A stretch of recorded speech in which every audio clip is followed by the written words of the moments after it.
Who told you I was on vacation, man? I'm not on vacation. I fly out tomorrow.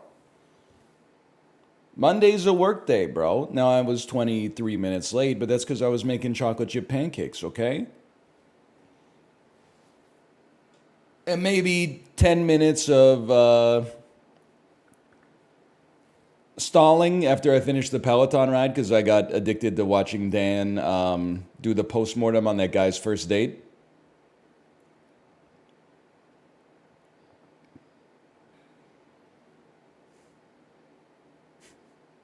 But that was great content. That was unbelievable content.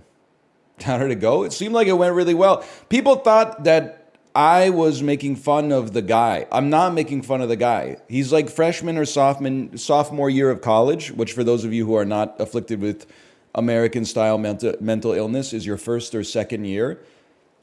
He went to Panda Express on his date, and his order was double egg roll, double fried rice. People said, why are you laughing at him? I'm not laughing at him. I'm laughing at me. Because that's something that I would have ordered when I was 18. Or maybe I would have just gotten like double egg roll. I don't know, because it's a reflection of, you know, what many of us were like when we're that age. That's why it's so cool. Hey, Hiccup Art, thanks for the gifted subscriptions. And Corey, hello, Corey, hello. Like that's, when you're 18, it's an exciting time in your life. You got some independence. You're figuring it out for yourself. You go out on a first date and you're like, okay, listen. What's my Panda Express order? Double egg roll, double fried rice.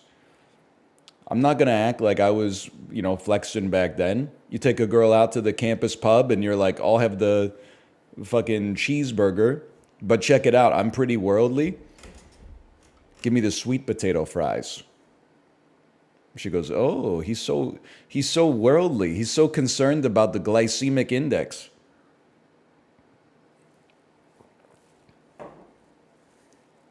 First date, I went to a pizza place, ordered an entire pie for myself. That's like, I don't even know. That's too much. But you know what? There's a case to be made for the fact that at least it's like honest. If one of your priorities in life is eating a whole pizza for yourself, then like why obscure that on the first date? You should begin as you mean to continue, I suppose. You know how like we have standard drinks? Like in the UK, they have like units of alcohol. In North America, they have standard drinks. We need to do that for pizza. Because ordering a whole pizza for yourself can mean many different things. That could mean like one New York pizza for yourself. That might be like a 28-inch pizza. That's like 4,000 calories. But like ordering a margarita pizza for yourself at like an Italian restaurant, I don't know, might be 14 inches or something like that. It's maybe a big lunch, but it's not outrageous. Usually you end up having like a quarter or something for a snack later in the day, but still.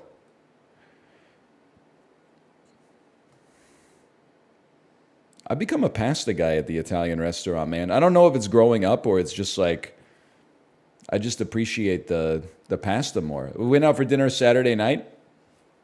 Had a spaghetti aglio olio. I felt like I was tasting like the chef's true intentions. No, not obscured by any sauces.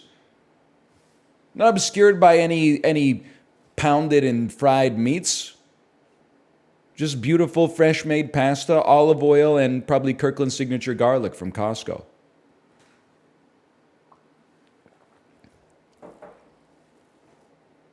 It was fantastic.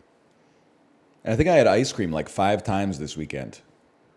I was going apeshit on the ice cream, man. What kind? I mean, listen, stole a little bit of my daughter's Ben and Jerry's. I believe it's called S'more, please. Guess what it tastes like? S'mores. Had a little bit of my wife's leftover Earl Grey. Went to Ernest Ice Cream, had some toasted marshmallow ice cream. Kate didn't finish hers, had a little London Fog ice cream. Then last night I had a little bit more Earl Grey ice cream.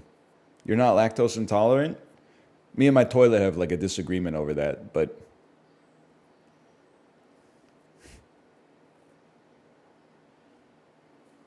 I was okay.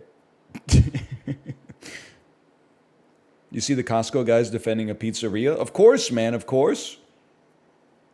And I love how at the end of beating the crap out of those guys in the pizzeria, Big Justice said, remember, don't confuse kindness with weakness. Boom! I like it. They can never make me hate them, man.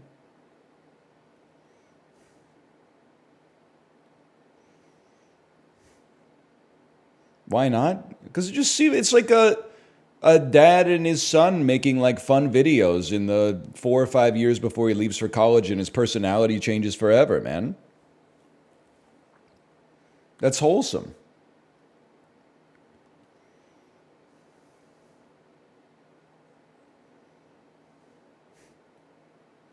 He's like 11? Okay, fucking the 6 or 7 years before he leaves for college.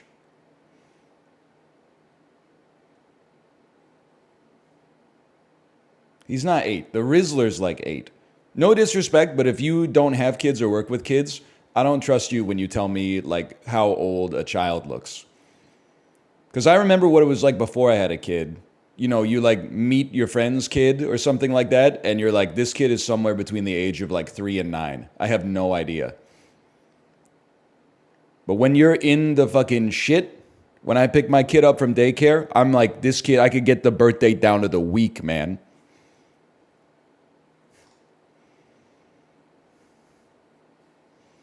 Cousin Angela, what's that smell? Guys, we covered this.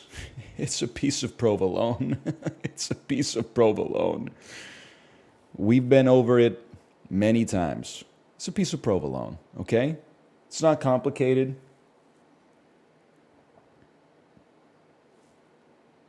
It's very simple. It's a relatively stinky cheese by American, or I guess maybe Italian standards. You guys see Lady Gaga singing Zooby Zooby Zoop at the opening ceremonies of the Olympics? I know I'm 2 weeks late, but Kate was like, hey, did you see this? It's Lady Gaga at the Olympics. And then, so she comes out and she goes, Mon tuk plume. And then all the dancers and singers go, Zooby Zooby Zoop, Zooby Zooby Zoop. And then, so I watched it for like 90 seconds and I was like, does the song ever start? Or is it just Zooby Zooby Zoo over and over? And then my wife hit the 30 seconds ahead button and it was Zooby Zoop, Zooby Zoop, Zoop, Mon Zooby Zoop, Zooby Zoop, Mon Tocon Plume, Zooby Zooby. Origin said, apparently NL wasn't supposed to stream today, but something came up that let him stream. Origin, this is Cope. My wife and I decided that I would stream on Monday, on Friday. Nothing came up.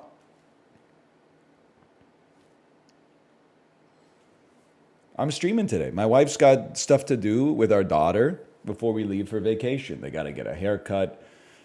They got to go to like an orientation thing at her school.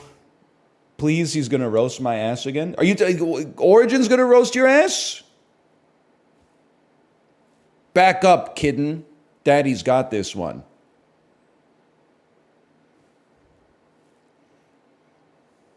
Yeah, he was yelling at me for what? For what?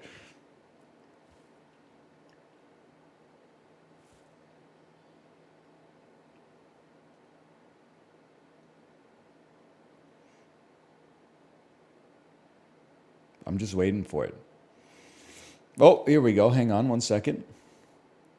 Some people depend their life on your stream. That's true. And it's very sad. But that is true.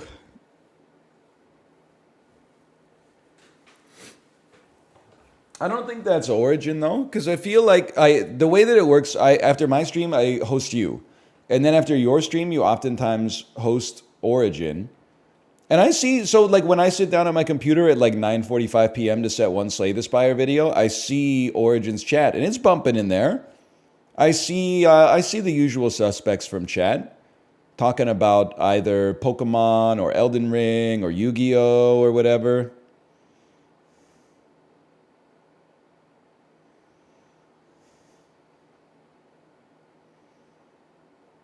Anyway, you know how it is. We got to recharge the anecdote hole. Can I tell you a fucking sick anecdote no one's going to care about but me? I had nothing to do. Like yesterday afternoon, I was killing some time before taking my daughter to an activity. I went to a sporting goods store. The way that the sporting goods store works, apparently, I've never been there. You bring in shit that you don't want. It's kind of like a thrift store mixed with eBay. You bring in a sporting good that you don't like. Let's say like a pair of rollerblades. You give them to the thrift store. They put a price on it, and if they sell for that price, they give you a check for 50% of what it sold for, and they keep the other 50%. But every 2 weeks, if it doesn't sell, the price goes down 20%. So like it's almost like a reverse auction. Like you're almost like you could see, like I was in there, I was like, oh, there's like a Canucks jersey in here that like it's official. It's like a novelty jersey from one of like the like the special nights, like St. Patrick's Day or something. I'm not paying $161 for it. But if nobody picks it up for 8 weeks, sure, I'll pay $17 for that if it's still there. But I was like, while I'm here, let me get a tennis bag, because I'm tired of just carrying my racket and a sleeve of balls and my water bottle and my towel and my phone and stuff like that. Got the tennis bag. I said, this one's okay. It's clean. It's a little old, but it's nice. It's big enough to fit everything. Took it up to the front. That bitch had been there for 10 weeks. The price is fucking free. Holy shit. I walked into a store and walked out with something and didn't give them any money.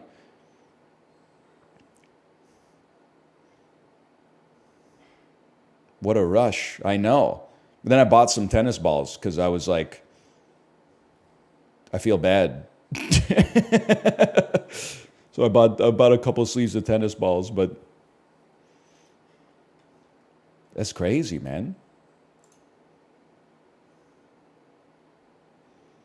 I got to set some alarm on my phones or something. It's not necessarily that people schedule things around his stream so much as they want the base level of communication so they can go do something else. I said I would be live on Monday. I'm live on Monday. You didn't hear me. You assumed I wouldn't be here. And then you said, look at this guy. He didn't tell us that he would be here. I did tell you that I would be here. On Friday, I said, I'll see you on Monday. I'm getting torn apart here, man. I didn't do anything. What's your USTA tennis rating? So I don't know. I think I'm a 1.5, okay, which is pretty bad. But I finished a 1 course, a 1.0 course. I think, honestly, forehand, backhand rallying puts me at a 2. But I've never learned how to serve. I don't think you can graduate from 1.5 to 2.0 until you learn how to serve.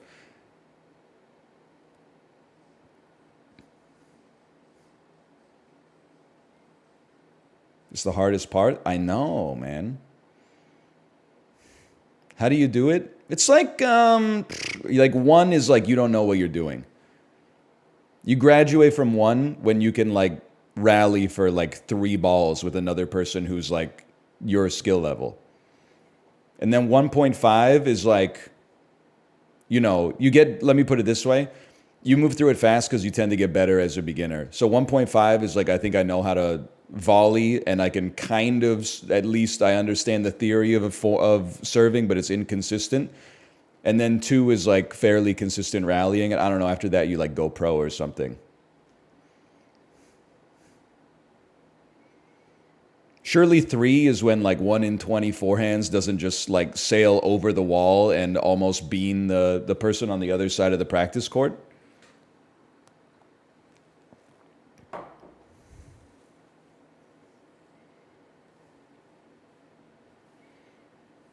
That's my guess anyway.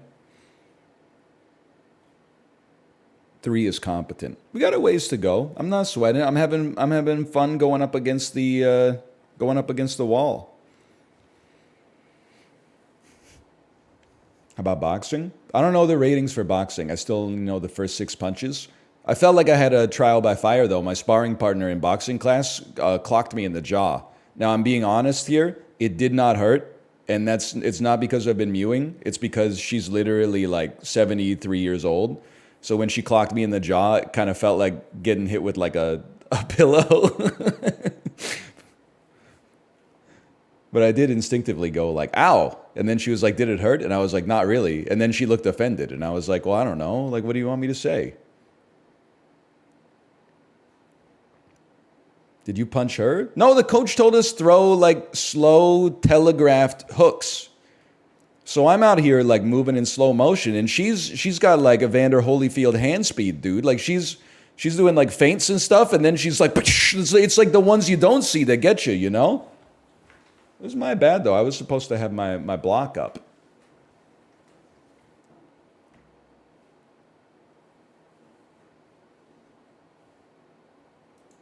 Is she actually 73 or more like 55? She's actually like 73.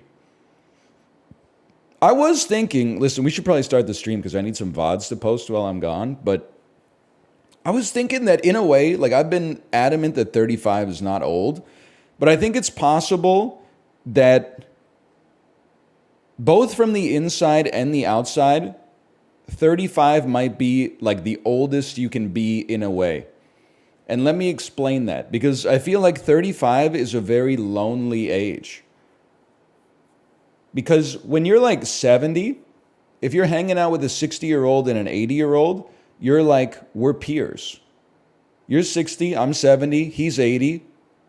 We're all old, right? We're all in this together. But when you're like 35, 25-year-olds are like, okay, grandpa, and 45-year-olds are like, I would give anything to go back. Like you're on an island of age, man. It's a unique age in your life. I feel like when you're 45, you know, when you hang out with somebody who's 55, you're like, we're both in the same stage of our life. But 45 and 35, there's a big difference there, man. Like 45 and 35, for me, that's the difference between having a 3-year-old and having like a teenager. That's crazy. I was talking to another dad when we got our daughter a balance bike this weekend, so I spent a lot of time like chasing her down a hill and then helping her walk up a hill. So I was talking to another dad on one of the long walks up, and he was telling me like about how his oldest kid is 23, and I was like, wait a second, I think I'm like closer to your kid's age than your fucking age. Now I'm trying. He like, well, don't condescend to me, sir. Are we really peers? I think I'm more. I'm not sure. What about 25? Actually, well, okay. 25 has the exact same problems as 35, except like, 10 years before is like someone who's in the 10th grade. But I feel like 25 has the advantage because they're condescending. They hold the mantle of youth, and as a result, they're the ones like firing the first shot. 25 can chill with anyone in their 20s. Yeah, but you're acting like that's like amazing. What are you talking? That's like a fucking 4-year window plus or minus, bro. That's nothing.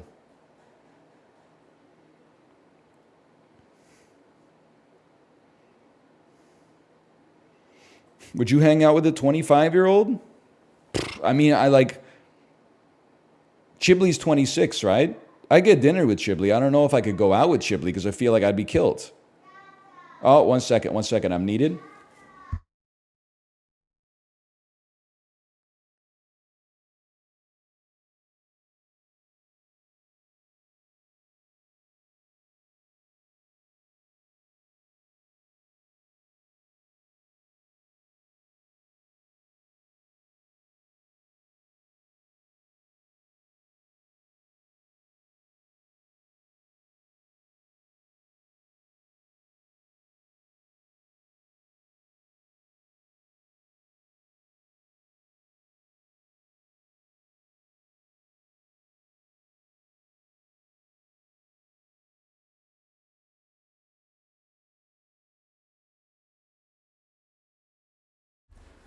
My daughter was like, Dada, Dada. So I ran upstairs and She's like, there's a bug. So I got a paper towel. I looked where she pointed. She was right. There is a bug. The bug was like, I don't even know how to describe it. It might be the smallest thing you could see without a microscope.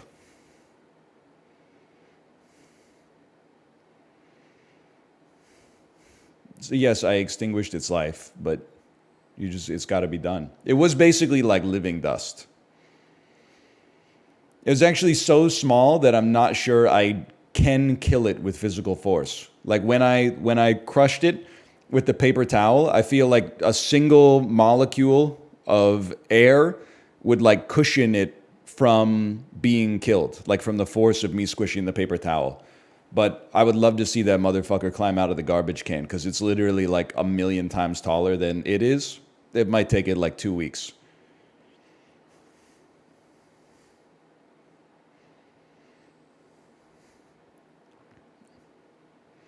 You're going to bug hell? I don't kill bugs unless, like, there's a couple things. If I see you twice, first time, I'm like, how could they know? Second time, I'm like, sorry, brother, I can't take a dump with like a spider in the bathroom like every day. We're not making friends in here, okay? I'm just doing my job. Or if my wife tells me to kill a bug or my daughter tells me to kill a bug, because that's just, you got to avoid the ick. And I recognize that I'm like incurring a karmic debt when I do that, but it is what it is. Similarly, like I shouldn't say like. I have no problem with spiders, except for the fact that I feel like they need to go to like a seminar. Like we need to have like a town gown relations meeting for the spiders. Why would you build your spider web on the handle of my garbage can? It's literally been 1 week since I touched the handle of the garbage can. Why would you build your house there? Because in another week, I got to grab that handle to drag that shit out to the curb. That's a horrible place for you to build the house, man. Similarly, why would you build a cobweb like in front of our door? You're like, oh, it's safe. This guy's only 176 centimeters tall. All of a sudden, I got a friend who's like 179 centimeters tall, and he's spitting out your fucking bathroom, you know? Just there's plenty of corners that I don't see on the regular basis, and like you can climb. That's like one of your biggest things. You can climb.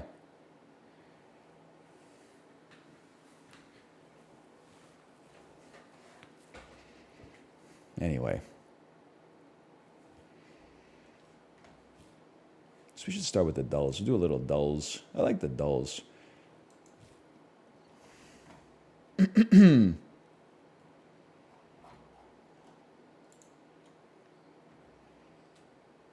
Why don't you dulls me up? Buttercup, baby. Can I, before we do the dulls, hang on. I got to show you something on X, the everything app, that I laughed borderline uncontrollably at this. And then I told my wife about it, and she no-sold it. And then I linked her to the tweet, and she didn't mention it, which means that she watched it and didn't think it was funny. So then when I came upstairs last night, I was like, did you watch this? And she was like, yeah, I didn't think it was as funny as you described it.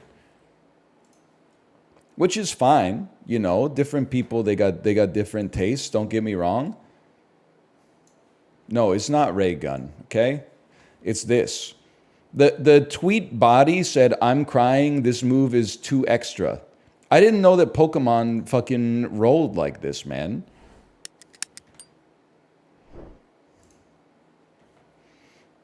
Hang on, there's no sound. Oh my God. You're so lucky I had you muted. It was so loud. So I don't know what the fuck Necrozma is to begin with, but then it's unveiling its full force Z move. So I'm like, okay, what could it be? Maybe like a little bolt of electricity? Oh shit, it's the light that burns the sky. All right, just seems like a little Bahamut, like some kind of ray of electricity or something like that. No, it's a spirit bomb that summons the entire sum of energy on the planet, and it just goes... And then they send it to this poor little Wingull, just gets caught in the event horizon, and then it's like 100 nuclear bombs going off consecutively. Like, what are they doing, man? What is this Pokemon, dude? This is not like Charmander using Ember or something. When did they add this? Listen to the sound. I'm gonna just be quiet. Just listen to the audio design, man. The light that burns the motherfucking sky. Look at this thing.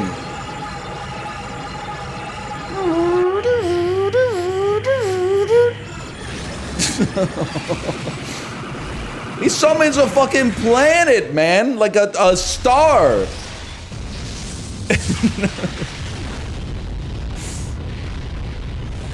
It never ends, dude. It's crazy. Like I said, I had no idea that's how they were like rolling in Pokemon, man. That poor Wingull. Holy. Like, what is it? What are they doing, man? Now I gotta figure out how to close it without going like... Okay. So that, I was laughing like... like a madman, dude. Is that like a move you can only use once per game or something? Like, is it like a one-shot summon? Or can you use that like once per rest? Once per battle? That's insane, man. I honestly thought it would be like a once per Pokemon move.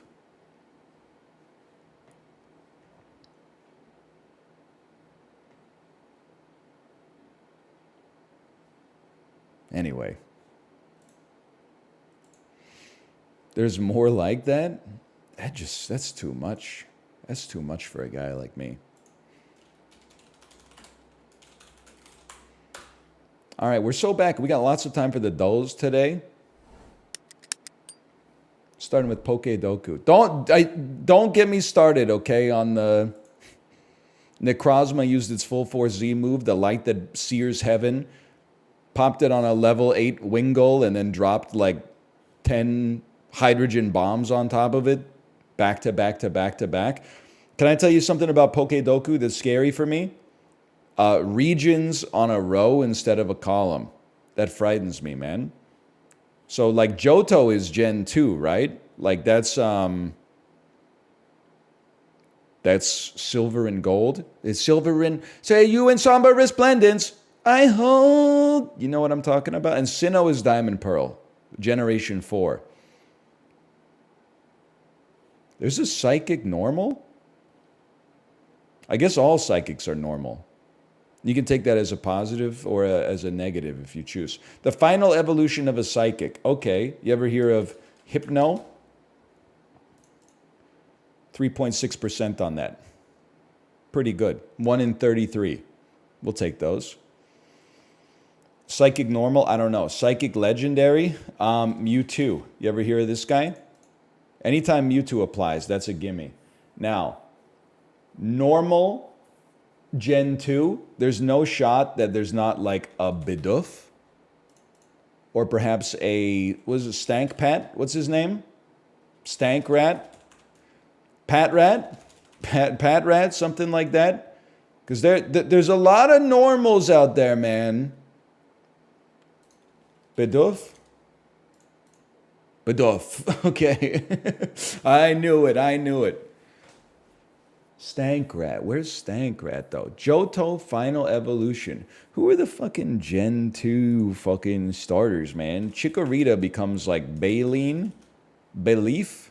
Is Bayleaf the... That doesn't look like a final evolution to me. That looks like an interim evolution.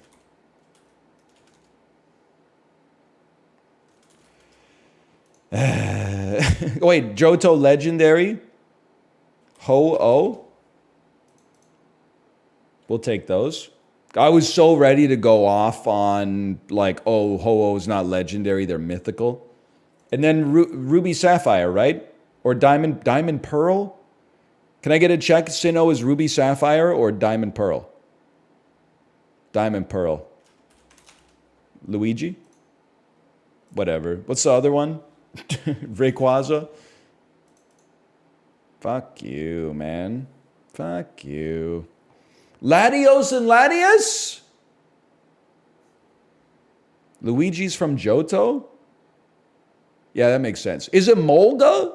Is a Molga even a legendary, or is that like a fucking squirrel now that I think about it? Dialga. Dialga. Molgas? That's just a flying squirrel. Well, then what the hell is Pachirisu, man? No, I'm not going to keep playing. I'll go to my summary, please. Dialga. I'm being sincere with you. I don't really know what's up with Dialga and Raikou. That was like not in my generation. Sentred was another dude I was thinking of. It's the mom says it's my turn to use the Xbox Pokemon in Pokemon Go. Typhlosion. Empoleon. Hey, what? I was looking for the final evolution of Chikorita. What's the final evolution of Chikorita? Is it Bayleaf? Meganium. Think less but see it grow. Like a rat, oh. I know what you're saying. I thought it was that's the teenage Pokemon, or as you call them, the middle evolution. The original pair Pokemon. Ass. Okay. 3 pancakes on a plate. American Midwest. That's Little Miss Sunshine. Or like the Florida Project or something. No syrup. Wormwood Motors. $5,000 used car. Circa 1990s. This could be Matilda. Fuck you. That's Matilda, bitch. You think I don't know? Image number 5 is going to be Danny DeVito after he pulls the hat off his head when it's been super glued. Image number 6 is going to be Miss Trunchbull putting Matilda in the chokey. Or, well, no, image number 6 is going to be the kid with the chocolate cake. Go, yeah! Yeah, Matilda's pretty good. See, this, I wouldn't have gotten it off of that. Now, this is Insta-lock. That's a gimme. That's Miss Trunchbull. She was in the 1972 Olympics for hammer throwing. And that's Miss Honey.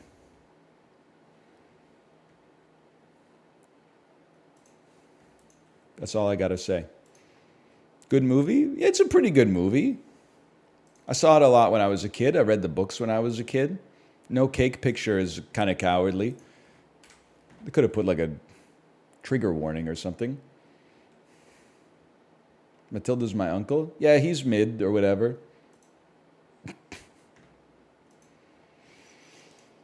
When Tom Brady set an at-the-time NFL record with 50 touchdown passes in 2007, this NFC East quarterback was second in the NFL with 36. That's got to be Eli Manning.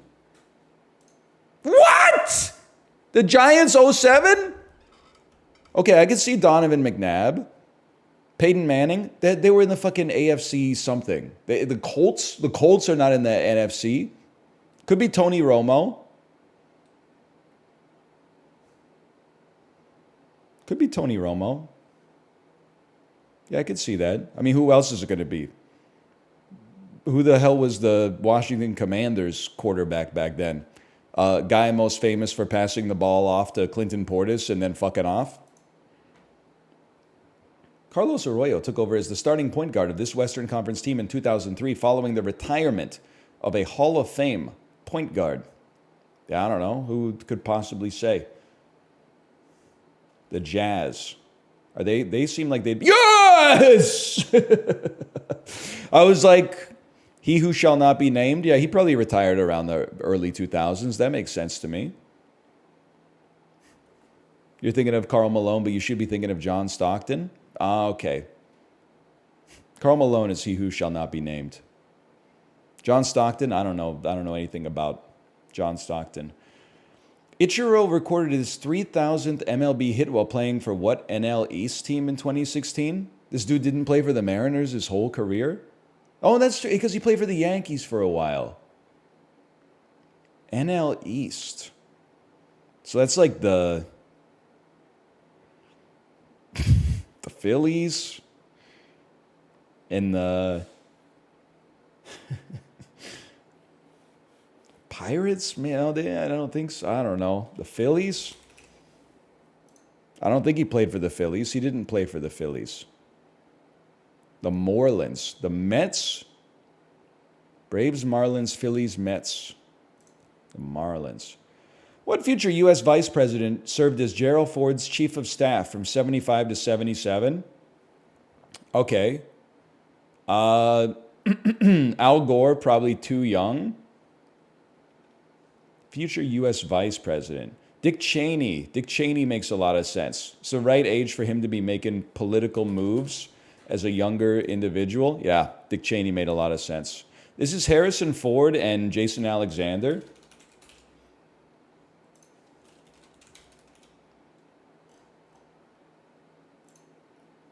That's a gimme. Typically only open for dinner, this sit-down chain focuses largely on wood-grilled fish and is known for its popular Bang Bang shrimp appetizer. It focuses largely on wood-grilled fish?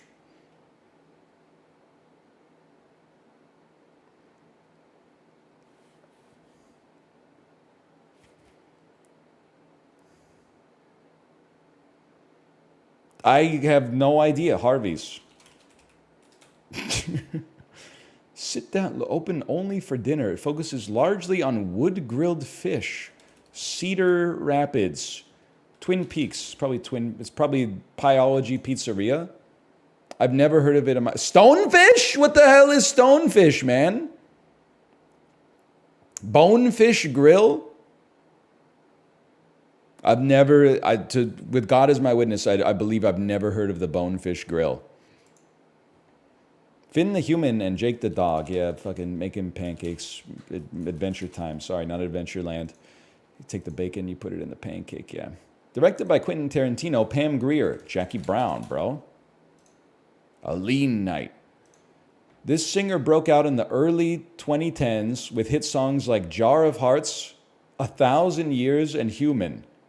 Isn't that, oh, I'm only human, after all, don't put the blame on me. That guy is named Rag and Bone Man. And that is not right. That is not right, man. Wrong song. Christina Perry? I don't know who that is, to be honest with you, so I can't be too mad, I guess. Rag and Bone Man is like 2019? That's the 2010s, bro. Tony Romo, Miami Marlins, Bonefish Grill, Christina Perry. You've heard Jar of Hearts? I got a jar of hearts now. I got a jar of hearts now. Something like that? It's the Twilight song? Oh, the one from Bandle that I'd never heard that had 2.1 billion views or something. You've watched Twilight? Wrong. I've watched Twilight Breaking Dawn, okay? I have not seen Twilight. I gotta go, got a pocket full of sunshine. I got a pants, got a pocket full of moonshine. I got a... something like that?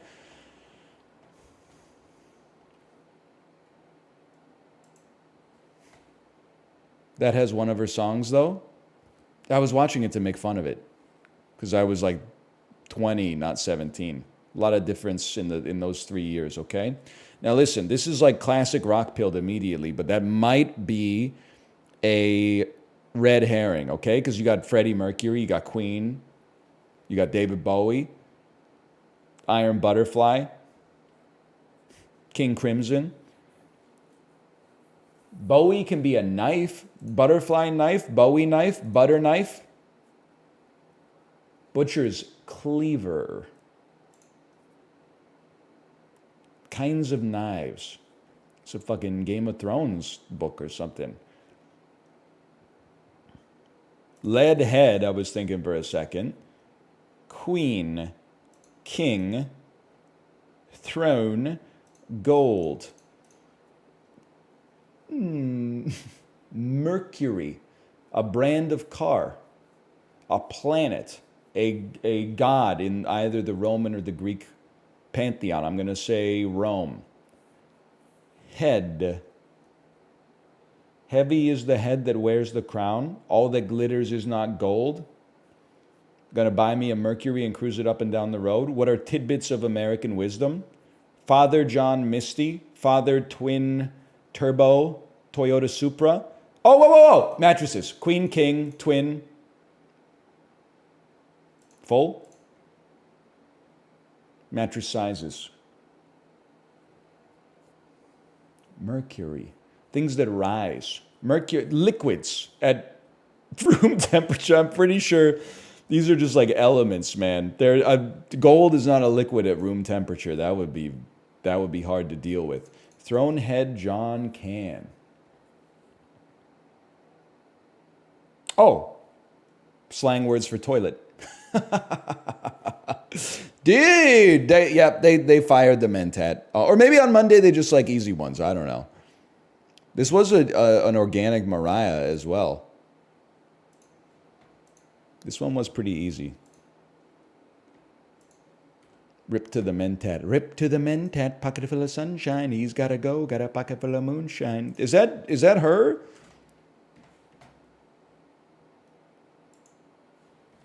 Throws in the mix. Adds plant life. Chef's garment, apron. Informal term for avid supporters of Kamala Harris.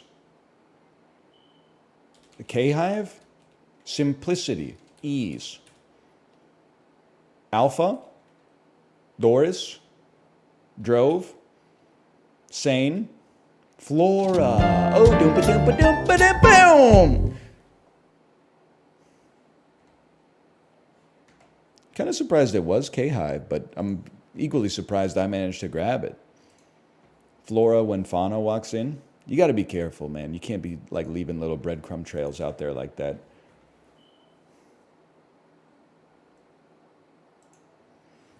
Twin pack of I Can't Believe It's Not Butter. It's crazy there's still, like, better and funnier people than me have made jokes about I Can't Believe It's Not Butter since literally like 1978.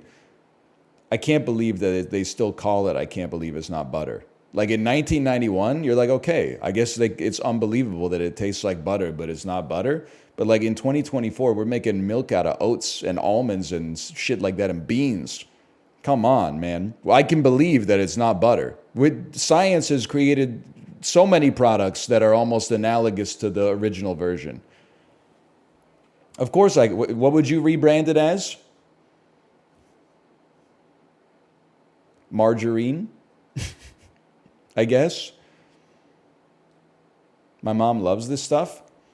I was talking about it with Kate yesterday. We were talking about how our generation is like probably a little bit doomed because of microplastics, but like every generation, like they grow up when they turn 20, they're like, the future is like before us. And now that we finally got like all the lead out of the paint and gasoline, there's nothing to slow us down. And then like you get a little older and the science keeps working and they're like, everybody's got about 3 kilograms of plastic beads inside of their body from all the exfoliants they used in the early 2000s. And you're like, fuck, okay. So like one of mine is that I grew up eating margarine because the media told my parents that butter is bad for you and margarine is good for you. And then like later we found out that because it's made of partially hydrogenated fats, which are now known as like trans fats, it's like omega bad for you and you were better off just eating butter the whole time. So I definitely, like in the years where my cells were undergoing like the most mitosis, I was eating probably like 1 to 1.5 servings of margarine a day. Whoops. That's not really much I could do about it. I was in charge of the groceries back then, man. I'm probably doing like the same shit now. Like I'm giving my daughter water out of a cup and they're going to be like, oh, that cup turns in 2050. We found out that cup was actually made of like cadmium or something. I'm going to be like, look at it. Sorry, we had a lot of stuff on the go. Anyway. I don't know. 45 ounces seems like a fuck ton of margarine. This is also like an optical illusion because like the top one is not the same size as the bottom one. I'm sorry. It's not. I don't know if it's just perspective. This is like some Peter Jackson shit going on, but the top one is smaller than the bottom one. I don't know what you want me to say. Maybe there's like an offset or something. They're the same size. I don't buy it. There's some camera trickery here. This is James Cameron. What is 45 ounces of margarine, man? 45 ounces. An ounce is like, what is it, 16? How many ounces are in a pound, chat? 12? 16. 16, okay. So you're telling me this is 6 fucking pounds of margarine? That's madness, dude. Yes, it's 2.5 kilos. That's fucking crazy, dude.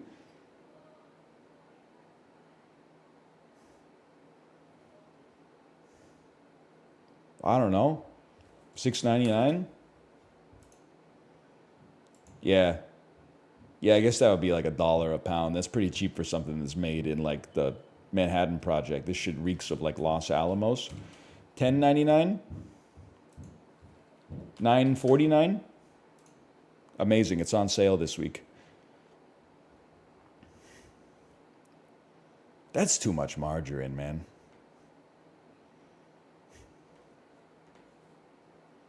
I don't try to be judgmental. Well, like I'm judgmental about many things. I try not to be like outwardly judgmental. Because like, you know, nobody's perfect. It's like a glass houses situation. But if you're like eating margarine, I think you should just switch to butter. I'm not judging you. You can eat whatever you like, but you could just switch to butter. The butter actually tastes better. The knock is that it's less spreadable. That's definitely true. It's also more expensive, I guess. But how much butter? I'm only spreading it, really. I'm a peanut butter on toast kind of girly.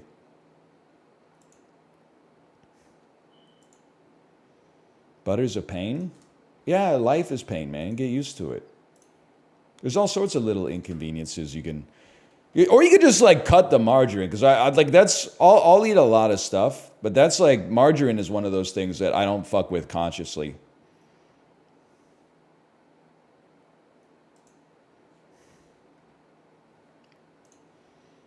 Is dairy free? Yeah, because it's made out of like saran wrap and food coloring. Kyrgyzstan. It's the farthest country on earth from Kyrgyzstan. Okay. Angola. Interesting. Interesting. Very interesting. Honduras. Warmer. Guyana. Warm. 1,000. Oh, it's in the islands, bro. Wedge Antilles. Antilles and Barbuda. Yes, the Antigua and Barbuda. That's warmer still. Dominica. That's cooler. I'm an idiot. Excuse me? There's no countries anymore. Saint Lucia. That's cool. That's even further down. Trinidad and Tobago. That's Trinidad and Tobago? This shit's in CONCACAF? How is this shit in CONCACAF, man? It's like a hop, skip, and a jump away from Brazil. Haiti.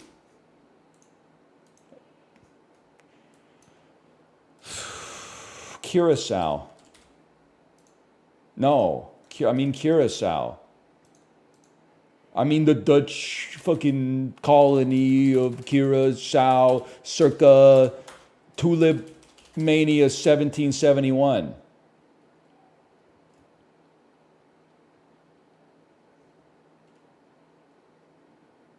St. Kitts hold the Nevis. Oh! I got so excited I almost farted, man.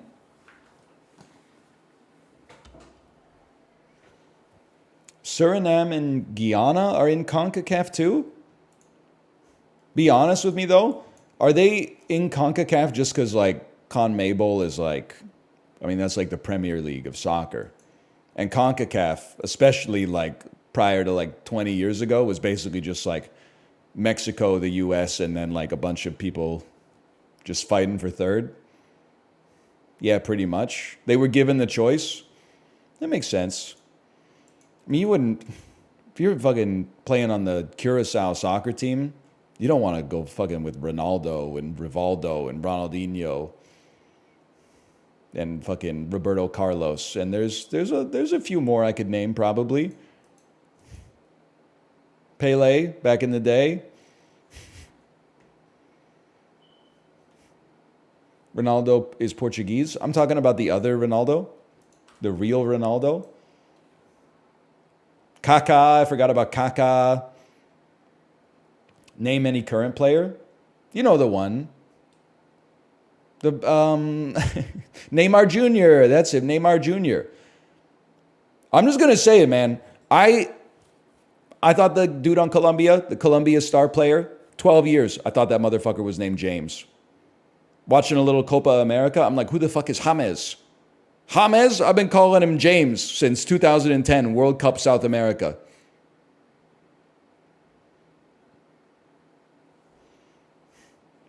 Back of his jersey says James, okay? I'm going to start calling him LeBron James. Olympic men's basketball MVP, LeBron James. And he's doing the, you know, with his hands. Yeah, you know what I'm talking about. I don't know what it is. Anyway. This is a tough one. This is a tough one.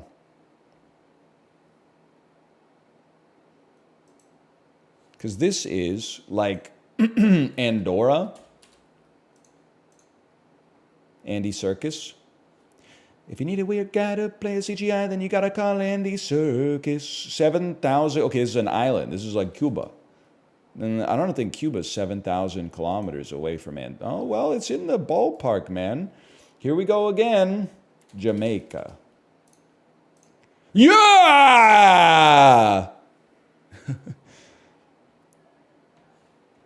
On 3? Really?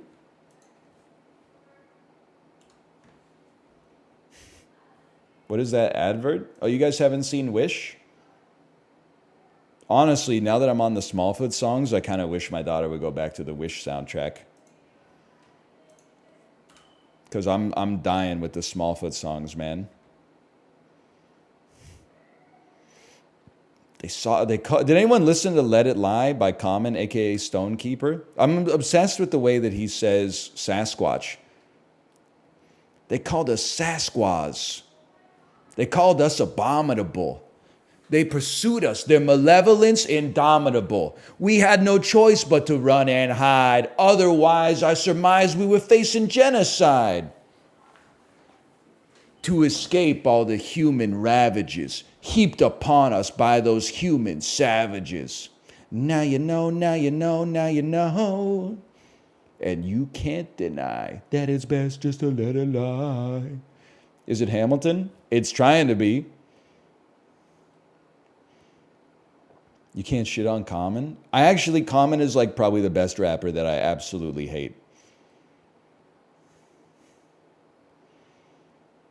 It's not fair. He has a lot of songs and like years of good work that I just don't like. I just find it corny because like his conceit in my head is like always trying to elevate rap off of like base level impulses.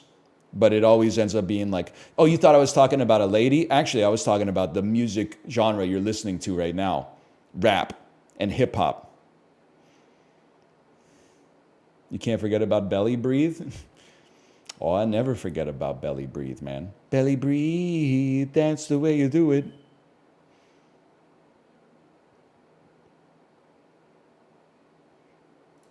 Anyway. May 26, 2023, that's like a year ago. Some shit opened at $95 million. A year ago?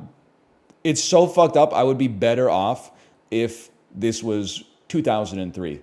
Even though this is in living memory, that makes it harder for me to figure out. Because like, you're probably going like, this is fucking Thor, Love and Thunder. This is fucking Ant-Man Quantumania. But I need to take a squeeze at the actor here. It's the Little Mermaid remake.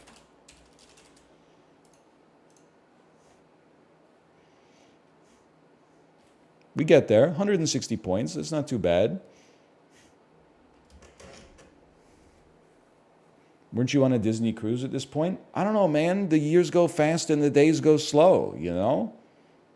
Not all of that stuff makes it into working memory. Universal, second week, 66 million. Vin Diesel. Fast, The Fate of the Furious. Fast X, is that possible? Okay, Fast X was from last year. Now we know. Walt Disney, in week 4, it's at 300 million, starring Chris Pratt as Guardians 3. Universal, week 8, this has got to be Jurassic World. Dominion. No? Chris Pratt? Fallen Kingdom? Genre. Animation, family, adventure, fantasy, comedy? Is this Super Mario Brothers? Fuck you. Sony Pictures opens to 5 million, starring Bert Kreischer. The fucking refrigerator, what's it called? To be a hero, it takes a lot of gut. Fuck you. I know what it's. The Machine, is that it? The Machine? It is. It is The Machine. Holy. Never even heard of that movie? I saw an ad for it once, and I was like, man, I don't really like, I've seen Bert's, like a couple of Bert's specials, and I don't vibe with them. And I really come to see him as like a comedian who mostly gets his laughs by having his shirt off. But honestly, when I saw the trailer for the movie and this motherfucker had his shirt off, I was like, you know, you just gotta give it a little bit of respect that, like, because he's gotta know you can't ride that forever, man. You can't just be the guy who takes his shirt off in like every movie unless you're Hugh Jackman, I guess. Yeah, that's what I mean. He's taking his gimmick to the limit. It's like if you saw Gallagher and you were like, I'm not really looking forward to this. He just smashes the fruit. But then that motherfucker brought out like a landmine or something and put it on the table. You'd be like, oh, fuck, he's going in.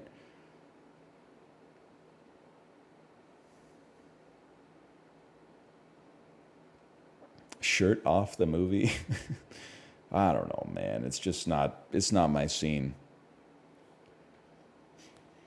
It's just not my scene.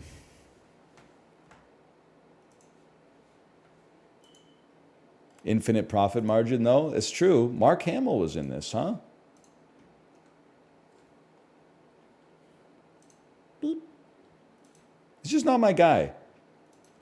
That's okay. From Maxine to Ray. This might be impossible for me, because I only know that Mia Goth is in this.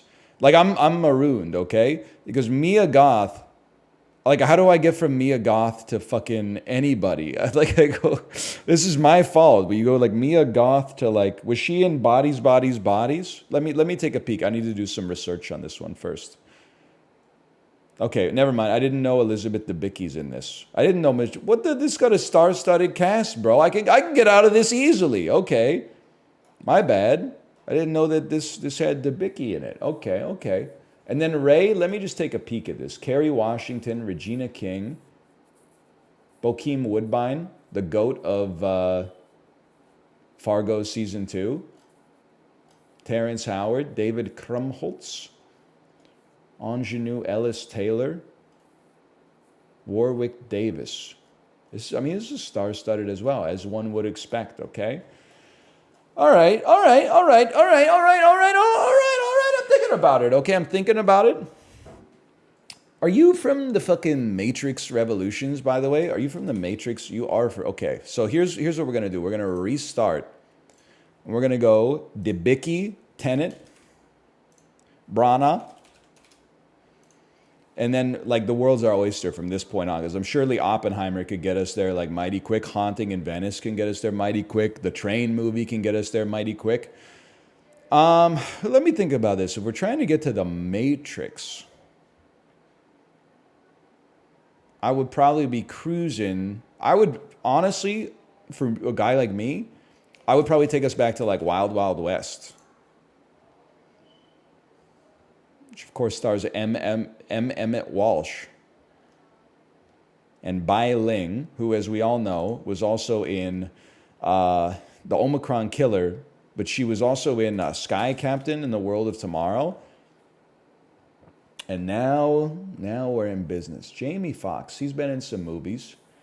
He's been in Horrible Bosses. He's been in Collateral.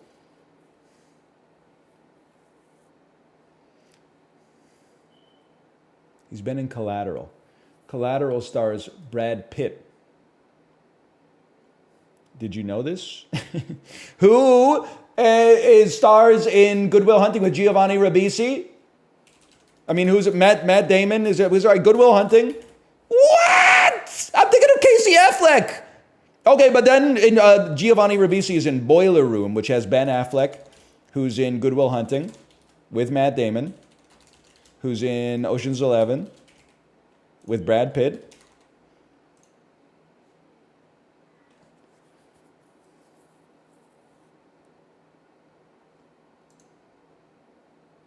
Guys, I forgot why I went here. I had something. I promise you I had something.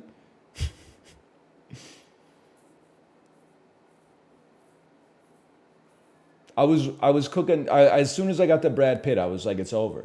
You're cooked. Brad Pitt, perhaps most famous for Mystic Pizza. No, that's Matt Damon. Brad Pitt, perhaps most famous for Legends of the Fall. And then we go to Legends of the Fall. And I mean, down there, you got lots of... This is like a star-studded cast, really. Bill Dow's in that one.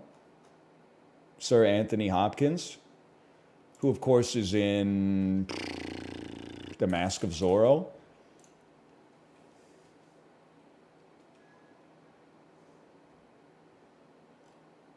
Any of you guys fucking with Tom Cruise at all?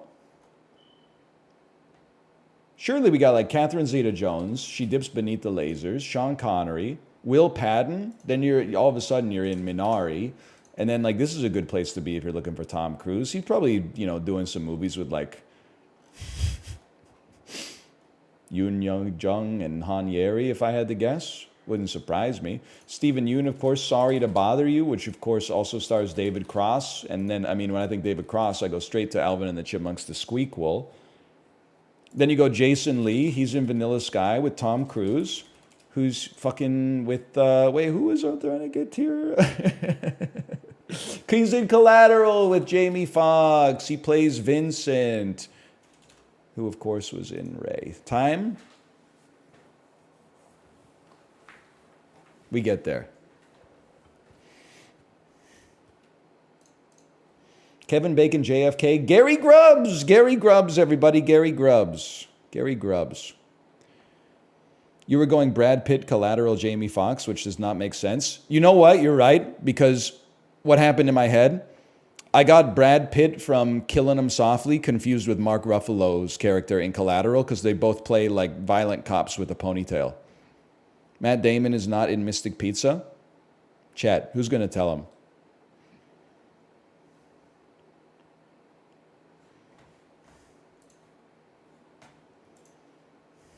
Debicki, Tenet, Kenneth Branagh, Wild Wild West, Will Smith, Legend of Bagger Vance, Matt Damon, Mystic Pizza. Well, well, well. Well, well, well, well, well, well, well. Listen. He's after Vincent D'Onofrio. He's after Lily Taylor. They're thinking of Licorice Pizza. All right, that's fine. Everybody makes mistakes.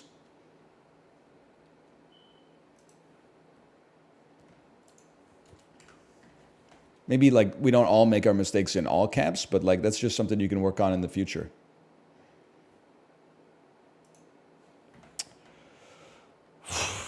It's just fucking old, man. Search for Monka Island. Metacritic score of 95. Grim Fandango. Oh, it's Legend of Zelda Majora's Mask. It's a pretty good score. Is this a good game? Apparently it's a good game. How's that Clue 3? It's a good point. I mean, like, there's some iconic images in there.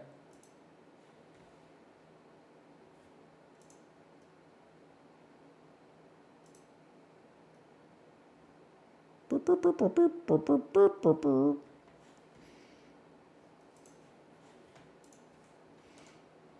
don't really fuck with Zelda, to be honest with you. Get bad vibes. Isn't the boss called like Gianon or something? I don't really mess with that kind of stuff. It's like I don't want to get into. I don't want to get into it. I know this shit.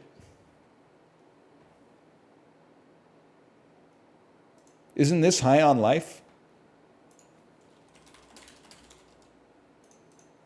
No. Poppy's Playtime. Poppy's Playtime. Poppy Playtime.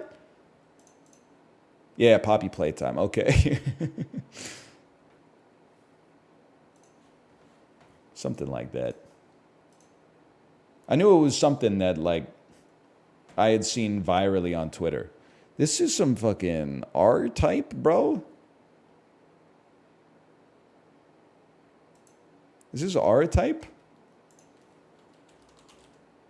They're not fucking with R-type. Don't know. This is R-type, my man. You think I don't know shit about R-Type? My grandma had a Sega Master System. I was playing R-Type until I got bored and then playing like the world's shittiest soccer game or whatever.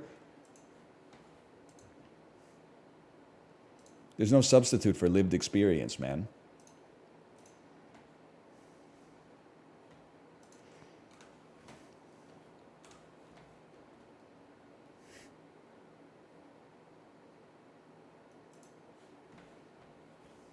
I hope you are typing your damn TPS reports, chat. So true, guys. It's Monday in the dog days of summer. Ignore this if you're European. I'm sure you're on holiday in like Austria or whatever right now. If you're American, you can have that on my desk. Lunchtime, by the time I get back from lunch, we're hitting the links today, so it gives you a little extra time. Don't say I never do nothing for you.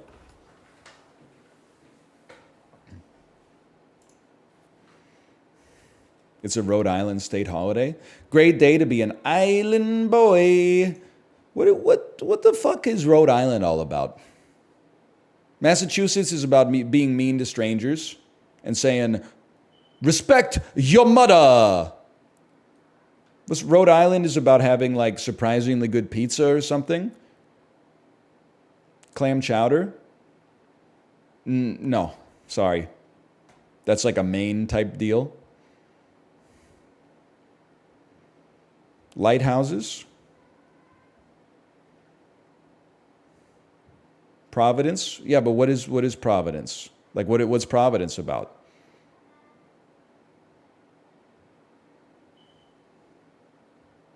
Pizza bread? Brown University? I can't believe Matt Damon's in Mystic Pizza.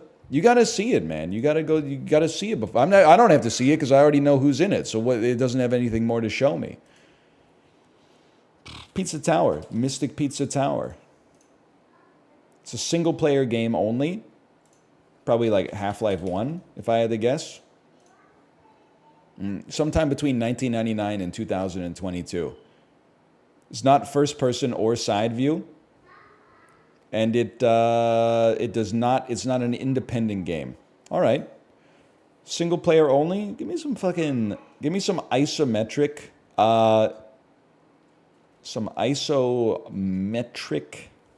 gameplay. Game called Disco Elysium. Okay, it is from 2019.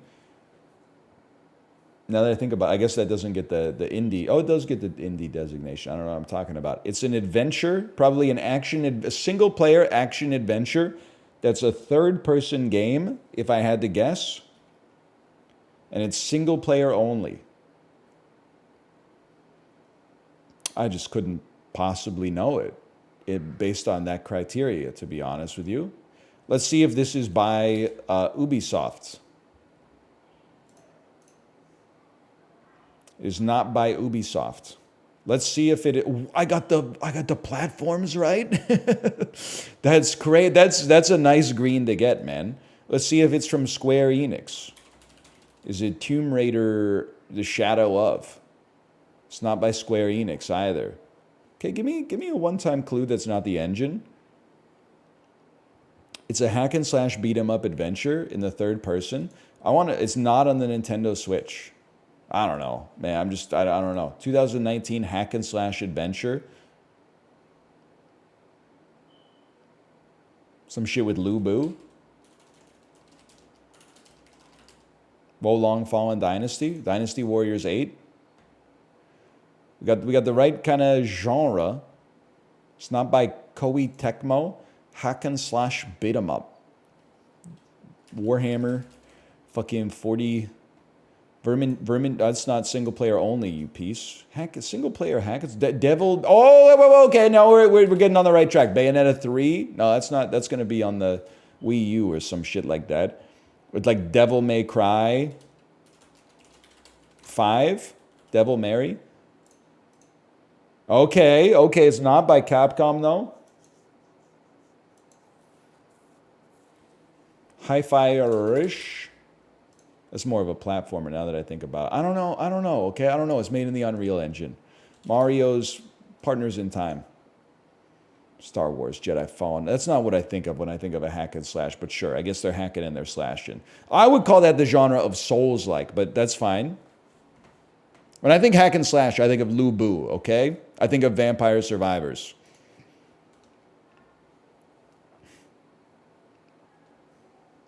Hey, NL, I'm allergic to soy and I can't eat tofu. Am I missing out? Not really. Tofu can be, it's a divisive food. Some people like it, some people don't fuck with it.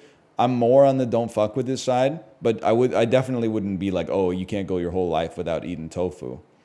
You can get some, decent tofu, but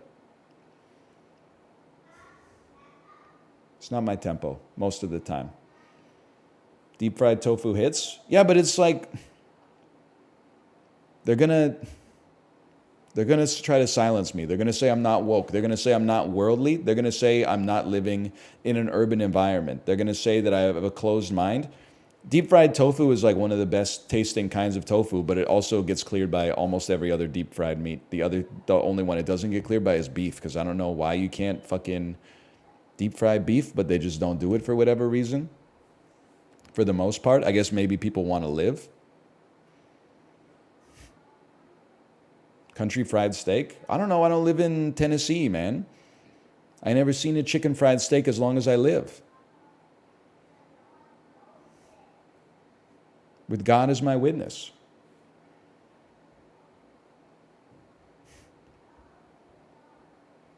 You're missing out? Maybe it's one of those things that's like good to miss out on it. Like crocodile. Anyway. This was Guess the Game. Sorry, I lost all my conversational momentum. Take me to Movie Grid.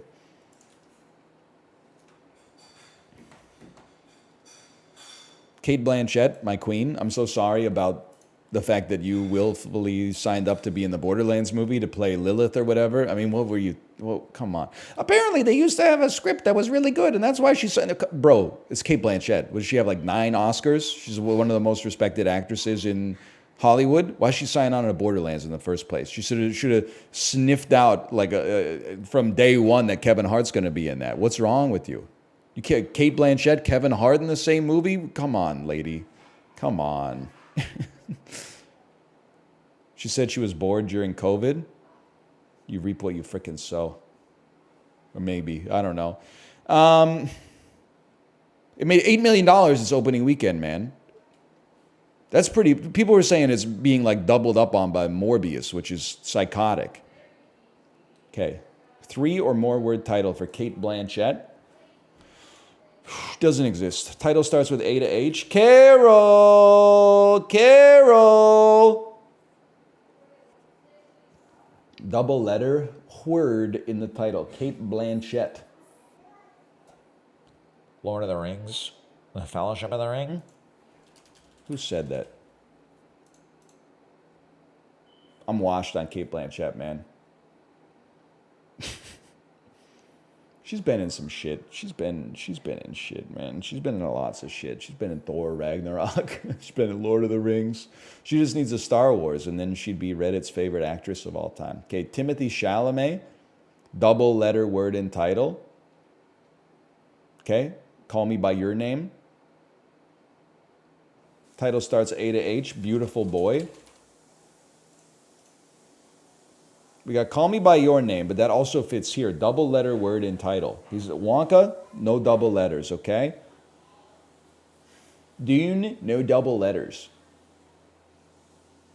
Call Me By Your Name, double letters. What else is... The Last King? The Last King? The Last King. The Boy King. The King? It might just be called The King. Oh, brother. Don Cheadle. 3 or more word title. Reign Over Me. Don Cheadle. Double letter word in title. Ocean's 13. 51.2%! I thought that was a pull, dude. I thought that was a pull. Title starts from A to H. Almost The Italian Job. The Italian Job almost fits. Hotel Rwanda. Oh my God, I'm fucking scuffed today, man. It's probably easier to come up. What's a long fucking title? Lady Bird? This thing's on Lady Bird. Timothy Chalamet, what are you in, man? Lady Bird, Dune. Dune fucking 2. Beautiful Boy. Call Me By Your Name. Lady Bird. Did I mention Wonka? Wonka, he's in Wonka. The King. Fuck it, bro. Call Me By Your Name. Call Me By Your Name. Timothy Chalamet hasn't played like fucking Doctor Doom or anything yet. He's in Interstellar. He's the kid in Interstellar. I always forget who grows up to become Casey Affleck. Okay. And then we might, this is just for pride, 3 or more word title. How about The Lord of the Rings, Return of the King? All right, all right. Top 68% of players, embarrassing. Low Women. Low Women. Whatever happened to this guy, man? Rupert Everett? Rupert, he was a big star, man. He was going toe-to-toe with Hugh Grant for like Britain's most eligible bachelor. He does kind of look like Dan. This is star-studded cast, man. Kate Blanchett, Minnie Driver, Julianne Moore. The Man Who Could Code, John Turturro, Christina Ricci. I've never seen that one.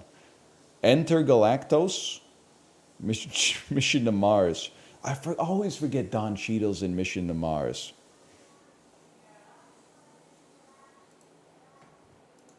The Adderall Diaries.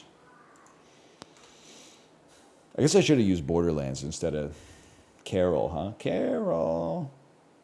Carol. He's the guy in the crashed ship. Yeah, he wakes up and he's got like a big beard, and then he goes like, huh, huh, huh. And they're like, calm down, calm down. And then he like passes out, and then the next scene, they've got him like wrapped in a space blanket or something, and he's drinking like a space coffee. I saw Mission to Mars like probably 6 times when it came out. It's like the perfect age for like a 4 out of 10 sci-fi movie to come out, and you be in love with it, because I was in the 8th grade. Then I remember I checked it out on Rotten Tomatoes. I was like, what the fuck? 2%? Is this even possible? It's one of the greatest movies I've ever seen.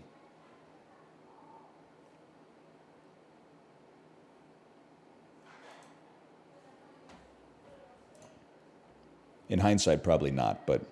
Blizzard, a noun meaning a long, severe snowstorm. Holy cow. She on the damn cold brew.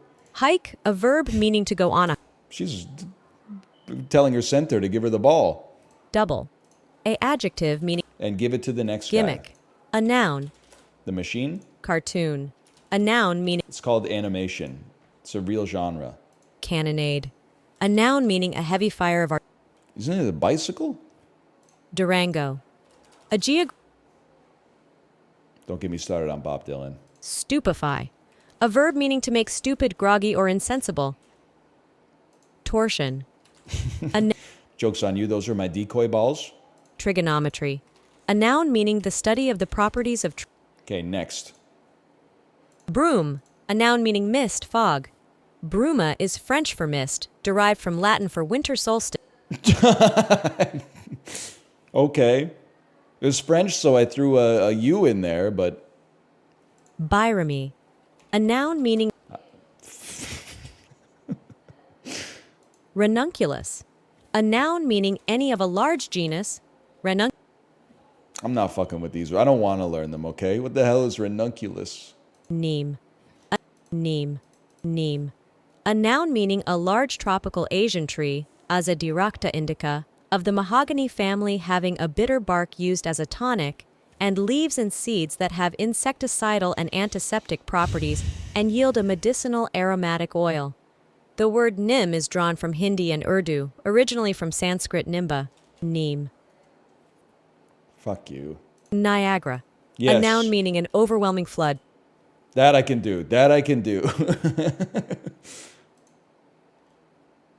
It's N-E-E-M? Neem? Oh, brother. Ranunculus? Byreme? That's not how you say byrame. That's not how you say byreme, I should say. Isn't that shit like a boat with two sails or something?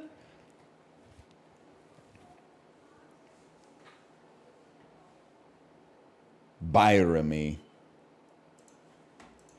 AI scuffed it today. And maybe, I don't know, a couple of the words. I just watched Adaptation. I think I'm Charlie Kaufman pilled. It's probably his best movie, my personal opinion. Even though I think I have a softer, like, sentimental spot for Eternal Sunshine.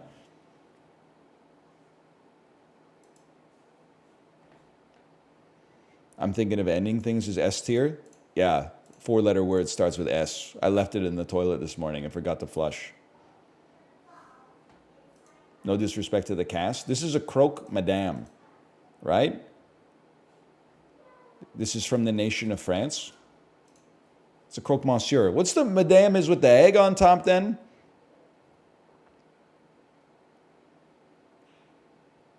Correct. Okay. I'll take half marks. Rice brick. Rice, chicken, prawns, shallots, garlic, chili pepper, sweet soy sauce, K-cup manis, shrimp paste, tamarind. I tried to make the recipe once I got back to America, but we just don't have the spices. So this is like Thai fried rice. I can tell because in Thailand, they're always fucking with cucumbers and tomatoes. Cool! Indonesia? Always Indonesia. There you go. This is what nasi goreng is, because my housemate in university made it for me, and it did not look like this at all. He was Dutch. He's not Indonesian, so it was like the Dutch variant, I guess, of nasi goreng. But it was like, what he made had like unseasoned ground beef and shit in it. It was okay, you know, considering we were like 19 or something at the time.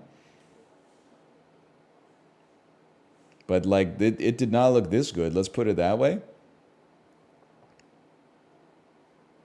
I'm Dutch and we would never. He was Dutch, bro. He was like 6'5". He's the tallest person in Canada. No offense, Dylan Brooks. Ijbolitarian, welcome back. Your soft block is over. I will acknowledge your comments again. Thank you for serving out your sentence without whining about it. I appreciate it. Lamb or beef? Onions, tomatoes, celery, carrots, chickpeas, frick, vegetable oil. This is like a fucking minestrone. Ras El Hanout. Isn't that like Batman's nemesis? This is, I thought it was like a mulligatawny, but maybe this is some shit from like Morocco. Oh! Or Algeria? Chorba frick. I'm Chorba frick! I'm Chorba frick! You know? Why? What does he say?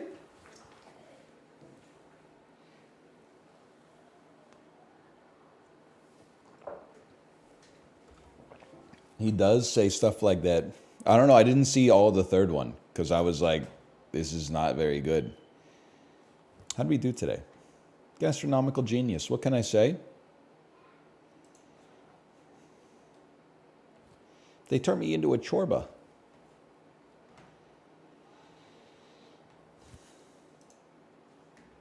Funniest thing I've ever seen. Acted. Guess the movie by the cast. Okay.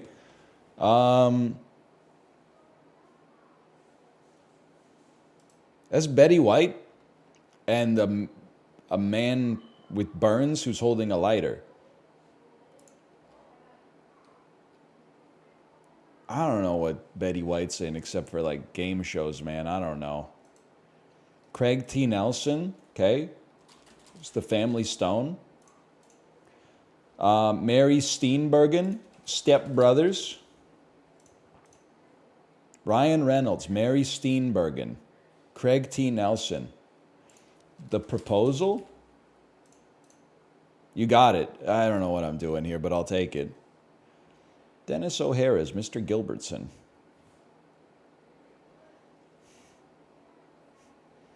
That movie's okay. I think I missed my window to really care about it. Not in a bad way, but like, what do I get? And Zendaya is Michi. That's a lot of people forgot about that. And LeBron James is fucking Gwangi, man. You know what's crazy? You wouldn't believe it. You know who number one billing is in Smallfoot? Fucking Channing Tatum. Where's Channing Tatum is Migo? Sure, Common is Stonekeeper. We all accept that, but and Channing Tatum is Migo. James Corden plays Percy. Hey, thank you, Dom Toretto, for the gifted subscriptions. Thank you. Thank you. Who's Danny DeVito, though? He's Dorgle, dude. Migo's dad. Why did that sound like Sonic Heroes? Because the only rap song you've ever heard is Not Like Us. Okay, Michael Caine, 2000 to 2009. The Italian Job. Never mind, he's in the one from the 1960s. One word title, Alfie. 41%! I could have said Interstellar if I knew I was going to be condescended to like that, but for playing a 1960s Alfie. Are you kidding me? With Morgan Freeman, that's a tough one. I'm going to say Batman fucking Begins, bro. That's a real tricky one. Okay. Morgan Freeman, Ashley Judd. Along Came a Motherfucking Spider. Fuck you. Fuck you, man. Michael Caine, 00 to 09. Children of Men. That's a given. Aaron Eckhart, 00 to 09. Now things are getting mighty interesting. I'd probably go with like Thank You for Smorking. Probably play like a little The Dark Knight here. And then Aaron Eckhart, one word title.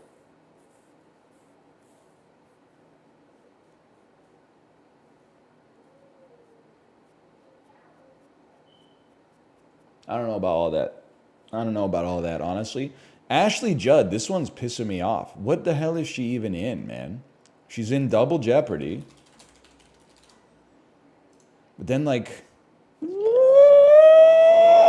Oh, that didn't come out 2000 to 2009. The hell is Ashley Judd done, man?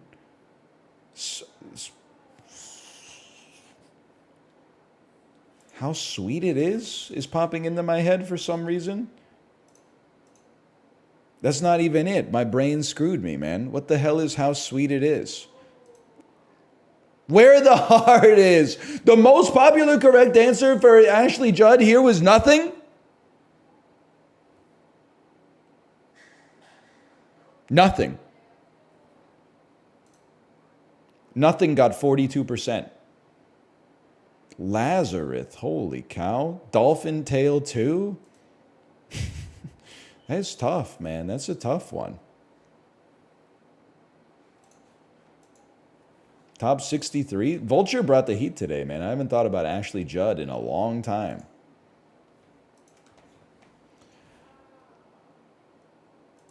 Dark Shadows in the campy old Batman series aired on what Big Four network? NBC. General Hospital and Castle aired on what network that broke free of NBC in 1943? ABC. Okay. We take those. We take those. Spike Lee's School Days featured exterior shots of what school's red brick Graves Hall? NYU.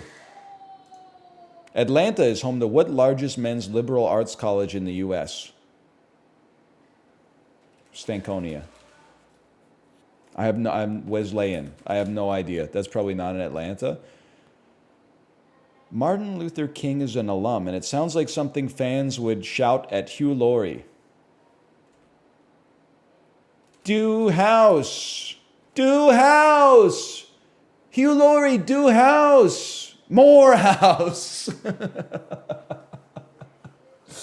More house. Not do house.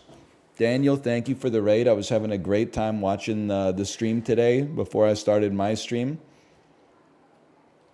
How did he do against the bear? In Venezuela, what grain is ground to make arepas and cachapas? Corn. We bring those back. Element 117 on the periodic table is named for what U.S. state? California. The Oak Ridge National Laboratory did grunt work for the Manhattan Project in what southern state?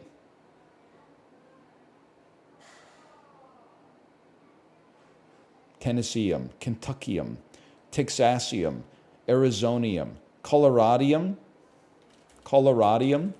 New Mexiceum, Vanderbilt Institute. That's Vanderbilt is Tennessee, right? Or Georgia, Georgium, Tennessee, Tennessee.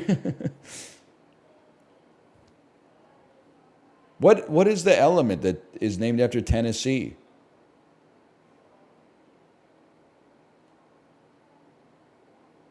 Tennessine?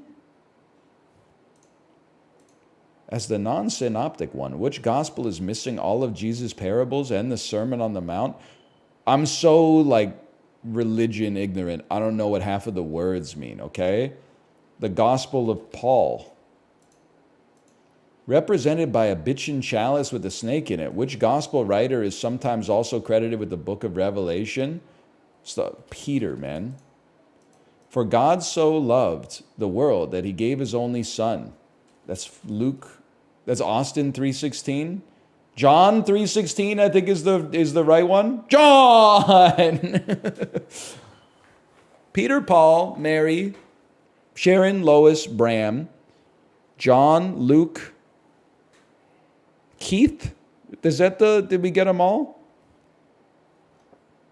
7 points on thrice is pretty bad. And Ringo. He's not even the best saint in the sermon, man. Is Ringo the best disciple? It's not. I can't get it to work, honestly. Is Ringo the best disciple in the group? He's not even the best disciple in the room.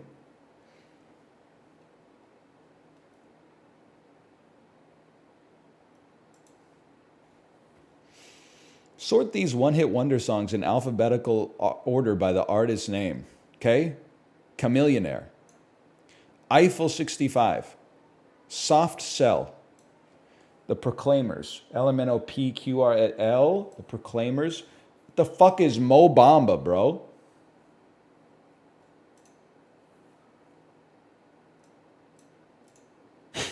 Sheck West.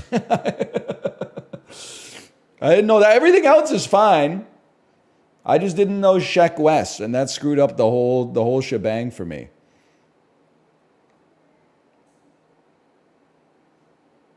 Holy cow, people love Mo Bamba, man. I had no idea. You'd know it? I bet I don't know it, man. I bet I do not know it, to be honest.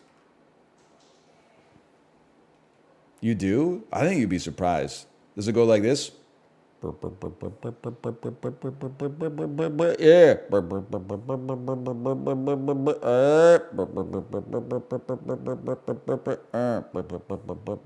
Something like that. It does sound a little bit like that. I don't know songs that sound like that, except Lollipop by Lil Wayne. I don't think I know it, man. You guys watch more Aiden Ross than me. I'm not familiar with the state of like relatively modern hip hop. I recognize the song is like 6 years old. I bet I don't know it, man. No, I don't. Well, you probably do. Well, I know. I've seen that clip where he says, is he going to get banned for listening to Slint? Yo, what the fuck? Chad, am I going to get banned? Stopping at the top and starting down.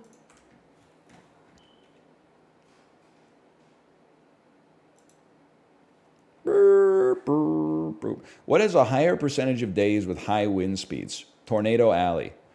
Higher percentage of people who are Hispanic. Texas. Less access to public schools. I'm going to say the Montana that doesn't, because Utah has Salt Lake City in it here. Higher population, Burundi or Panama. Burundi. Higher percentage of people who are Gen Alpha. I'm going to say birth rates are lower in California because of the cost of living. Easiest game of my life. Quite frankly, the easiest game I've ever seen. You look nice. I know, I got a drip today. Yeah, she's dripped out. I'm dripped out. She's dripped out. I look like the mother. We kind of match. We got like a little like slate versus cement kind of tone going on here. What about the pants? I got ripped jeans. Diesel jeans. Not diesel jeans. Ripped jeans. Glass of whiskey, half an Adderall, and diesel jeans. What? I always forget the third one. What's the third one? I don't know. Chat's gonna tell me. Pepsi bottle? Shower? Yeah! Shower, half an Adderall, glass of whiskey, and diesel jeans. What was Dan's raid message? Kevin, party of four? Yeah, do you remember? When Come Dan... here. You come here. I do remember we were eating at a restaurant at PAX. We were waiting a long time, and then someone, the maitre d' called for like a different name, party of four, and Dan went, that's us. Yeah. I do remember that, yeah. And then, remember, and then we got seated, and then the server came down and then said, hey, you're not Kevin. Dan insists it's untrue. Which year did that happen? I have no idea at all. It's 2016, right? I don't know. It sounds like it could be right. He said it was 2012. That's the year that we met. Yeah, it wouldn't be 2012. Could be 14, 15, or 16. I found the pattern. When Nail gets What the fuck would she say fuck me for? when they get embarrassed, they want to say, hey, look, that was 10 years ago. Hey, look, that was long ago. So they want to make the year as late No, as you know what it is? It's because I've been like a saint for like 10 years. And then when you like want to take me down a peg, you're like, remember this story from like 2013. And I'm like, I was just a little kid back then. You're not a little kid. She'll bring up some stuff that happened like 92% of my adult life ago. And I'm like, yeah, I renounce it. I renounce it. That's a long time ago. I still remember the Dan's cheeky laugh when the waiter came back and then tried to be like, hey, you're not Kevin. And then they said, oh, I'm sorry, it was my honest mistake. My name is Kevin, it's the same name. Yeah, you're like, it's too late. Yeah, we already ordered appetizers. Sorry. And then as soon as the waiter left angrily, he gave us the side eye laughing, like the, that. Everyone knows. It happens. But honest, and listen, I'm not rushing to the defense of Daniel. He shouldn't have done it. But like, why didn't Kevin say, I'm here before Dan got a chance? That is the craziest take of all time. It's not like, on the first yell, Dan was like, I'm Kevin. Because then there's a risk of conflict, right? It was probably like the second or third yell. And then he's like, we're right here. You're like the most, you're the true good zany wingman. Kevin wasn't locked in. He had the responsibility of getting the table, and he dropped the ball, probably looking at his phone or something, watching a video. You can't be doing that in a busy restaurant situation. Somebody's got to keep their head on a swivel, man. The craziest take.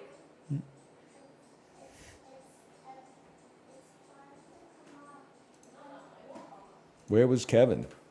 So true. Catherine O'Hara in Home Alone. Again, he did something wrong, but it's funny wrong, so it's okay. And also, this is why restaurants, we gotta use the beepers. We gotta use the beepers.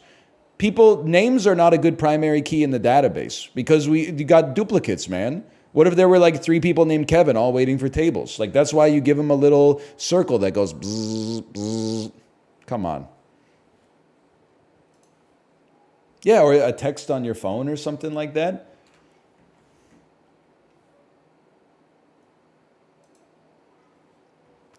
Dan, you ever play this on stream? Guess the 5 countries that export the most craft paper. I'm going to hit you with something crazy right off the bat. Finland. They got lots of forests up there.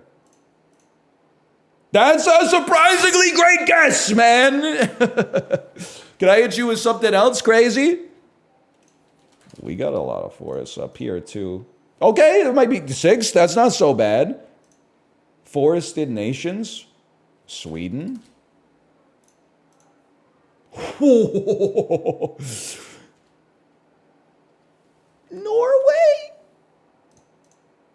I regret everything, man. They don't need to export their lumber. They got so much oil. What was that? 72? 72? Russia. Northern Hemisphere nations with many forests. I'll take bronze on pick 5 is crazy. I can live with that. The Finland poll, it set me off on a good track right away. We take those. Austria too, huh? Miss the US? Honestly, you can't hold a candle to us when it comes to forests or lakes. So the only reason you like export more than us is because like we keep some of ours for ourselves because we'd be writing lots of stuff on paper up here. Lots of stuff on paper. Why Germany? Because they love making stuff, man. Germany loves to make things. 91% of the country is engineers.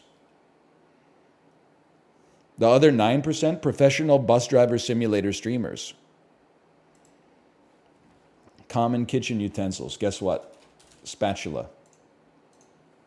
Tongs. Fucking slotted spoon. That's bullshit. You never moved saucy pasta from a skillet into a Tupperware. You need a slotted spoon for that shit, man. Okay. How about a ladle?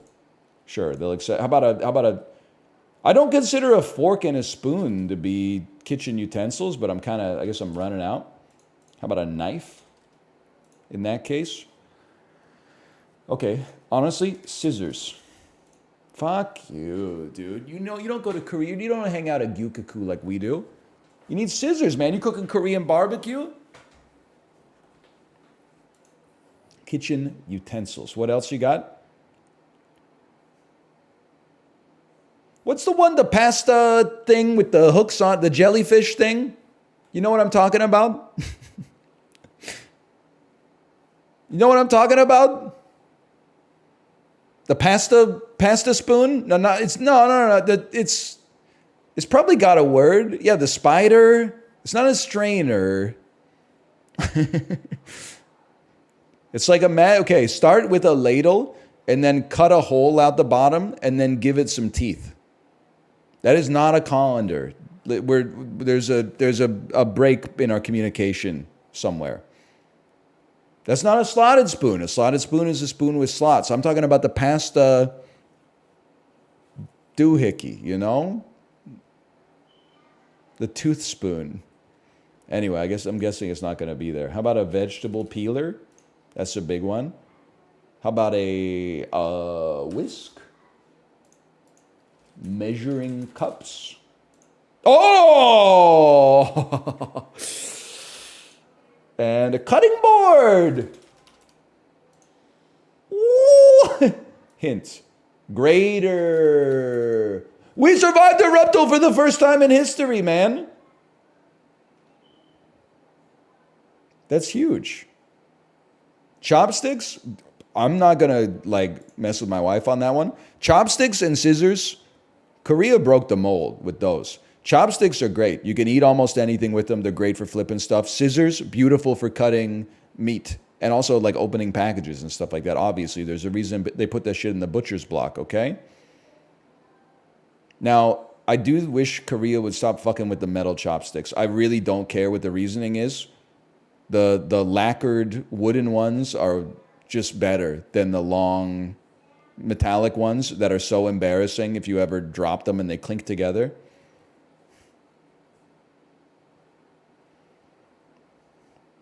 Metal gets hot. Brother, you're not eating like magma, okay? Like that's not really, that's a minor concern here.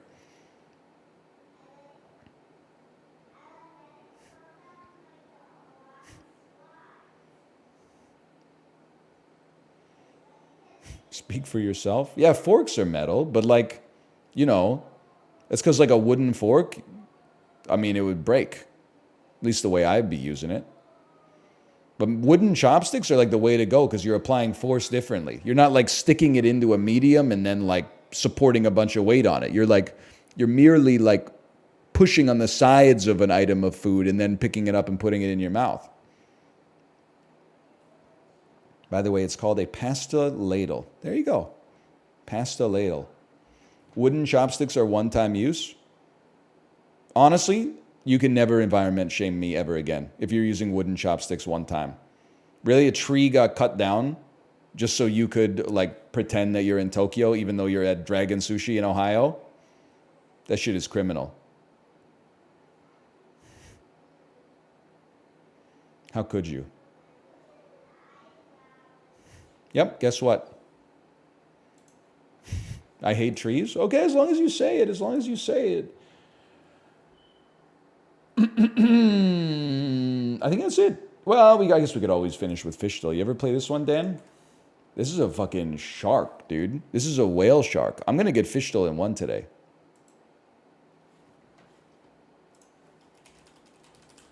Oh!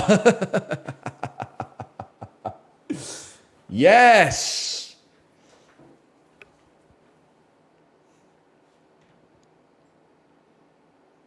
You play VG Bandle? Nah, I'll be listening to like Paul Simon's 1986 album Graceland instead. You could catch me on fucking Pitchfork's best of the 1980s, advocating that Remain in Light should be #1 instead of Remain in 2. Or instead of #2. Shushmarker, we'll call that Dulls. And then,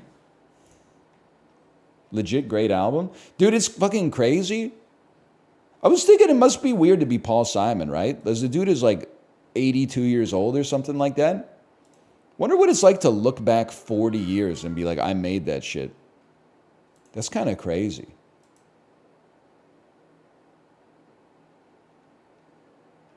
Like, I look back 40 years, I'm -5 years old. He does have 2 first names. Okay, hang on.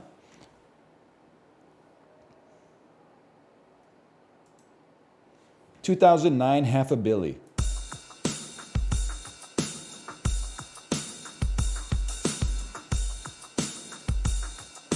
Symbols on sale today, boys.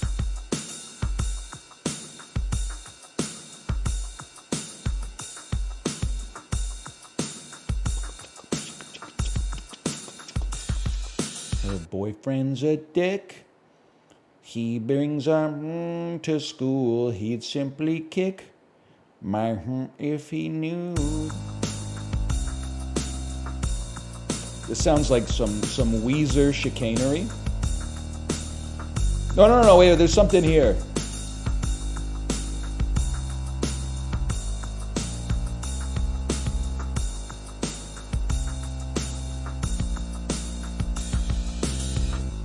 She sounds like a greeting card running out of batteries. I'm gonna know it. I know this. I can't place it, but I know it. I'm liking the counter melody. I'm liking the Samsung Galaxy phone alarm tone number 4. Yeah, this has got like a management kind of like a, I don't think it's that, but or like a passion pit or like an owl city? Yeah! What? You're not gonna like what I was gonna say, but I'm gonna say it anyway, which is it sounds like a bad band pretending to be a good band. What I was gonna say is like it sounds like an artist inspired by Animal Collective, but with no other divine inspiration breathed into them from a benevolent creator. Dude, we listened to it. I know it's not my favorite song. I like the Postal Service. If you like Owl City, you should check out the Postal Service too. That's all I'm going to say. Even if you think that the Postal Service is a pale imitation of Owl City, which would be backwards.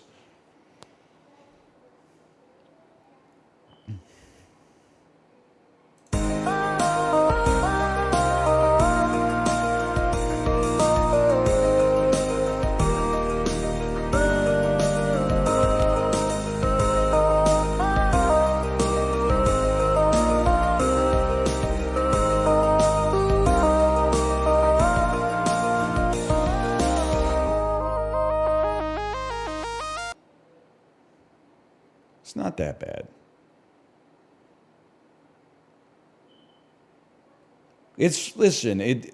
To be self-aware, people were like, well, if this sounds so much like the Postal Service, why is the Postal Service good and you don't like Owl City? Because I'm like the kind of guy that's like, you can't just like write sweet and saccharine shit. You have to like steep it in like a literary reference or like metaphor or something like that. Otherwise it comes across a little bit like, preteen diary core.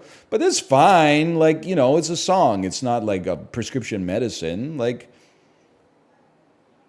if it needs to be like that naked so that you can feel the emotion, then so be it. That's fine. There's nothing wrong with it, man.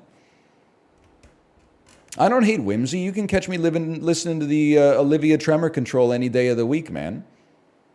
You think I don't know shit about Dusk at Cubist Castle, you piece of crap? If this is whimsy to you, your ass needs to get into some fucking Terry Gilliam, okay?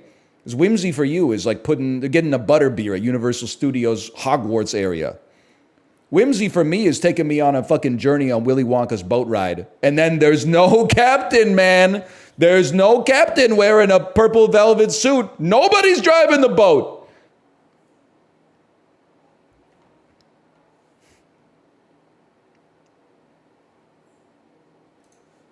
There's no fucking earthly way of knowing. That's what I'm saying, man. Anyway. First half remaining light or second half girly? I got to think about it. That's tough for me because like Once in a Lifetime is side one. It might be one of my favorite songs of all. Well, no, that might be side two because it's like it starts with like Born Under Punches, Cross-Eyed and Painless. I got to think about what. I like side two as well though, man.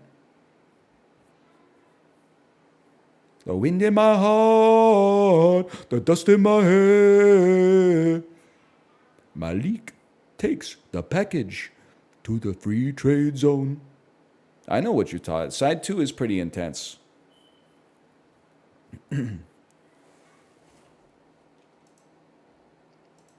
Anyway, sorry. I got lost in 1982 for a second.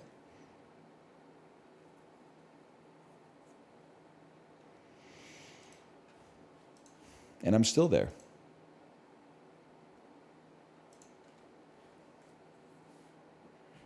Hi, Tomo. All right, I gotta go pee. I'll be right back. See you then.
Y'all, let's play some freaking Dungeons and Degenerate Gamblers, man.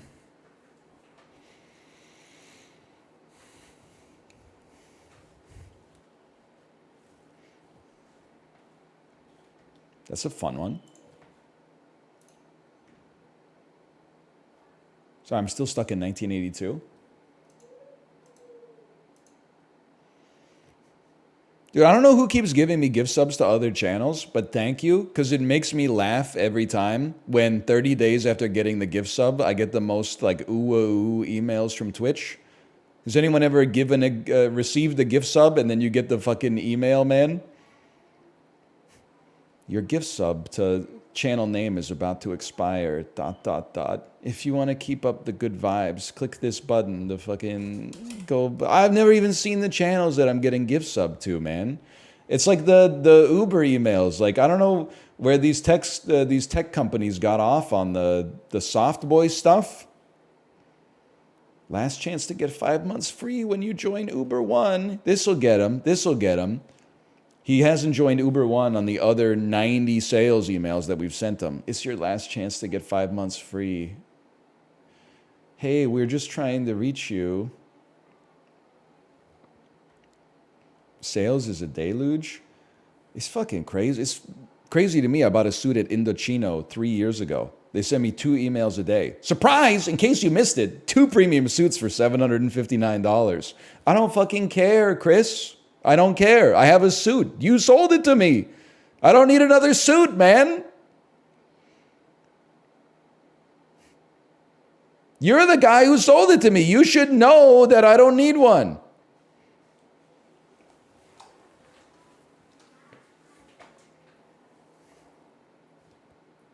Suit yourself up to 30% off online and in-store. Discover custom threads that won't break the bank. If you give blood, the Red Cross won't leave you alone. I think I'm going to start donating blood because apparently it's like a way that you can purge microplastics from your blood. And it's a good thing to do, especially like if people need it, then they'll be happy to have the blood. But I guess you're not really getting rid of the microplastics. You're kind of like just donating them to the next guy, but they got bigger problems, right? So double them and give them to the next guy. Would you push the button? You get a life-saving blood transfusion, but you get 100 more micrograms of plastic in your blood? Bro, then that's fine. Once he gets better, he can just donate the blood. Like it's a victimless crime. Until the bioaccumulation kicks in and like the dude getting the 1,000th blood transfusion is just like getting a red Lego brick shoved into his chest. Sorry, brother, it's all we got. What was I going to do again? Oh, yeah. Play games. That's right. Oh.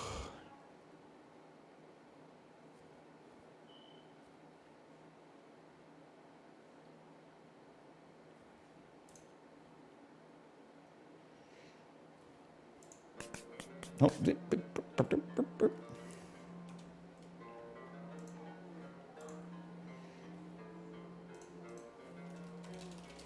You ever donate plasma for cash?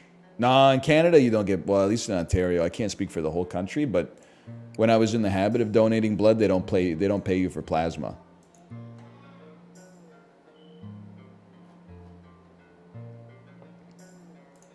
So I don't know if anybody like donates it, or maybe they take a little bit off the top. Like when you donate.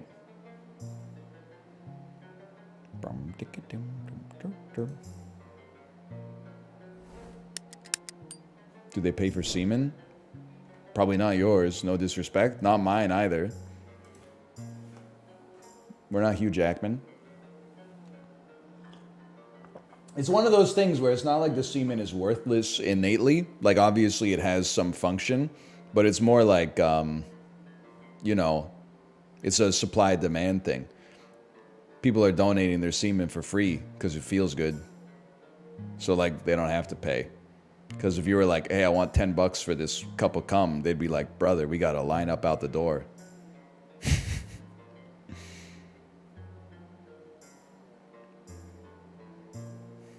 If anything, it should probably charge you like 15 bucks to donate semen.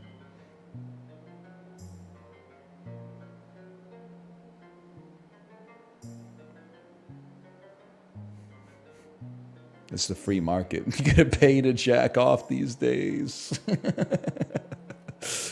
It doesn't feel that good? What are you talking about? It's like the best feeling of all time. Are you insane?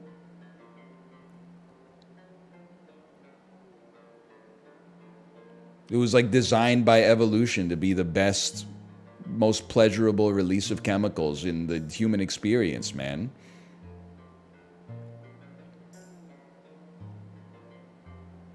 You're doing it wrong. I don't know. It's not the best. It's like a solid 6. What are you talking about, man? What are you talking about? That's ridiculous. I've never done heroin, okay? I've never done meth. This is crazy that you're calling it a 6, man. A 6?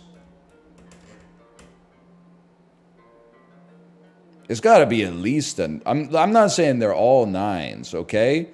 I'm saying on average, it's a 9 or a 10.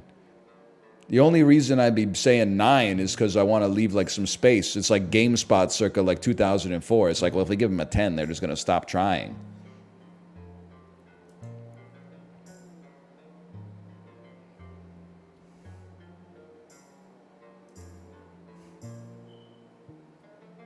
You guys are crazy, man. You're insane.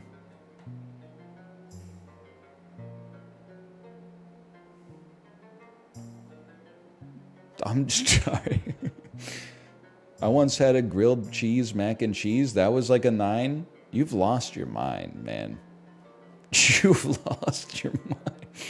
No, Sam. I'm eating more sandwiches than the average person, but listen, we can't talk about it. This is just weird. All right, we're so back. We have a win, as you can see, on the deck of hearts. I think I should... Where do I like to be? I think I like to be like here. I eat like 4 grilled cheeses a week. That's a lot. I'm not mad at you, but that's a lot. Let me do clubs deck here, okay? Clubs deal extra damage. Place your bet. Play it safe or double down. Advantage is harder to get. I'm going to be honest. I'm going to play it safe right now. I don't know. I don't think I'm that kind of guy. Yet. Edit your ID in the corner. I think it's too late for that. I made a mistake. I should have done it earlier, okay?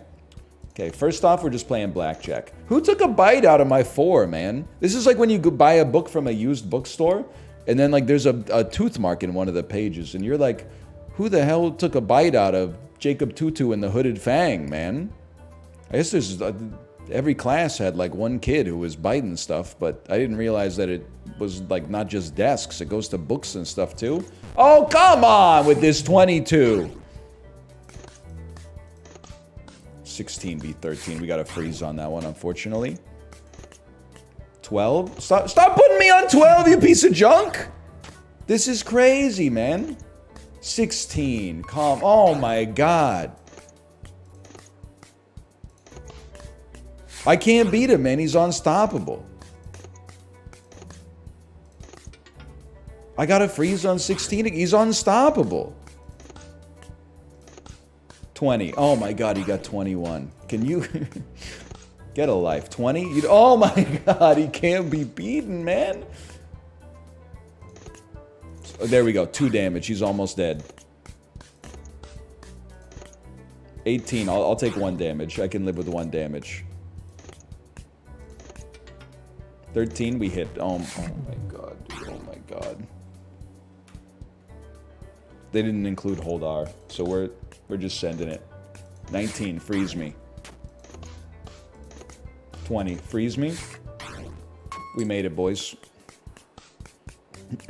Now it gets easier. On play, lock, then move a card from your foe's draw pile to your draw pile. Every time that card is discarded, lose 5 chips. Jimbo kind of screwed us last time. Jack of all trades is all suits at once. That seems pretty good. If we get a blackjack with it, we'll heal get shields, do extra damage, and get money, I'm going to take Jack of all trades. I think it's a safe play. Hot Chip. Start with 1 advantage. On burning a card, gain advantage. Chipmunk. On start of encounter, gain 3 advantage. Advantage persists between encounters. I'm going with the 3 start, man. And take me up against the drunk.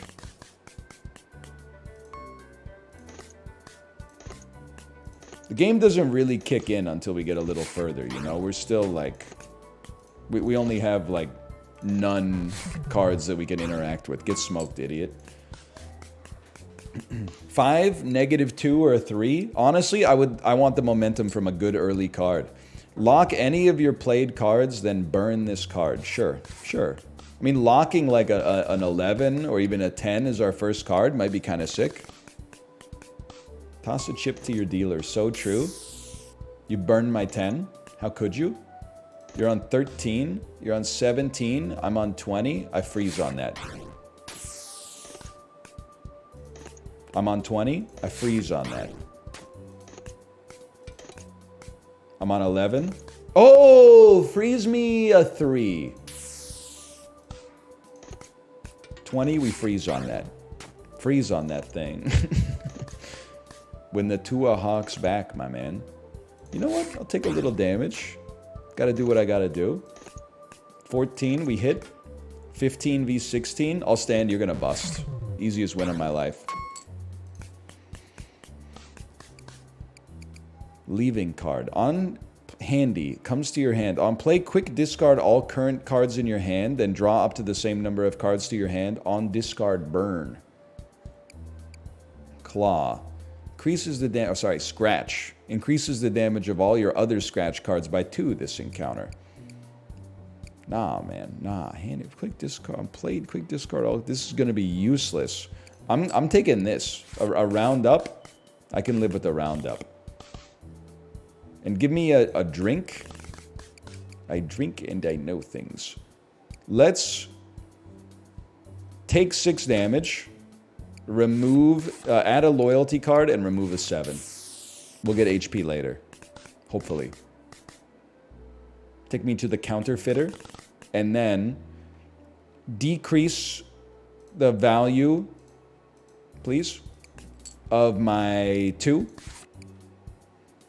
Decrease the value of my 3. And then leave.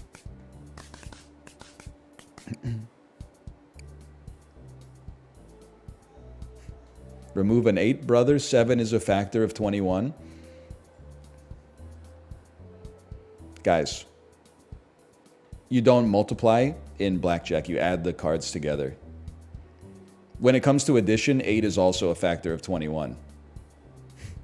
8 plus 13, 8 plus 12 plus 1, 8 plus 11 plus 1 plus 1, 8 plus 11 plus 2, 8 plus 10 plus 3, 8 plus 10 plus 2 plus 1, 8 plus 10 plus 1 plus 1 plus 1. No, he's spitting? What do you mean it's a factor? We don't have any other... It's not like we have 3 7s in our deck, bro. You don't know what you're talking about. You've lost your mind. You're the one who's out, Gabi. You're out of your mind.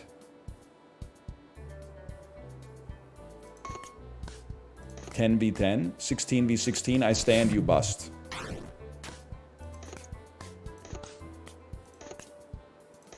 $18, 16, 16, real 16. I freeze. We go 17. I'll probably stand on 20.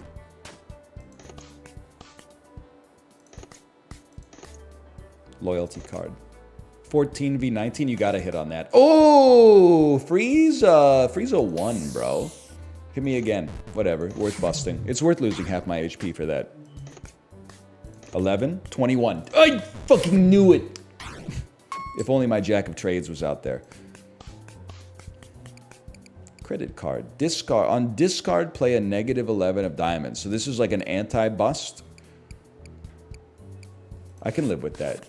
We got so much advantage. We got to be able to play some cards from hand too. Let me stay a night. It would be nice to heal. 65 chips to heal 15. That's not a lot, man.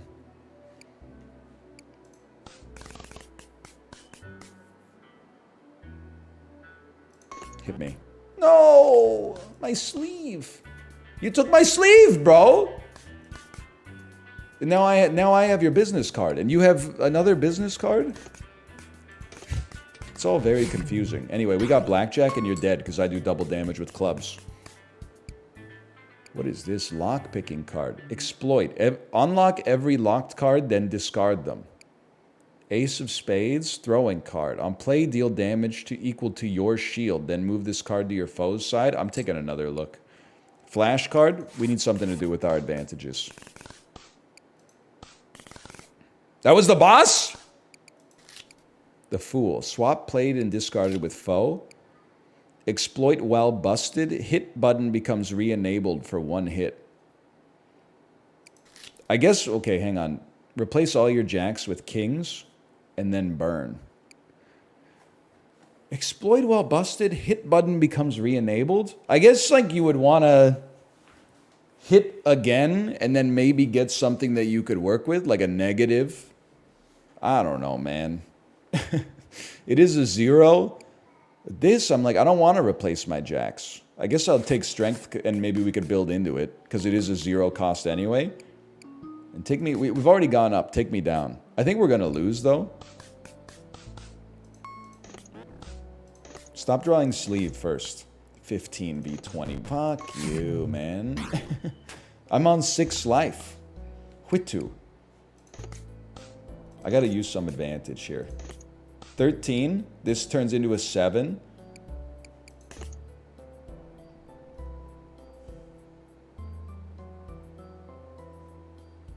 We don't really need the blackjack. I'll settle for the win.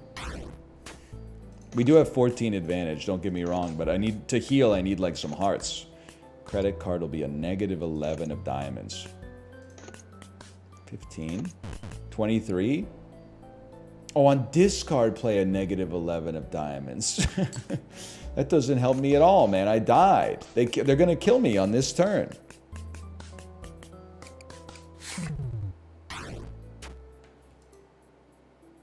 You can advantage loyalty card? Yeah, but loyalty card just gives you a blackjack, right? Is it a blackjack of hearts or is it a blackjack of... I guess it is a blackjack of hearts because you put hearts on it. Yeah, that makes sense. So this is why I want to play it safe because I feel like the club, the non-heart decks are like harder to work with because you don't get the built-in like HP regen, at least early. Oh, you are a sack of crap, man. This is a sack of crap. 15. What do you want from me? Okay, you're cooked. Queen of Hearts. Have the value of any played card this encounter. Bounce card. Credit card knife. Exploit, lose 5 chips, deal 5 damage. Increase the chip cost of this card by 5 for this encounter. But we can only do it while it's out there. But that seems pretty nice. I've never used it before. Hot chip and chip off the old block. Okay, hot chip. When you burn a card, gain an advantage, which is going to be tough for us to do. But we start with 1. Okay, that's right. You burned my 10, bro. 12, you got a hit. Oh my god. 21. You're dead. You are dead, yes. Get smoked, kid. We need burn cards. On hit, play a 1 of a random suit. Interesting. Very interesting. You don't burn. You know what? Scratch me this time. Scratch me. Take me to the drunk. Blackjack? You're worth 2. 13. Hit me. No! He still stands on what? Stands on 13. I should have stayed, man. 22 for 22. Nice rules card, idiot. Disastrous. Can I get a burn, please? Can I get a burn card? I like diamond in the rough. It counters shield builds. Let's stay a night. I'm going fancy room, dude. I need the heals. Let's have a drink, bro. And then I can only do beer and a shot. I can't afford the house special. Beer in a shot. And you know what? Just for you, we're cutting an 8 this time instead of a 7. Because 7 is a factor. I don't have the chips required to modify a card, I'm sorry to say. Okay. Be the janitor. 10? 10. 1 damage.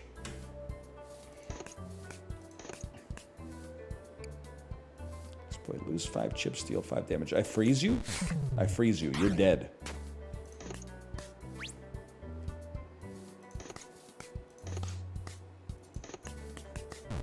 Your life is over. Hello from Bangladesh. Hello, Northern Lion from Bangladesh. You got me confused with the wrong guy. If you've been talking to an NL and he says that he's from Bangladesh, he might be a nice guy, but that is not me. I am from Myanmar originally, and I travel back home now and then. Ask me anything about Myanmar. Used to be Burma. That's a big one. People oftentimes ask about that. Where is it? Southeast Asia. Largest export? Tungsten. Capital? Tegucigalpa.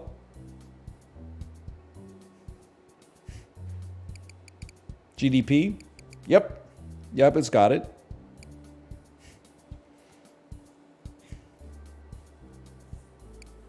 Hang on, I gotta think about this. I don't want to lose 21 chips every time I play this. I know it does 5 damage, but still. I don't like the Costco card either. I'm sorry to say. I need some burn cards, man. I need some burn cards. Give me a 10 of nothings. That's a real card. I can't say that. Give me nothing instead. I'm skipping this junk. I'm on 3. I'm on 13. Oh, man. How dare you? I'm on 0. I'm on 0. Facing 20. Okay. Diamond in the rough does nothing. Claws ruining your life. You busted. Free damage.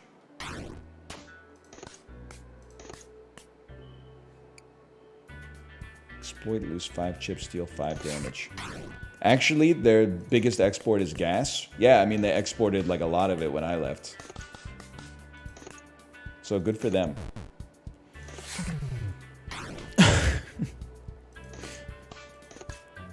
Brother, I think I just gotta play the hearts. I think I gotta play the hearts deck. I don't think I'm cut out for any of these other decks. How about a burn? On discard burn, now we're talking. Handy. On play, it's an instant tie. On discard burn, end gives us advantage. Come on, give me a good card. Upside down, please. On healed, deal quick damage equal to the amount healed.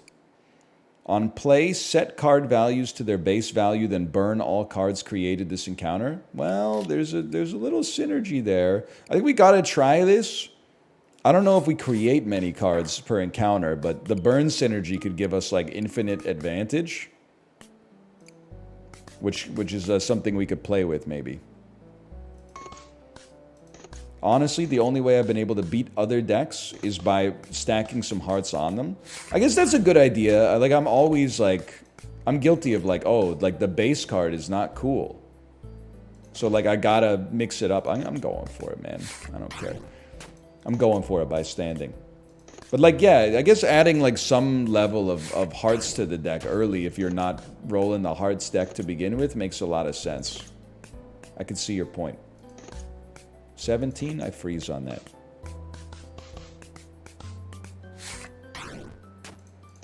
Been a little annoying. That's fine. We're on 11. That's a good place to be. We're on 14. That's not. We're on... Okay, you know what? Instant tie.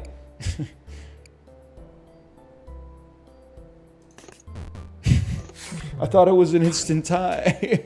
I'm dead again. Oh my gosh, dude. It's crazy. We were gonna die anyway, or we were gonna be on 1 HP. Okay, clubs again. Play it safe. Don't be afraid to add some spades or some hearts to your deck. Change your ID. You're a man in your 30s asking me to go to the character creator and make it bald. Have you ever stopped and taken stock of where you're at in your life right now? Is this what you thought you'd be doing when you were like 15, 16 years old? Just changing the cartoon picture so it resembles the guy that's equally cartoonish down here? Okay, fine. Save and quit. I don't want to squander this one.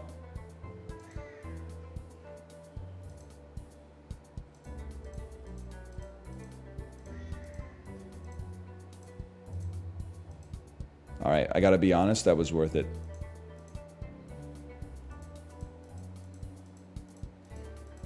CryptoPunks could never. It's school picture day. Do you want lasers or simulated library books?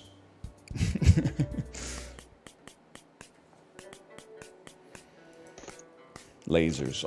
I got a lot of simulated library books. Vibes are back on, man. Oh, never mind. Vibes are off.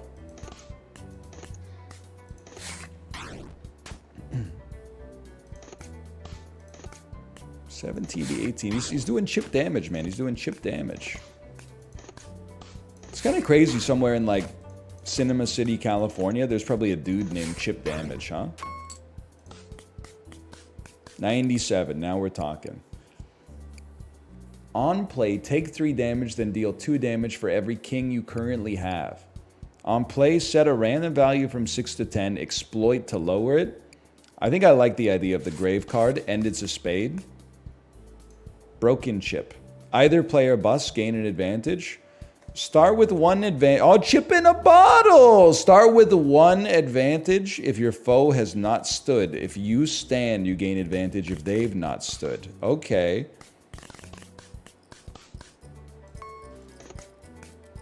I can live with that. We're on 11, 13, 22, you sack of crap. They hadn't stood, though, so I got some advantages. Have they stood? I don't know.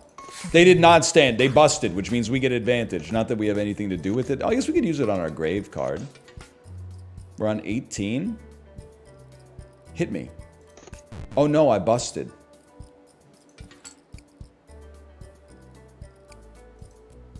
Can't exploit it twice, huh? I was going to do a little trap, and I was going to have the graveyard go and put us lower so that we could then trick them. But they're a computer. They didn't get tricked easily, unfortunately. 61 HP, we can work with that. Oh my god, you drew the card that was on the motherfucking top of it. Are you stupid? You needed to draw less than 10, man. Yes! Get owned, kid. There's the trap. Let me see a good card here. What is this? Plate of S-card, go. On stand, rounds up. Then grant shield equal to its value. On exploit, lock. At the start of the next round, unlock. It's a spade, too. We can make it work. Give me the gambler.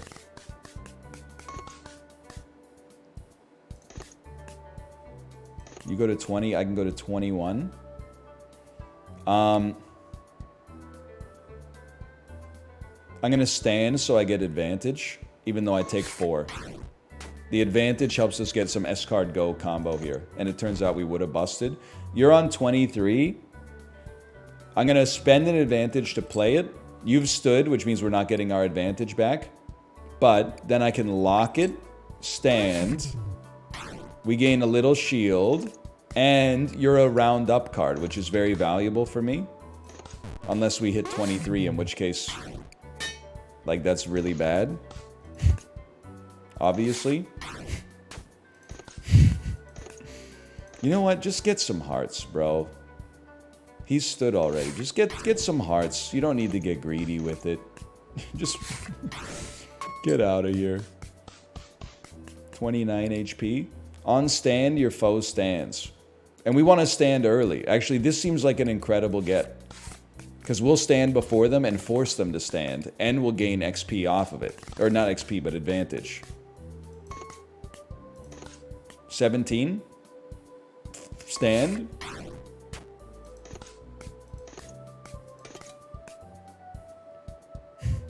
I'll stand. Come on, brother. You stand on 17. Fuck you, dude.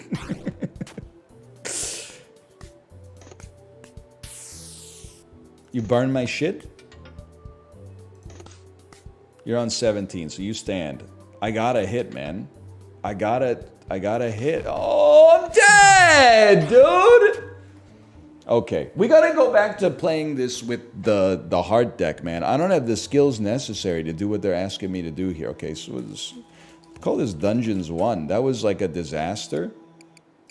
Try again, but like, we're just gonna go hearts, man. Because like, this is ruthless. You'll develop in time? Condescending ass question that confuses learning how to play a video game with like an actual skill. Okay, thank you for the kind words though. Take my 4 damage happily. 20? 22. I'll stand. 20. I'll stay. There we go. Fuck you, you suck. That's more like it, okay? RSVP card. Deal 8 damage if your foe has not stood. Now that seems crazy. It's worth an 8. Give me that immediately. Interact. Take 3 damage, gain 1 advantage. Probably something that we could do with our heart deck. That's an interesting idea, man. That's an interesting idea. You just have to play really conservatively. Yeah, but like, it's hard when you're on... I mean, I guess I'm complaining about the rules of blackjack. It's just hard when you're on like a 12 and they're on like a 19. So you're like, I could lose, you know, 7% of my health, which is a lot. Then there's what, like a 80% chance that I'm not gonna bust? I gotta hit the button. Then you bust and you take like triple the damage and you're like, what the fuck, man?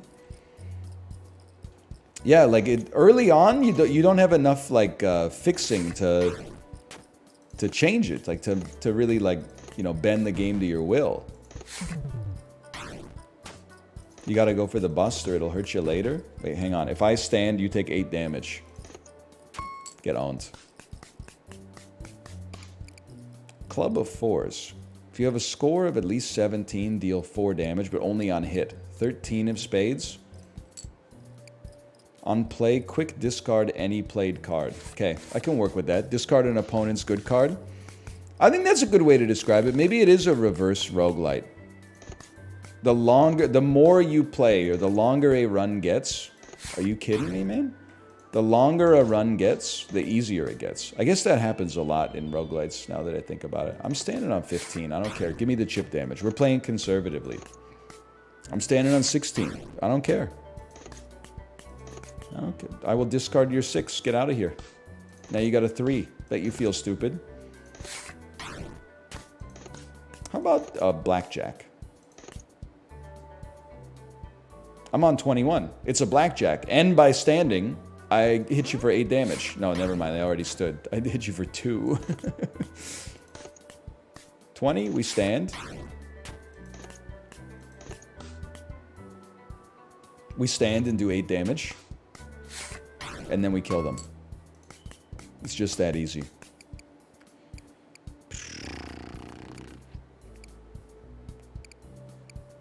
I like an ace up your sleeve. See, now with the hard deck, you're like, it's like playing as Azazel, man. Like, we're balling here.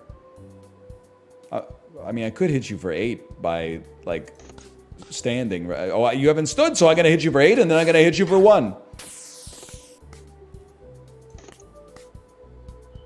We stand. We got to play conservatively.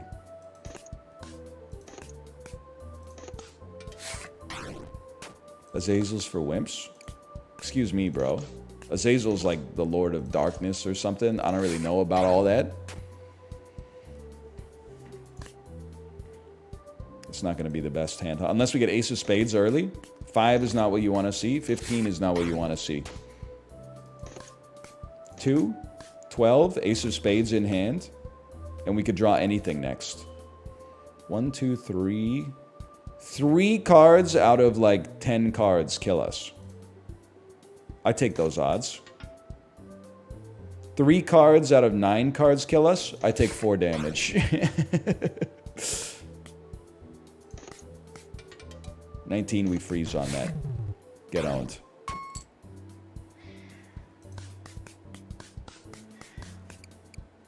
Do automatic cat feeders work for anybody else? My cat keeps pawing at it, trying to get it to turn early.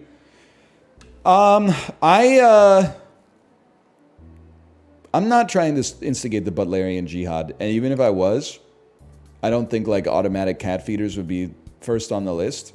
But I will say, the closest I get to ever feeling like the main character of Fight Club and thinking that the things I own end up owning me is the more automatic shit I buy that you don't plug in, but instead runs on batteries. Because now, instead of like a bowl that you pour cat food in, you've got like a device that you have to shove 2D batteries in. And they last a long time, but at the same time, like you're on the Duracell subscription service at that point. I'd rather just give them a normal bowl, which is what we went back to. I just give them a normal bowl and then just scoop food into it, and when the food's empty, I put more food in it.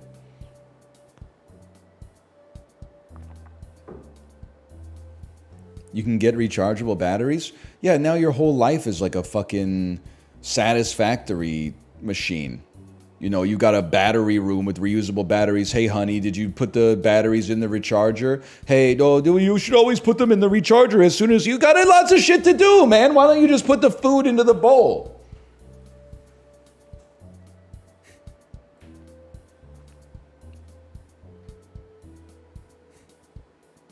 That's too much, man. It's like, it's crazy to me that there's like, I feel like sometimes with convenience, we take like 2 steps forward and then 2 steps back, which is, you may note, takes you to the same place.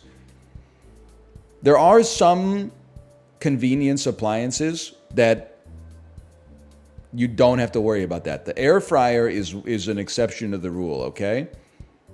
Hi, Tomo. The air fryer is convenient. It's faster and better than other kitchen appliances. Being able to like reheat food nicely without having to preheat my entire oven to like 300 degrees Fahrenheit is a beautiful thing. It only takes like 90 seconds. Dishwashers are great. Dishwashers are fantastic. And I'm sure if you use a blender to make a smoothie, your ass doesn't want to go back to like a mortar and pestle or something. That shit would probably take you like 20 years to make your breakfast, okay? So I don't fuck with the blender, but I respect the blender.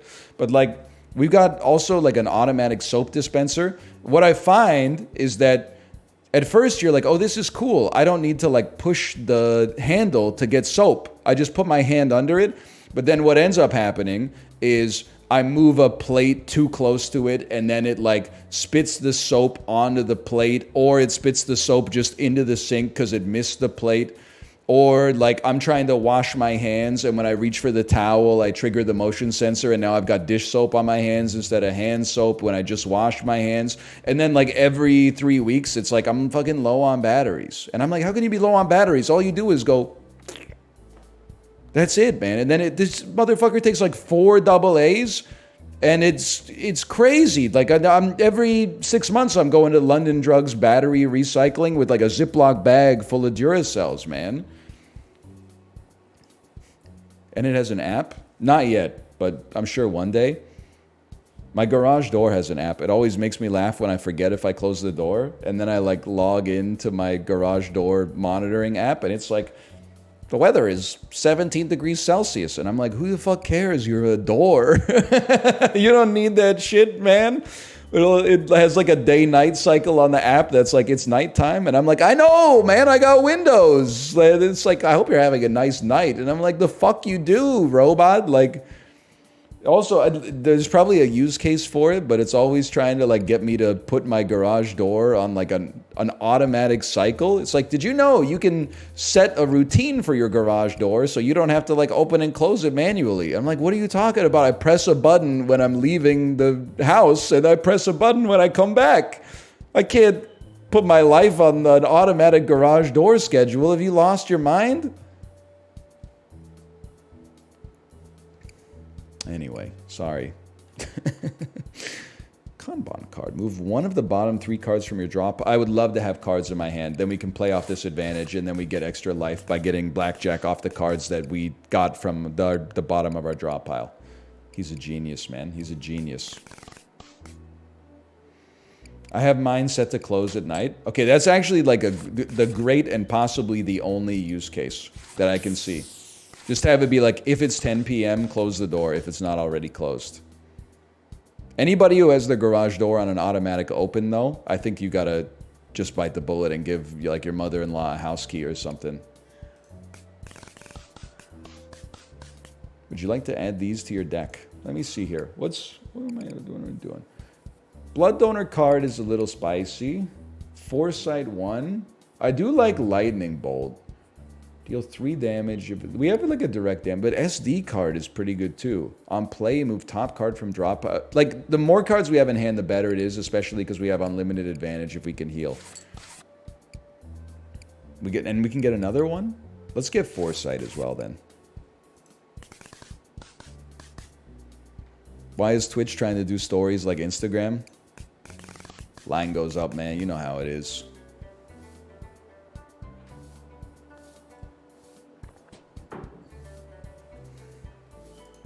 Same shit, different day, ain't nothing good in the hood.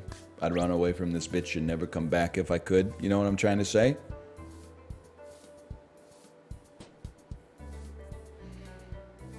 You locked my ace up my sleeve?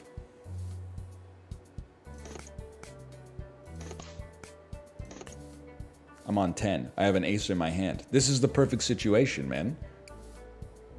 This might kill your ass, dude. I interact, take 3 damage, play my ace, have blackjack, stand, heal for 2, and hit you for 14. Quick discard any played card. That's what's going to come up next. Okay. So I did 3 damage to you. Hit and discard your 10, because I like being on 11 in blackjack, because I'm a different kind of beast. And then stand. Okay, we got vibes again, man. We're kind of rolling. Yellow card. I do like yellow card. Being able to remove our opponent's like win condition is pretty nice. I'm rebuilding like the deck we won with, I'm realizing. But that's kind of like classic roguelitishness. Okay, 7 in hand. Love to see that. We're on 11. Ace up, so we're on 11 again. Yellow card. Honestly, I don't want to see you play my lightning bolt. Choose card to discard. I'm on 12. Are you worth 1? Why do... Oh, yellow card's worth 1. I'm going to discard my yellow card so that I can be on 11 again. 15! How dare you, man? Kanban card. Choose a card to move into your hand. We already have an ace in our hand. Let's take a 5. Take damage. Play your ace. Stand, obviously. We heal for a lot, and we kill you. Now we're talking. Whale card. Lose 21 chips, deal 5 damage. That's hard. On play, permanently rounds up. On stand, add 5 booster packs if you're at 21 or higher. On discard, burn if value is at least 21. It's just a lot of reading. Sorry. You know how it is.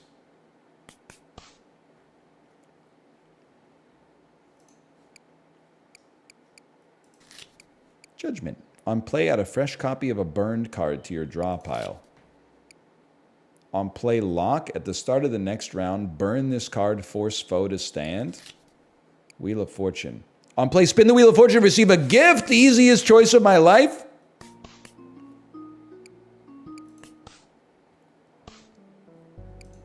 It's perfect. Huge. 13 v0, I hit. Soft 13, I hit. Soft 17, I stand. I don't know the difference between soft and hard. It's always been a problem for me. You beat me by 1, whatever. I snooze on that. 19, we stand. You already won going down? I thought I won going up because I got the damn membership card. Whatever. I mean, we're in it for the long haul. This is our classic setup. Chili pepper, dipped in Mama Liz's Ace of Hearts oil, which means we're healing like a son of a gun. 21 heals.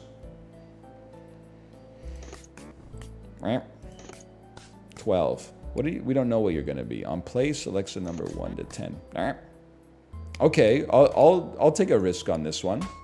Play it. What do you want? What do you want to be? A 2? Get a life, man. What are you worth? 8? You still want to be a 2? Put it in your hand.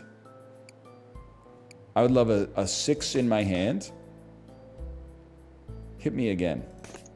You sack of crap. Oh! Stand kills him? Wait, I know that I read a card that had that, but why does Stand kill him again? The next card you play this round becomes a random diamonds card. I skip on that. I'm not fucking with that. RSVP deal. Oh, RSVP deals 8. That's right, if you stand before them. You're absolutely right. What do I want in my hand? Having the ability to discard a card could screw my opponent or save me. Looks like it's gonna save me, people. Let's take 3 damage. Discard. Wait, combat card is worth 0. Discard our 3. We go to 20. I'll live with that.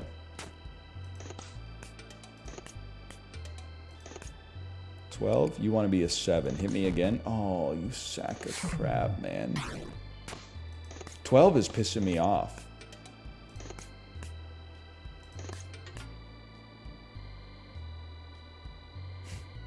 I'm going to hit you for 8, man.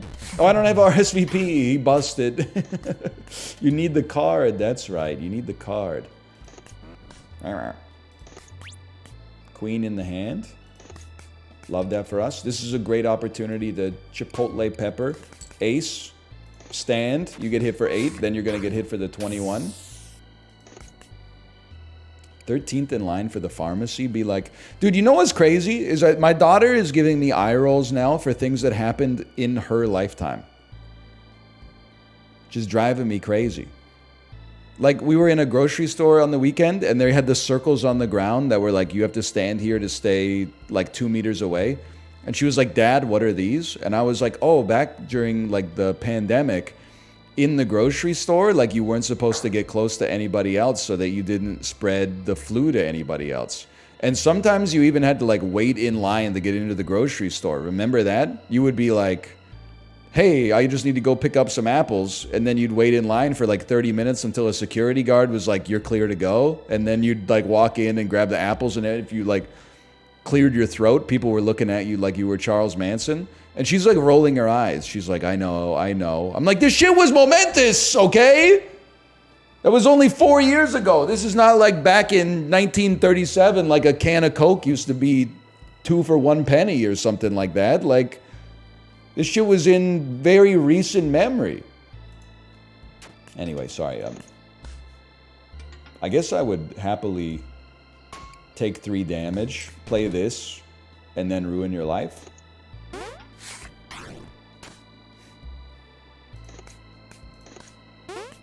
I got like 11 shield. That seems pretty good. I'll stand. That's just too scary for a guy like me. What card would I like in my hand? I would like Lightning Bolt in my hand because it's worth 11. Take a little damage.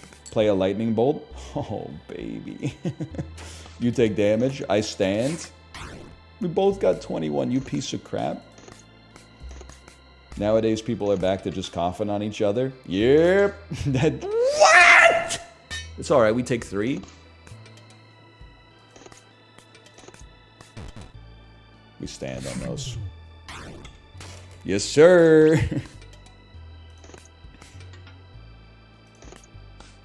$19B, $18, we take those.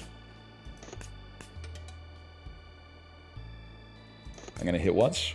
I hit again. You're gonna stand there. Whatever. I'll take the shield damage to do 8 damage to you with RSVP. Discard yourself. Now. Get owned, kid.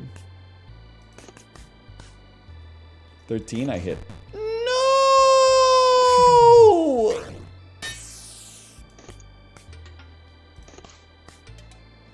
You know what? We got lots of potential healing here. Play a single ace, stand on him. We take those 20 heals.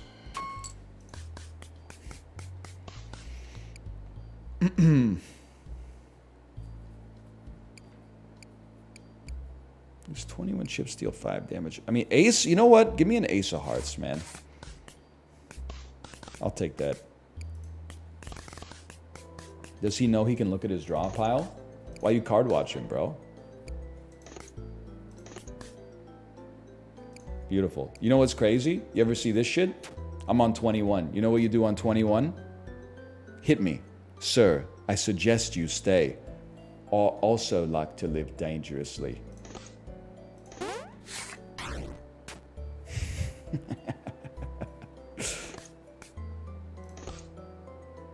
Okay. You get kicked out of the casino for that one.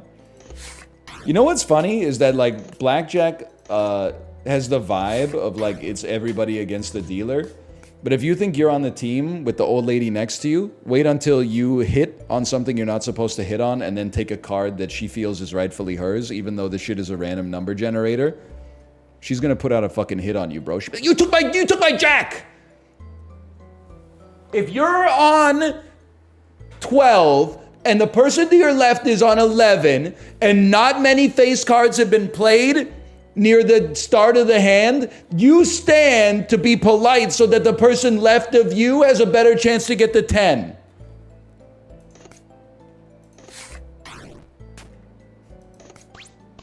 Gambling is so funny. Choose card to move to the top of the foe's draw pile. All right. Guess what, buddy? You're on 13. Enjoy having a 13. Oh, you stood. Whatever. Get wrecked. I mean, you're not going to be stoked you drew a 13. That's like the worst number to be stuck on, man. I didn't come here to make friends. Give me an ace, dude. It's always nice to have an ace in the hand. I would just freeze on that one. Doesn't bother me. There's no rush, man. What's the... Choose a card to move to the top of your foe's draw pile. I did not bust, you piece. I'll draw.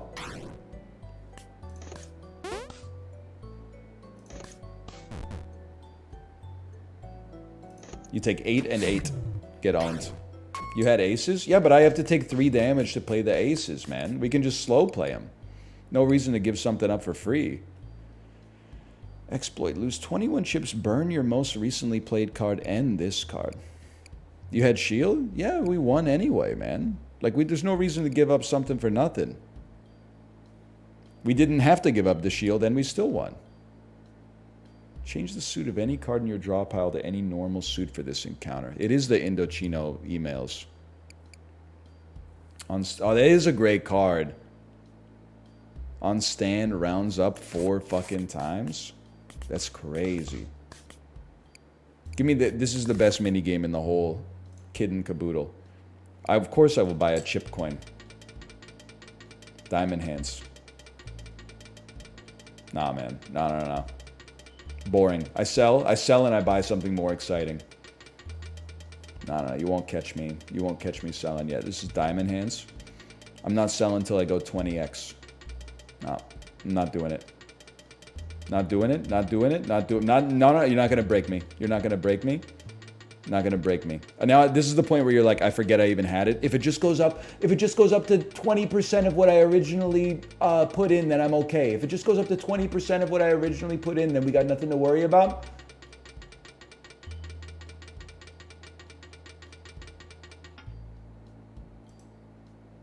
That one stings.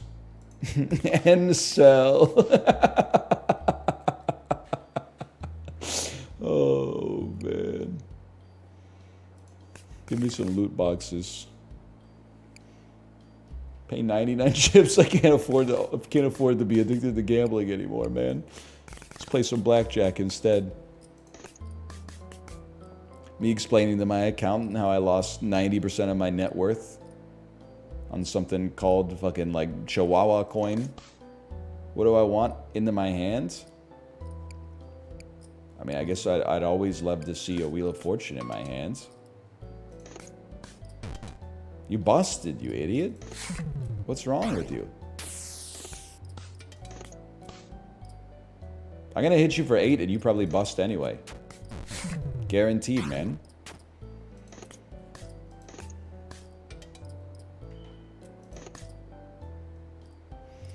Listen, boys, this one's just a gimme. Take 3 damage, exploit, you get a 21 heal. Never want to see that ace again. Get wrecked. You're at 29. You're not very good at this, are you? You know what? I'm going to give you another chance. I'm going to put you back on 12. There you go. You deserve that. I regret it a little bit. Why? I don't know. This is funny.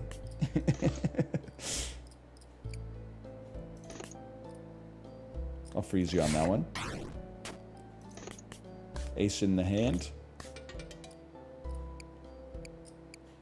Me again. Ace in the hand. We're on. You're like pure ass at this. No disrespect. Yeah, I was content maxing. I kind of like the Kanban card. I think the Kanban card goes crazy. I don't know what it's all about. I'm more about like the content card, but that's a different sort of thing. Card removal 1. Never want to see a 9 again. Card removal 2. Can't afford it, sorry. Dracula. We will continue posting until NL acknowledges that Lucario is fucking sick. I got no problem with Lucario, I suppose. Wow, he lost his win condition on draw 2. I will say, people think I'm a Pokemon hater. I'm not. I went to the card shop with my daughter on maybe Friday. And I wanted to get her a couple packs of Pokemon cards because she's interested in them right now. She mostly likes the pictures. So I said, hey, here's where I made my mistake. I don't know the sets, right? So I said, hey, give me 2 packs of Evolving Wilds. And the clerk's eyes kind of like did like that. And then when they were ringing me up, they were like, that'll be like $23.99 or something like that. And I was like, what the hell? $23.99. Evolving Skies, that's it. Evolving Skies. And I was like, what? I just ate it. I didn't realize it. Then I checked the receipt. Then I checked online. The Evolving Skies are $12 a pack, man. It was like I accidentally bought like Modern Masters or something like that. That's honestly a pretty good price for that in Canadian. It pissed me off though, because like I never know what to like how to look for the prices of the cards. Because like in Magic, you're just like you write the name of the card and then it's like that card's worth 3 cents. But you ever like type in the name of a Pokemon, it brings up 400 different printings of the card, and then there's like this one's VMAX, this one's GMAX, this one it's been printed in 14 different sets. This one's got alt art, this one's full art, this one's got hollow, this one's got hollow but only in the box, this one's got hollow but only on the borders, this one's got alt art, this one's got like it's insanity, man. They need to bring back Beckett. We take those any day of the week. Magic's doing this now too. Even the mighty have fallen.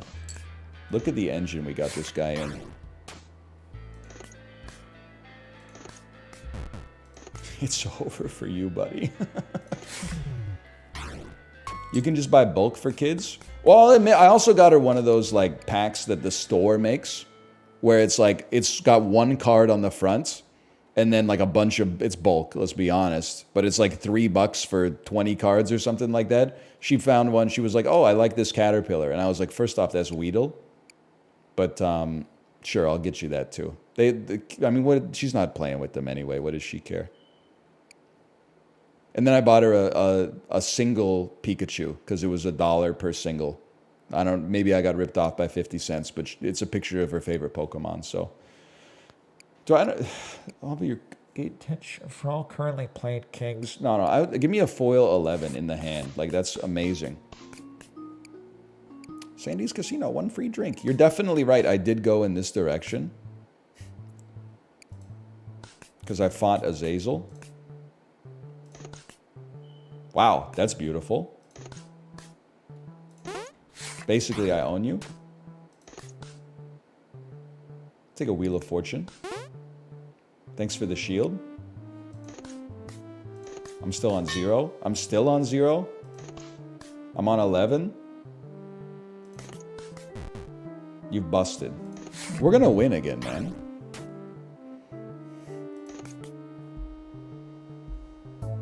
What do I want in my hand? I'd rather have an ace in my hand than have to pay to play an ace in the sleeve, which would then give me an ace in my hand. I mean, I feel like you'd be silly to not... Well, I guess I didn't have to take the damage because I could play this for free. Okay, yeah, stand on this. It would be crazy to bring your own ace to the blackjack table, man. Okay, we accept the tie here. You know what? I'm going to pay my shield to play Wheel of Fortune. What did it do? What did it do? It put another Wheel of Fortune in my... East. Add another Wheel of Fortune to your draw pile. I don't want to fuck with this rules card, let's be honest. Stand me.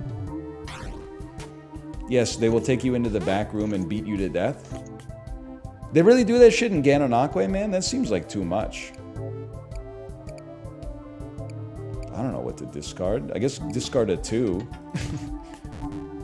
You haven't even stood yet, so take 10 and then take another 8.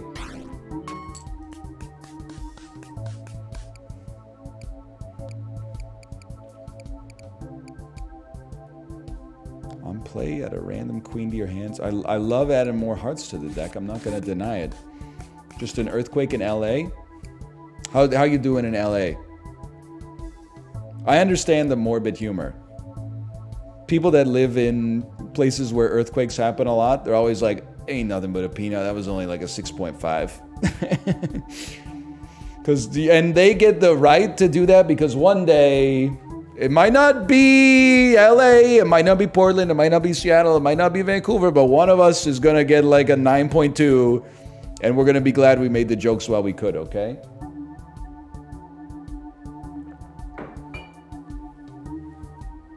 Poker player.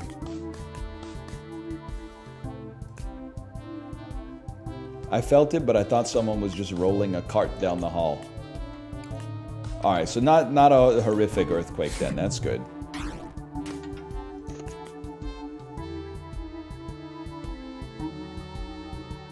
It's crazy. Give me a 2. If we get stuck on 19, we got a free blackjack. Holy cow. He's a genius.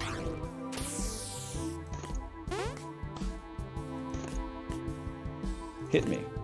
This is a guaranteed 21, bro.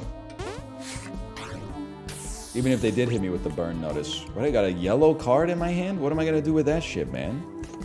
It's worth, I guess it's worth something, right? It's worth 1. So if I get to 20, I can play it? I can't believe it. There's no need for this, but that's what you get for putting that shit in my hand, okay?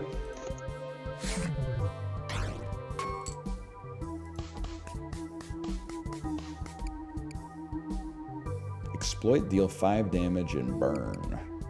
I can see the value.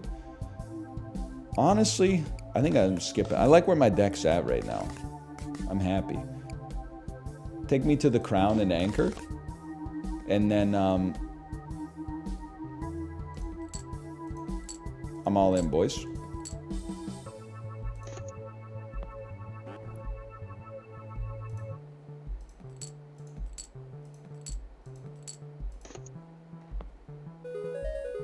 A face card might help your quest.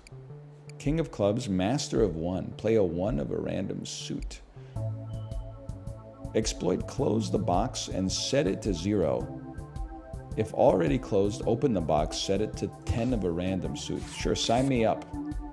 I need the money. Yes! Holy, I don't need the heal. I would love to remove and maybe add a spades card. Blessed. Excuse me, old baseball card is disgusting. You get 10 advantage, and like this, it might be one of the best cards in the game. Gain 10 advantage on discard, burn it? Like, that's ridiculous. Come on. Come on. Okay, I'm leaving. Never heard of a shortcut before? Well, well, well. Are you hearing the chips, man? And I don't mean Doritos. Take your luck to a real casino? I don't really mess around with that stuff. That's 21. I don't know. I listen. I'm not a perfect person. That's amazing. I never meant to do those things to you. You ever listen to Hoobastank? But like, I feel blessed that like, at the very least,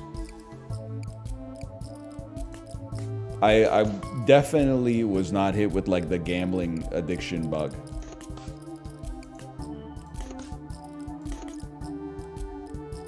That's a high roll. 13. You know what? This is worth 0. Wait, I'm play move 1 at the bottom 3. Okay, I like it. I'm willing to take a hit here. 500 hours in Balatro. Balatro's not gambling. There's no stakes, man.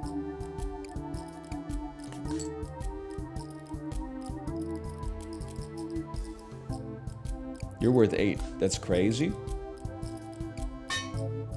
There's gold stakes? Okay, well... You got me with that one. I can't dispute that. Oh, I have 11 advantage. Why was I taking damage for no reason?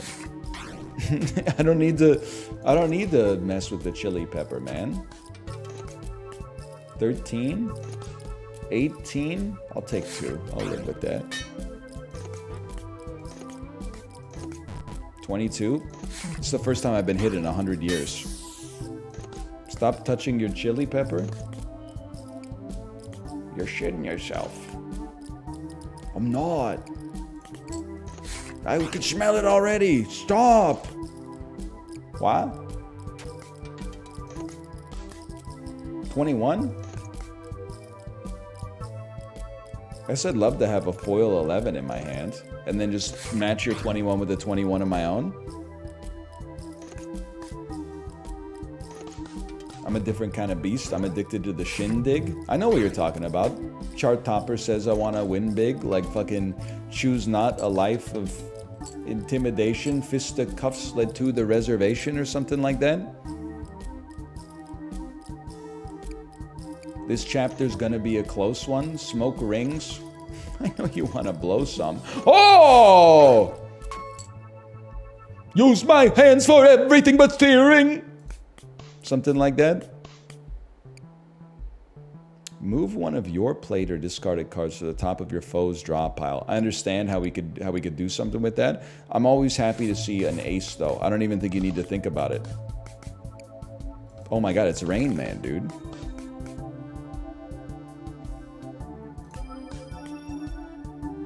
It's not fair. He knows what cards are coming. He stands on 19 though? Brother. Oh my god, he's got 3 pies in the deck, dude!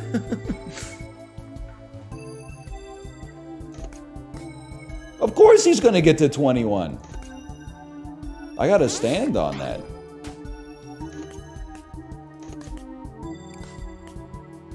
This motherfucker is really out here saying like hot water burn baby and shit. Never mind, you're cooked. Lightning bolt in my hand. It's over for you, mister.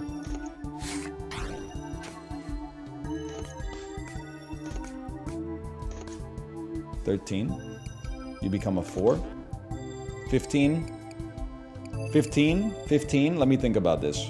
I'll exploit, take 3 damage, turn you into a 4. That way I take 1 instead of 5. Net positive.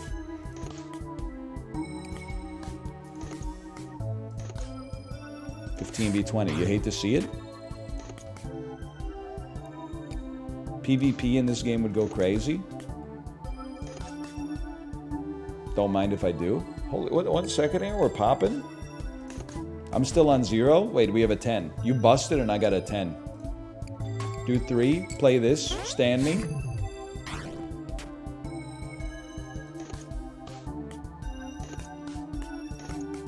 $15, be 16. We stand, it's over, buddy. Butter. I don't know, honestly, the more Slay the Spire I play, the more I'm like, making your game single player only is a beautiful flex. I definitely want the Queen of Chess. You don't need multiplayer if the game's perfect. I'm falling in love with Slay the Spire again, man. It's a beautiful thing. Okay, a second look at these cards. King of Gold. Yeah, we know. Yeah, but it's good. It's not just good, it's like the greatest game made in the last 5 years for me. And now that I think about it, I think that it's maybe like 8 years old. I really think I could like play it forever. And they're making a second one? I know. It's got the Spelunky thing for me, which is like, they shouldn't make a second one because the first one's perfect, but I mean, Spelunky 2, is it better than Spelunky 1? Who cares? Like, it's as good and it's more Spelunky. They did a great job with it. I don't know what I don't want to pay you 55 chips for this. Pit Boss. Lightning Bolt, yellow card. Yellow card's worth... You are horrendous. Oh, but every time I do damage to you, it does damage to me, right? Isn't that your thing?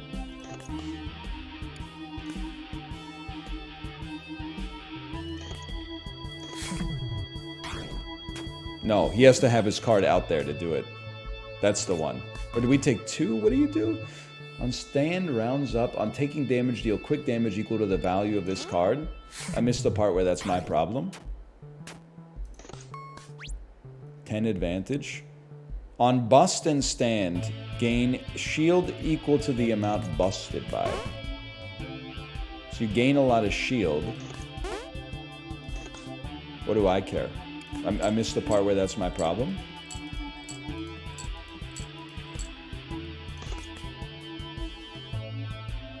I'd love to have a discard in my hands.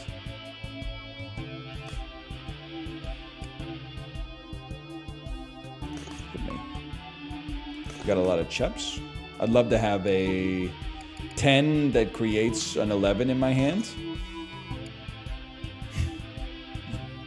Might as well hit. I was gonna... Oh, and then, you know... Sure, 1 advantage to play an ace. We heal a lot off. We heal the full off of it, so I take those. Now you, I'm like, I've got to fucking play this shit. What, you can't discard it because it's locked? What a scam, dude!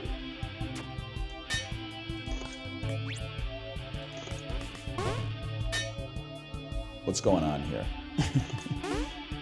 What's all this then? I'm getting shipped up. Hello, Sinvicta. Hello. They're trying to kill me, man. They're trying to kill... I'm trying to kill them. They're trying to kill me. The only thing is I don't really know how they're doing it. Hang on. Take 3 damage. Queen of Drag puts us on 21. We're going to take a lot of chip damage. Stop it! Stop with the chip. Then I'm healing for a lot, right? I'm taking more chip damage! The queen's worth 11. Don't get it twisted. I'm on 21 again. I heal for 21. I hit you. I take none. That's a change of pace. A 10. Take 3. Killer queen. What does it do again? It burns a card. Get this motherfucker out of here, dude. And now I'm on 23! Oh, because he gets stronger every time. That's right. That's right. That's right. Yeah, dynamite with the laser beam and all that. Kill the other one, bro.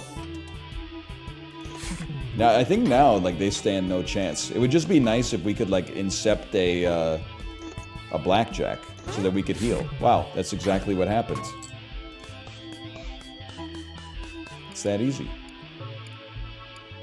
Take a peek at this. We're not really a King of Kings build, man.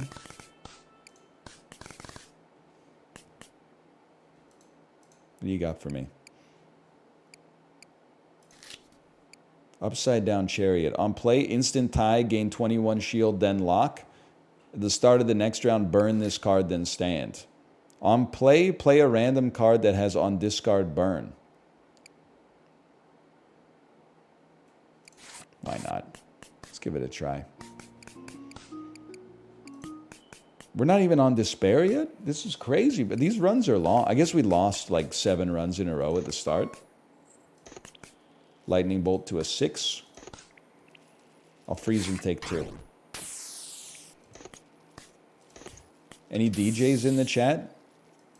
Why wouldn't you just play? Oh, we don't have to play our 11. I don't know. I will say, I don't mean this as a negative take, okay? This is just one man's opinion. I'm not like, you know, delivering the Sermon on the Mount. But I did, because Twitch rolled out the DJ function. I go to the Twitch homepage and it's like all DJ streams. And I watched for like 5 minutes and I was like, man, still don't get it. I just don't know, man. It's just, for me, I think like, it might be different like if I was born in Berlin or something like that, but I just don't know what people get out of it. Was it pumping? Yeah, they were playing like a song from the 80s, but like with the techno beat behind it, and then they like mixed it into another song from the 80s with the techno beat behind it, and I was like, that's fine. Like, you don't get listening to music? Well, I don't know, I don't, now you see, the more clarifying questions you ask, the more you chisel away at my facade of politeness, and then I start to like get closer to my true opinion, which is I feel like there's craft to it, but maybe no soul. And now you got me on the back foot, and I gotta. Why did he say fuck all DJs? No, I'm not trying to yuck your yum. I'm just saying, for me personally, I don't know what people get out of it. But maybe it's because I go to bed at like 9:15, man. I don't know. You don't like alt people? What are you talking about? DJ, the EDM is like the most popular genre on the planet. What do you mean alt? I'm not like other girls. I like listening to electronic music. What the fuck are you talking about, man? Hang on, let me think about this. Move this into your hand. Move this into your hand. Give me a 2 in my hand. I could see it. I could see it working. Give me a... So, Victor, are you on the track here, by the way? If I hit, I will get a 7 as well. I'm okay with that. What's going on? I'll stand on that. You know what? No, I'll play Wheel of Fortune, because why not? Okay, then I'll stand. Everyone's a critic? I'm not... I said I'm not trying to yuck people's yums, which means you can't ask me any other clarifying questions about it, okay?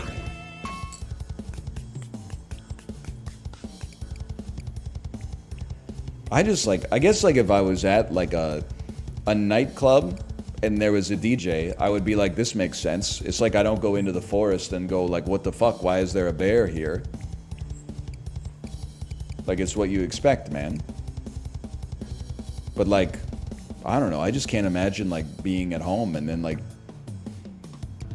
I guess you put on like a DJ stream if you're like holding a party or something like that. You'd be like, hey guys, the pizza's here. But like just by yourself, like putting the DJ, I guess, I don't know, man, I just don't know. I feel like none of my friends are like DJ pilled either. Yeah, I mean, what's negative ace is good.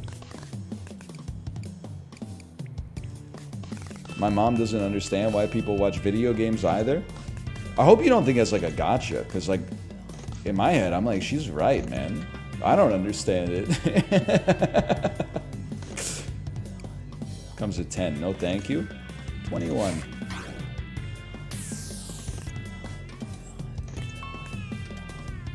I know what to do. No, I don't know what to do. Hit me. Discard your grave.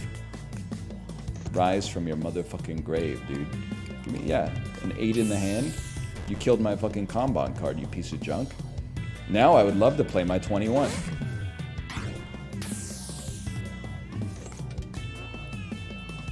Oh, that's an easy one.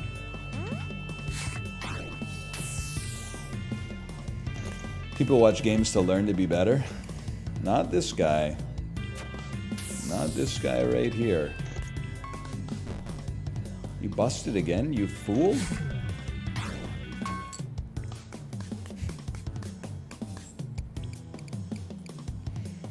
I love Geralt from Riviera. He got in one little fight and his mom got scared. She said, "You're moving with your auntie and uncle in Bel Air." You know what? I would lose a King of Hearts and the Queen of Drag to not take damage. I think that's acceptable removal. One good card, one bad card. Can you explain what's wrong with listening to EDM? I don't know. I guess just to be honest with you, I don't think in my entire life I've ever heard an EDM song and been like, what was the name of that so I can listen to it at home? Closest thing is probably like the Matrix soundtrack circa 1999. There's some time I've been on the Peloton and they played a track that like gave me a little energy, like it let me keep the cadence of the song, which helped me stay in a higher zone or something like that. Daft Punk, though? Excuse me, Daft Punk is IDM because I listen to it. Why don't you play the game? What about Justice? I mean, I could fuck with like the first album, I guess. A little bit, but like even then I'm kind of sick of it. Hang on one second. Give it up. Permanently what card? Wait, the collector wants a specific one of your cards? I'm taking my chances with the collector. We don't know what it was, man. I'm getting a lot of -2s. You just like, I think honestly, we've lost sight of it now because like there's other generational fronts in the war between Gen Z and millennials. But like one of the things you gotta realize, for me, one of the biggest... Foe has already stood, you piece of crap. One of the biggest differences between Gen Z and millennials is that millennials grew up predominantly listening to rock music as teenagers. And I feel like Gen Z grew up in the electronic music pivot. And that's where I think you call me a boomer because like the music that hits me the hardest in my head is like one guitar, one bass, drums, and like a singer. And then the music that you grew up listening to is like a dude with a helmet that obscures his face. We already talked about Daft Punk. No, I'm talking about Marshmello. I'm talking about Deadmau5. I'm talking about, I don't know, there's probably others. So I don't know, I think it's just like, that's like asking you to understand Skibbity Toilet. You can't understand Skibbity Toilet because you just got to the age where you're taking yourself too seriously. You can't put yourself back in that childlike mindset where you see Joe Biden's head pop out of a toilet and you like, it tickles your funny bone, okay? I understand. The important thing is, I think I'm right. Hang on. I'm on 14. I hit. You stood? Why? You stood on 10? Have you lost your mind?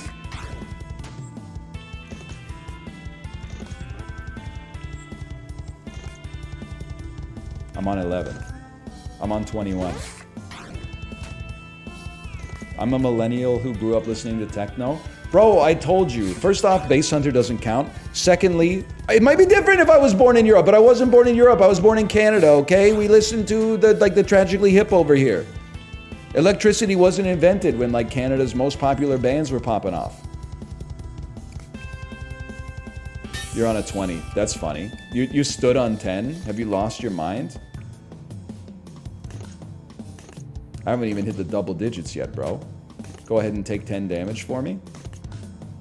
Go ahead and put an ace in my hand. Get burned. Now you're on fucking 0. Bet you feel smart. No valid target to destroy.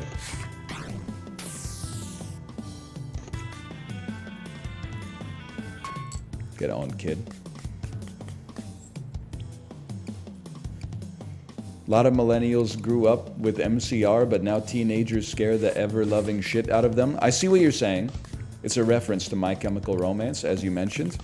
But I'll tell you, as a millennial, I'm not scared by teenagers.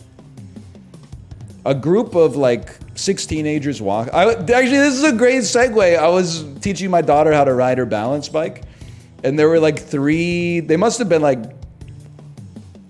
16, 17-year-old boys that were like walking in a group towards me. And I was just, you know, I don't prejudge them, and I'm just like, there's a chance they might say the F word when they walk by because it's like 30% of their vocabulary. So I guess I did kind of prejudge them as if they could be at least, you know, cursors.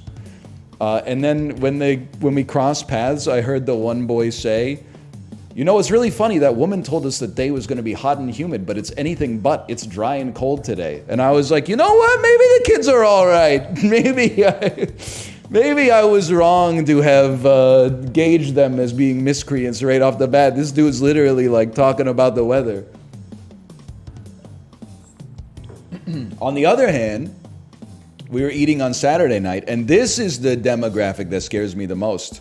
At the table behind us was like a 50-year-old man who was like at least 2 or 3 drinks deeper than he should be. And he said stuff like, I mean, like, I'm just trying to find someone that's like me on these online dating sites. Like, I'm a dad. My son's 24. Like, I can't be messing with this shit anymore. And he was like, every second word was like the F word. And then the person that was at the table with him was like, be quiet. There's like kids behind you. And he was like, I'm not even gonna fucking leave the house if I have to behave like this. And I'm like, holy cow, man. You're like half a century old. Like, this is, again, I'm not necessarily trying to stereotype. The most I ever feel like I'm gonna get, you know, jumped and have my ribs kicked in on the street is when like there's a UFC event that's on at like 8 p.m. and I'm walking through an area that has sports bars and it's like 7:45. When I start to see like the dudes in their mid-40s roided up to the gills with the tight-ass fucking shirts and the skinny jeans and like 8 pieces of jewelry on, I'm like, I gotta get out of here, man, because they get inspired, they get intoxicated, and then they watch the UFC and they go out and then they start like throwing shit at each other and maybe people around them. That's what scares me, not like, you know, 19-year-olds, 20-year-olds. No disrespect, I would just pick them up over my head and throw them into the water. 45-year-old guys who've been working out at like an MMA gym for 22 years and are hopped up on a cocktail of like steroids and Pink Whitney, that's what's got me frightened, man. Not frightened, but aware. Lock, then move a card from your foe's draw pile to your draw pile. Every time it's discarded, lose 5 chips. Honestly, no, but it fucks up our... I don't know. I think 4 mana 7/7's like perfect. Because we have a lot of low value cards in our deck. So we can hit more and screw them. Dude said any last words. I don't even know what Justice does. All your jacks get replaced with Jackpot. You killed the card I was gonna use against you. What the hell's going on, man? Choose a card to discard without enacting its discard effect. You're a 10. That's not very good. You're a 10, but you're not very good. Red flags. Oh, 21.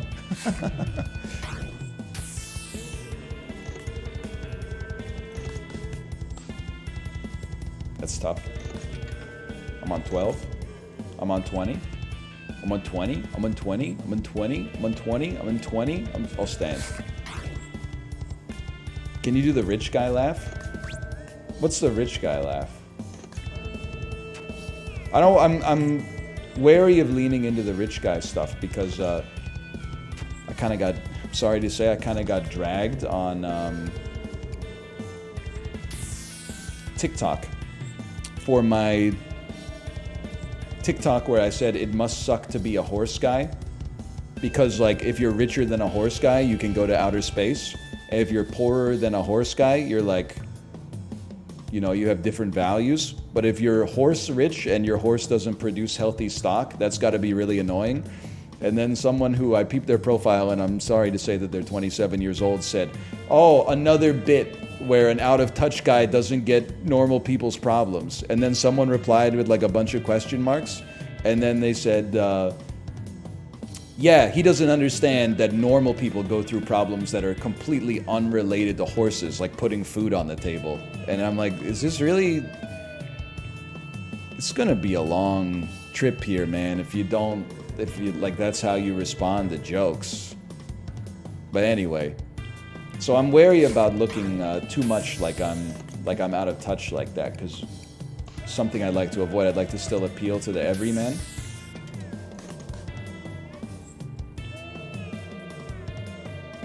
Give me a 6. I think we're gonna burn you up on this. What are you gonna hit me? You gonna hit me? You're gonna hit me, I'm gonna hit you? Guess what, buddy? I'm on 16, hit me. I'm on 17, hit me. I'm on fucking 29. No, I'm on 18. Hit me.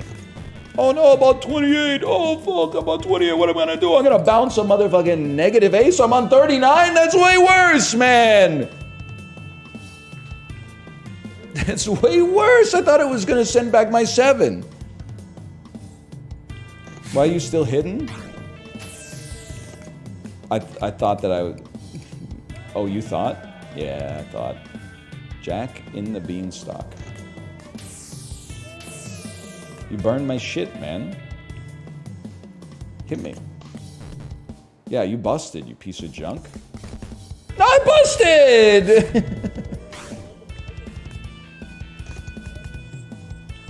Give me an ace in my hand, please. Stand me. I should have played the 6 and then the ace, and then we would have healed a bunch off of it. You sack of crap. Let's see what we got here. Rules card? No, I don't fuck with that. Give me the get out of jail free card. You got me so overnight oats pilled, it's incredible. I know that people are sick of hearing about it, but it really is like the perfect breakfast. For me, I can't speak for you. I don't know what kind of priorities you have in a breakfast for your life, but it's got a lot of positives, let's put it that way. 21, that's a good score. It's a great score. It stings. I gotta play more conservatively. How am I watching so many streamers who are overnight oats pilled? You probably watch a lot of streamers who like breathe oxygen too.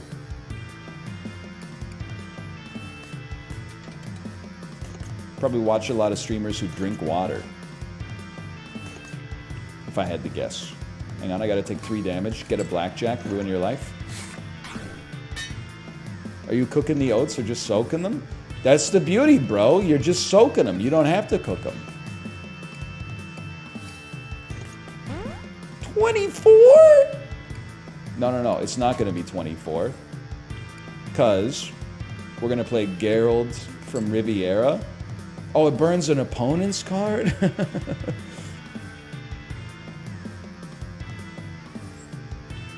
Okay, well, we're gonna burn the ace, so he goes down to 7, and we take less damage at least. Oh, then he gets to hit again because he hasn't stood yet. Oh, he busted. It worked.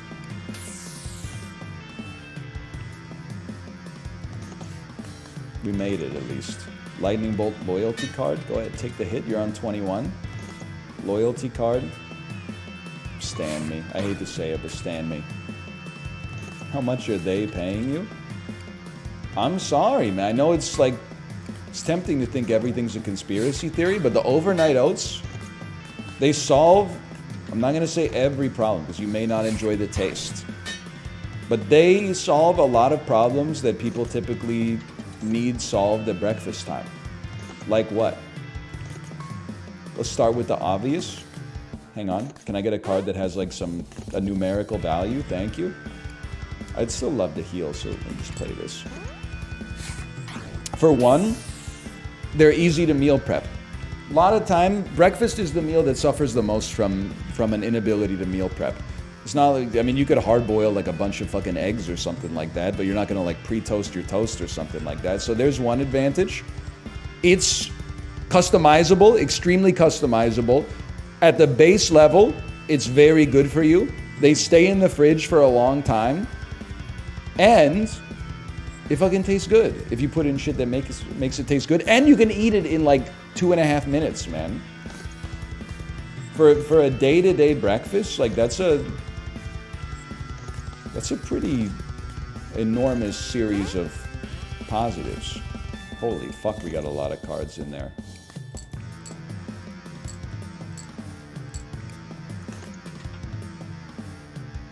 I'll freeze you there. We go to 19 anyway.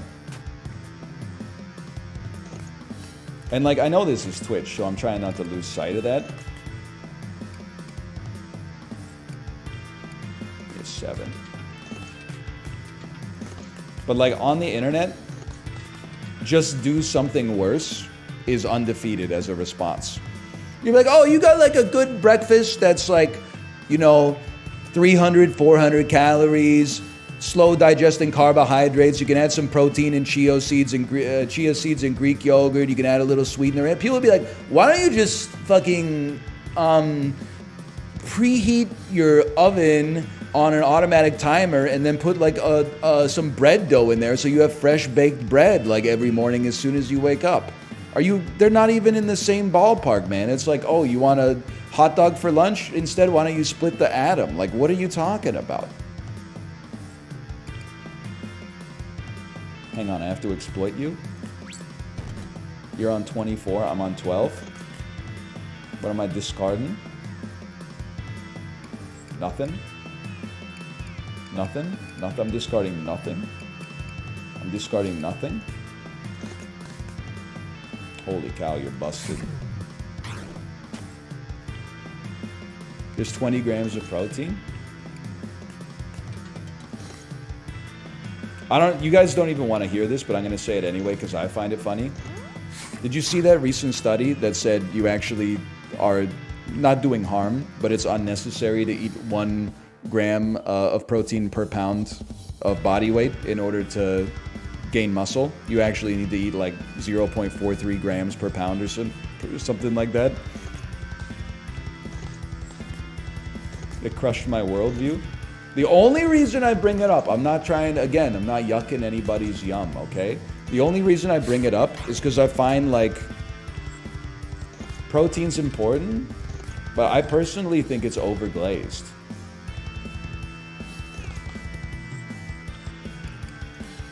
Like, I think people eat a lot of garbage just because it has some protein in it.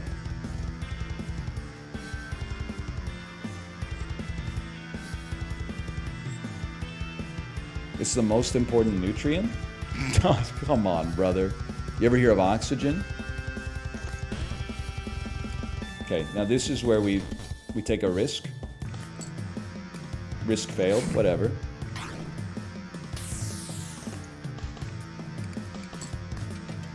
This dragon can't stand up to the rigorous decking we're giving him right now. I know what I said. I'll sell that shit in a heartbeat. What are you doing to me? Sorry, that's a Joe Biden quote. I agree with Chip. What did Chip say? Chip, you can't listen to Chip. He has diagnosed IBS, and every time he feels bad, he blames it on not eating enough protein, which is crazy. He'll say something like, I got 4 hours of sleep last night. I have a headache. I think it's because I didn't eat enough protein yesterday. And I'm like, what are you talking about? You see what the protein lobby has done? Protein is important. That's a given. But like, we went too far. We went too far. And now people are like, you ever see the 4chan image that's like, you know, a picture of potato chips, and it's like, I can't believe people eat this processed crap, and then it's like a Kirkland signature tub of whey protein isolate, and they're like, yum, protein. I'm not one of those guys who's like, you can never eat anything that comes out of a laboratory. I'm just saying there's a bit of a double standard. We got motherfuckers that are like eating Dr. Robert Irving's protein crunch bars. This literally like a Snickers with whey protein wedged in the center, and they're like, oh, you eat too many nectarines every day. What the fuck are you talking about? Nectarines are a gift from the fucking Ming Dynasty exported to America so I can consume them now, and it's the nectar of the gods, man. You're fucking freebasing apeshit pumps. We're not the same, okay? Show me your fucking blood pressure, man. What's your systolic blood pressure? I bet this shit's like 160. You gotta... Anyway, sorry. And you're not even that big. Like, no, I'm sorry to say it. Whenever somebody that looks like me is talking to me about, like, you know, where's the protein? I'm like, buddy, what are you talking about? I'm sorry. No. We're not going to be doing that. We're going to be playing a get out of jail free card. And then going to 12 and then going straight to 22 again. Good one. What do you say fuck me for?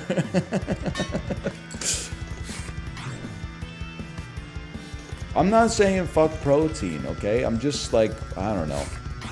The people are asking me where the protein comes from in the overnight oats. Bro, it comes from the chia seeds. It comes from the fucking Greek yogurt. It comes from all that. Don't even sweat that shit, man.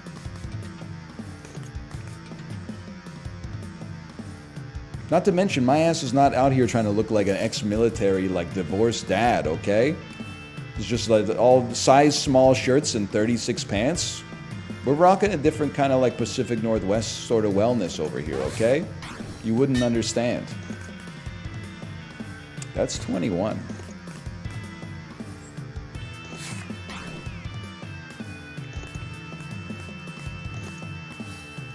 You wouldn't get it. What the hell just happened? 16 v 12? I'll take a stand on that one, unfortunately. Yeah, I figured we'd lose that one.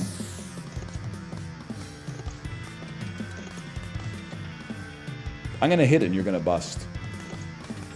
Yep, your life's over. Would you say your oats are dex or ints? They're definitely dex. They're dex oats. I'm a little ashamed to say it, but it's the honest to goodness truth. Come on, buddy.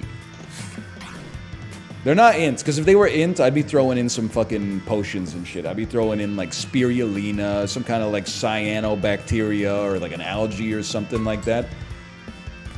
They're definitely dex oats. Foil swept the leg? Dude, foil Rorschach is kind of nutty.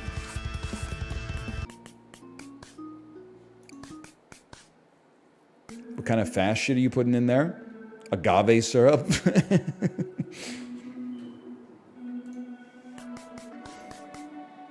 There's stam. Yeah, it's a stam potion more than anything else. It's not a strength potion.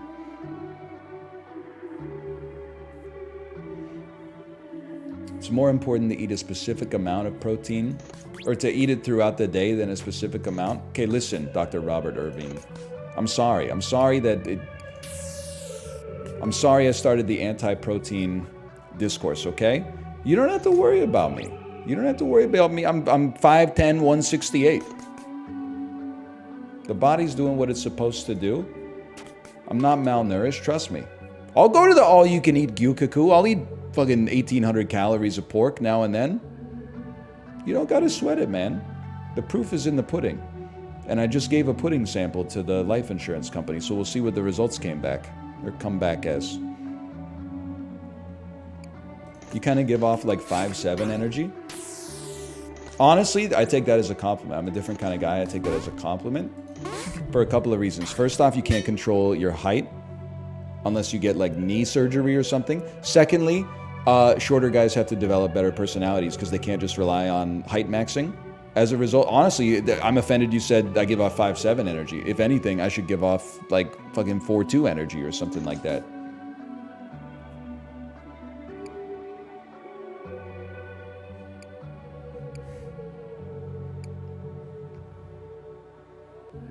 I love to see the tall guys get mad for once. They're like, come on guys, tall guys are more chill than short guys, right? Right? Tall guys are chill, short guys get mad easily.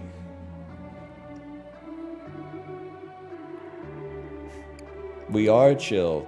The air is just thinner up there, man. Sorry, what am I doing? I gotta break the hero font here. I don't even remember what this guy does. I don't know. What is it you do, man? I'll tell you one thing. I'm going to play this 11 and ruin your life, I think. Or maybe not.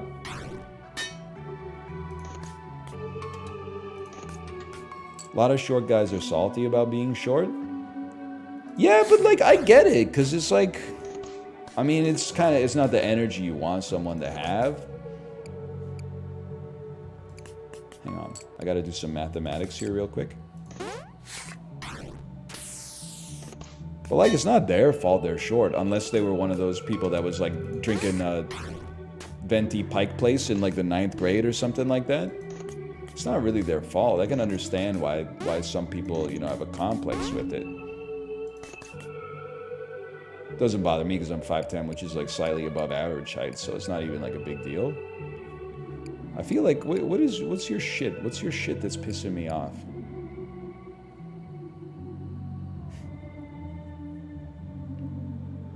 This might sound crazy.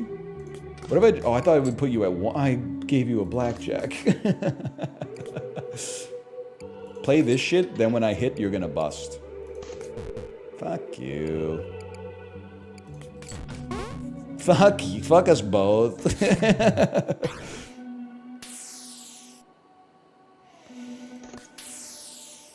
I drank coffee starting in the 4th grade. First, that's like child abuse. 1 second here. Play this. I'm not gonna stand on that. Have you lost your mind? Now you're forced to stand. I drank coffee from the 4th grade and I grew to be 6 feet tall. It makes me wonder what my true power would have been. We got the could have been Wemby in chat right now. Any chance I could exploit this? Yes. And you've already stood. You fool. But I will say, like, that's how I feel. My daughter is, like, really tall for her age, which I'm expecting to change, like, as time goes on, because neither Kate or myself are really tall. What the hell's going on, man? 22? Is there anything I could do here? I guess I'll stand. But there's a part of me that's like, maybe I have tall genes, but my parents just allowed me to get away with being a picky eater. So I didn't get, instead of eating like milk and like fruits and vegetables and lean meats and stuff like that, my ass was just like eating Nature Valley granola bars and wheat thins, man.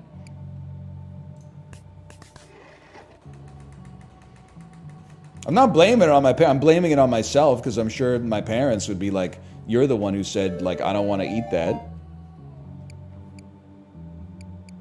Hang on, let me think about this. So as a parent myself, like, I understand. Like, if my kid grows up and she's like, why did you let me get away with being a picky eater? I'm like, what are you talking about? We made you whatever we eat for dinner, and then we gave it to you, and you said, I don't want this. What am I supposed to do? Like, shove the food down your mouth and make you eat it? That's going to give you, like, way more trauma than just feeding you, like, rigatoni marinara every night. I'd love to sleeve a card. I'd love to buy this. I'd love to buy all three. My brother only ate McDonald's, and he's like 6'4".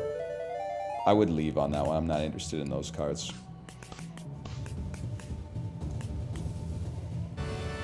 I feel like it's problematic, potentially, in its consequences. The older I get, the more I'm kind of coming to terms with the fact that, like, I'm not going to say your entire life is determined by your genetics, but, like, there's probably, like, an r/like height maxing, and people are like, here's the stack that I take. I'm 14 years old. My growth plates aren't, like, fully fused yet. If you inject yourself in the balls with human growth hormone, you could easily get an extra ½ inch by the time you become an adult. And then there's, like, r/tall, and r/tall is, like, yeah, I don't really know. I just kind of eat Costco muffins for breakfast every day, and I'm 6'7". Like, so I feel when people are like, NL, have you been mewing? I haven't been mewing. I just chewed a lot of gum when I was a kid, and, like, I've got a fucking mandible on me. I guess that's kind of like digital mewing, or analog mewing. That is true that your lifestyle determines your death style. I guess I don't want to see this. I believe R tall is real. Of course. But doesn't it have like the... I don't know if this post was real, but like it's the... Oh, I don't have enough advantage. 1 second. It's like the r slash big dick problems versus r slash small dick problems.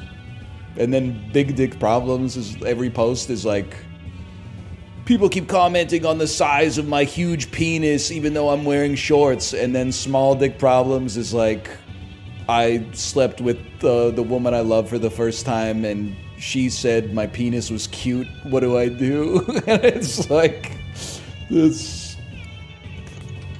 I'm not trying to make anybody feel bad. I'm just saying, like, the... It's like you'd think it's two sides of the same coin, but it's like r slash big dick problems is like salt in the wound if you're a small dick Andy like me. You're like, what the fuck, bro? Your problems are not problems. Hit me.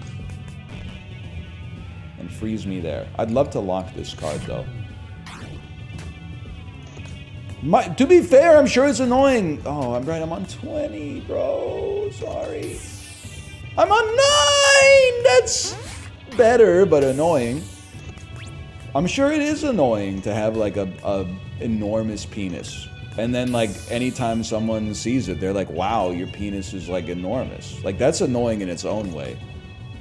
But it's like, you know, imagine it's different.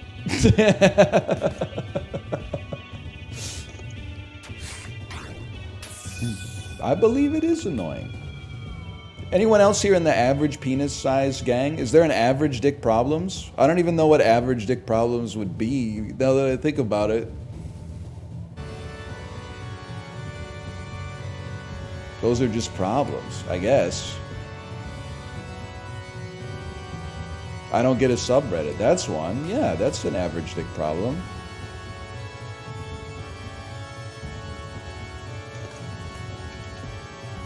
I don't know. People are very sensitive these days.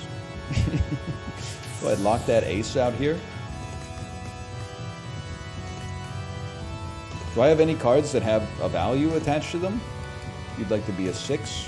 Nice try. I don't think I can do this, man.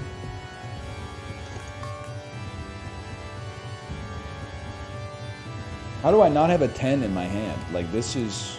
I guess I should be discarding my opponent's cards. Yeah. And leg sweep him back.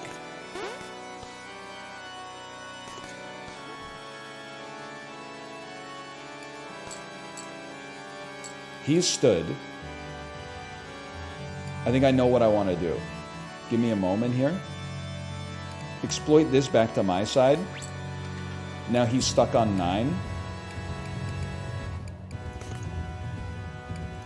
And I got a blackjack. Get owned, kid.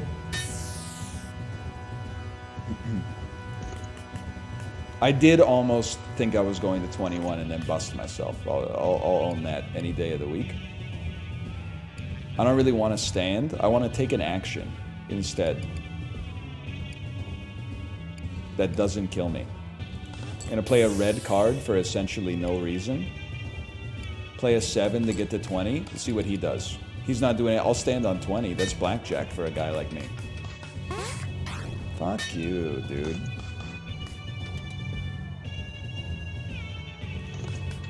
So I'm not really on 13 or 19. I'm on... Well, 1 second. Don't we have a free ace? Oh, but it's worth 20. That's good. Stand me. 1 damage. This is gonna take forever, man. I'm on 5 or 15.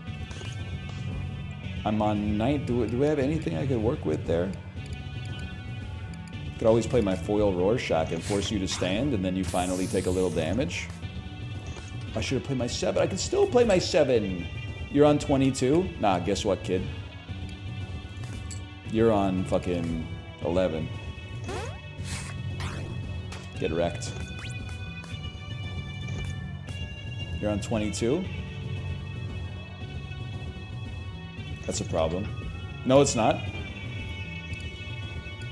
You're on fucking 22! Fuck you.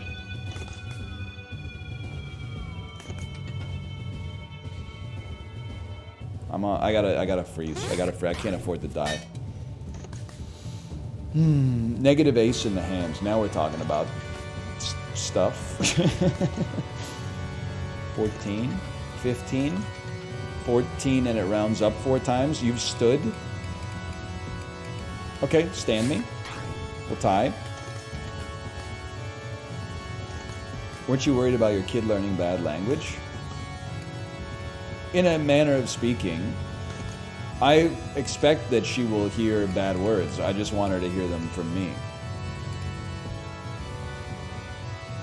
Hit me 2 times on this one. They won't let me hit it 2 times on this one. Okay, I understand. Like Skibbity Biden. You're like Skibbity Biden. Exactly. You burned my ace, bro. That's a huge win for a guy like me.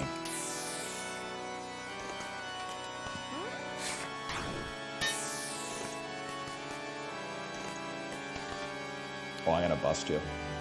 I'm gonna bust your life. Oh! Don't play an ace, you'll bust. We're gonna win again. It's that easy. The music is quite loud. I know, I didn't make it. Oh, something like this. Something like this. No valid target. Well, shuffle up then, boys. You know what's... Oh, I got a great play! No, it doesn't work! What was my great play? I thought that I would go to instant tie, which would put me at 21 out of 20, and then play my negative ace, but I don't have enough advantage to pop it. But I can always just pop that, I guess. And take 1 damage.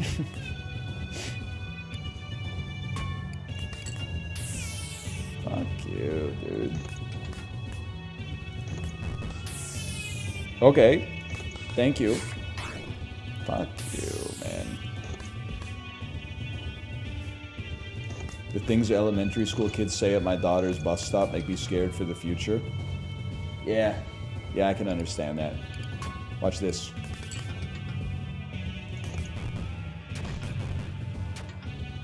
Hit me. hit me again.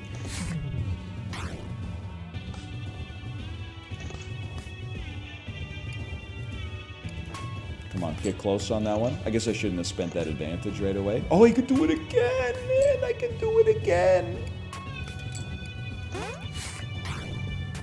We're almost there. What the hell happened? You doubled my shit. Okay, guess what? Get bounced, kid. Now I'm on 16. And I stood before you. Oh, man, that's a lot of damage. Did you see the study that said astrologers can't predict stuff beyond a random human's chances? Listen, buddy. r/atheism is that away. Let me think about this for a brief moment. Instant tie. Chili pepper. Instant blackjack. Your life is over, maybe?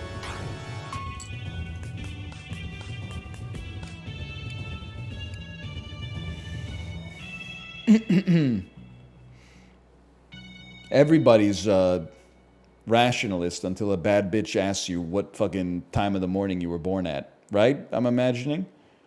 Choose a card to add to your deck. Didn't I win? Is this not the end?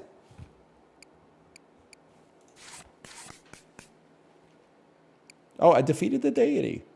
Okay, /marker me. /marker. That'll be Dungeons 2. I'm going to go pee again, and then I'll see you in a few minutes, and we'll play something. I don't know what, though.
Can I say something?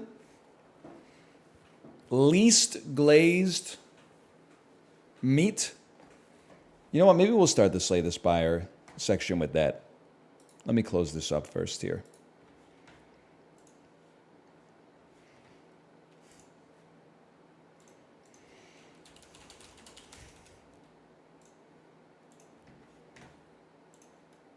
One second, I'm moving shit around. Can you guys pretend not to notice that we're on Ascension 19, by the way?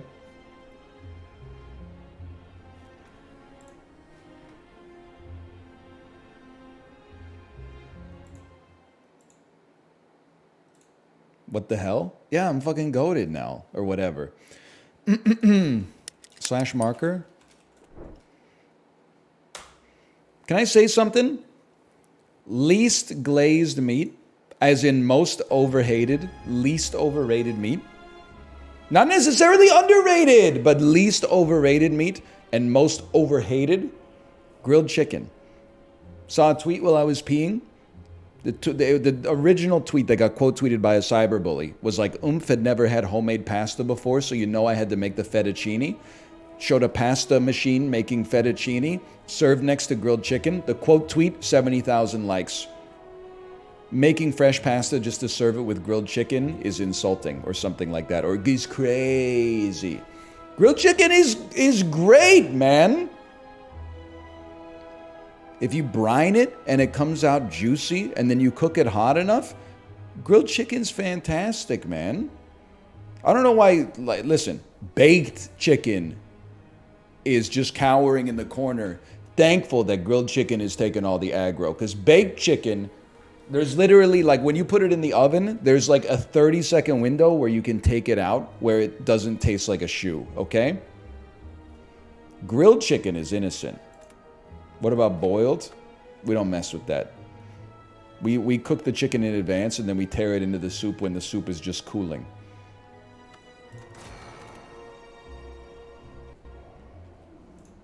Let me see here. I'll take a curse to transform 2 cards any day of the week.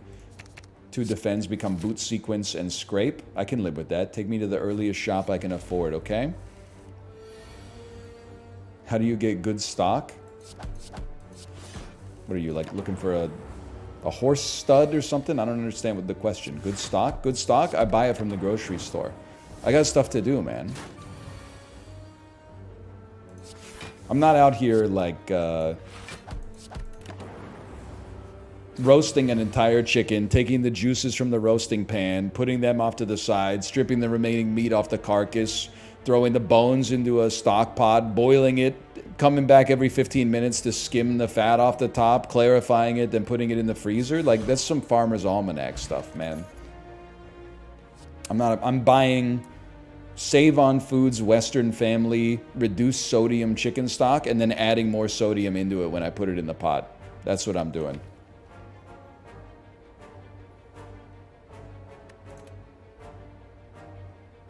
Just thinking. Can't really go wrong with a cold snap. I was thinking maybe upgraded recursion because then it can get targeted by scrape, but it's a little ambitious, and honestly, I'm not really fucking with recursion that much to begin with anyway.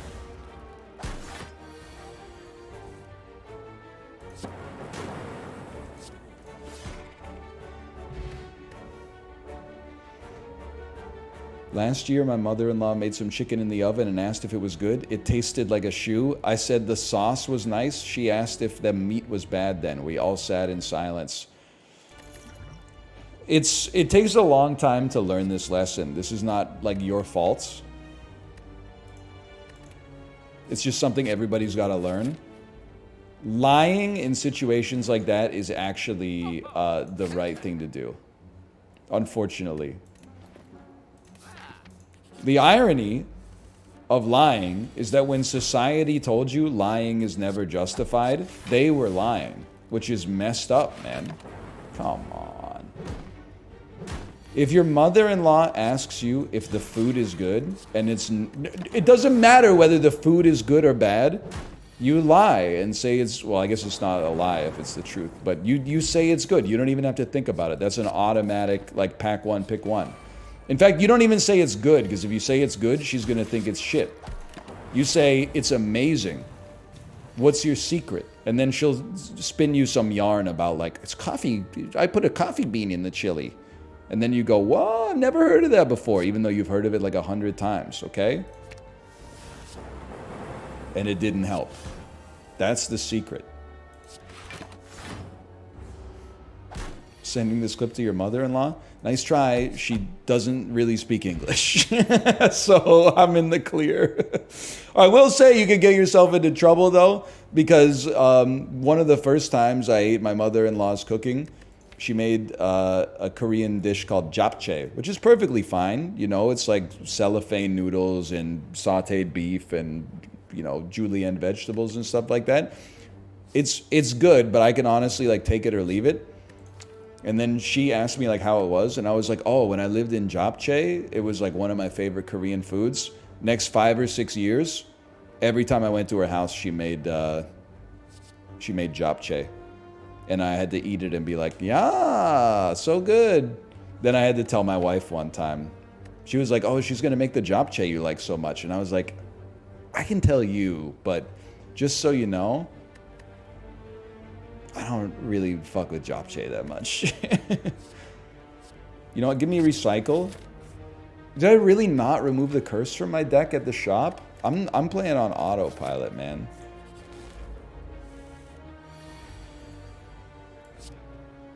Defrag. Scrape me. Like, I'm scraping, but I have no zero cost stuff to draw.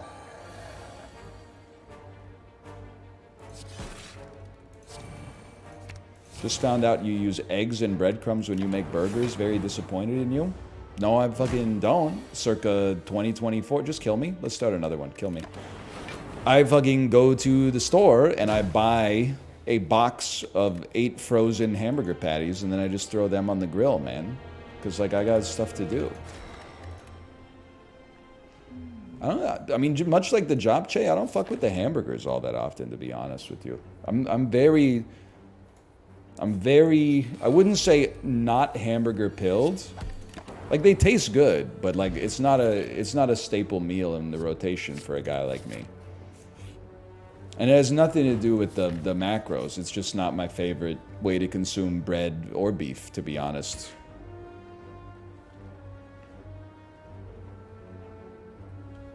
Takes 10 seconds to turn ground beef into ground beef patties. Oh, you're using ground beef, though? You're not grinding your own beef?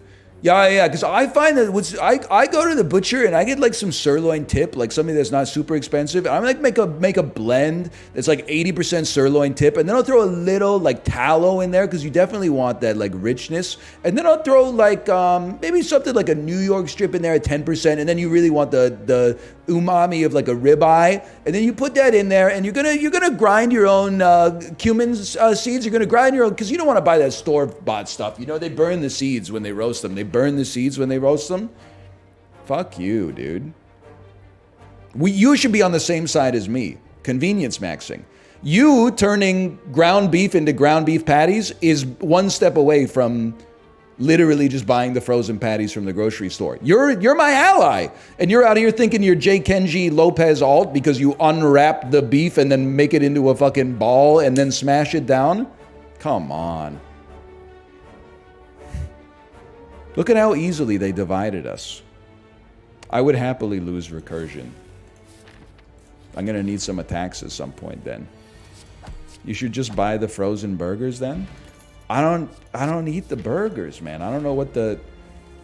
You know how many times I've defended Americans broadly? That Europeans always say, like, American cuisine is just hamburgers. And I go, no, man, no!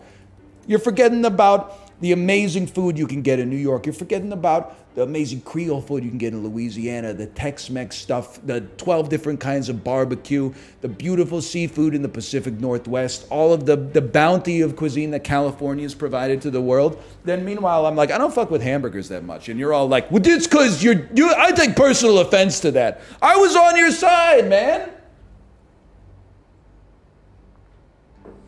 I defended you. And this is how you repay me? Ridiculous. You know what? I'm entering the war on America on the side of Europe. But I will say Europe, a couple of things. Diet Coke should be more readily available. I've been to Sweden, I've been to Iceland. So I don't know if the rest of Europe, like maybe they got it all figured out. This is a disastrous turn for a guy like me.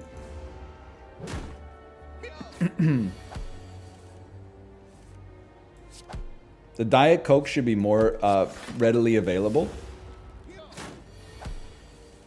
And if you go to your friend's house for dinner, you should expect that the friend's mom or dad will feed you.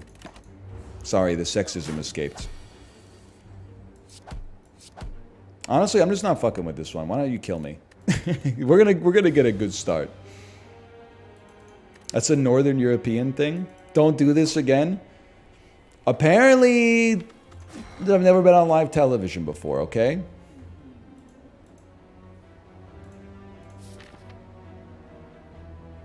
This is the way. This is the way we want to go.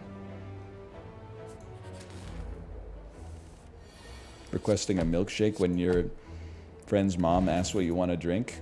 Now we're talking. When your friend's mom asks what you want for dinner, telling her, maybe like something in the vein of Panda Express, but like double egg roll, double fried rice. It's the worst possible concentration game I've ever seen in Slay the Spire. Yes, now we're talking. Now we are talking.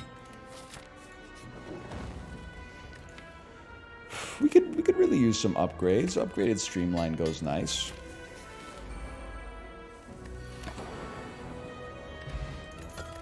And now, I mean, we're cooking, man. Now we're cooking.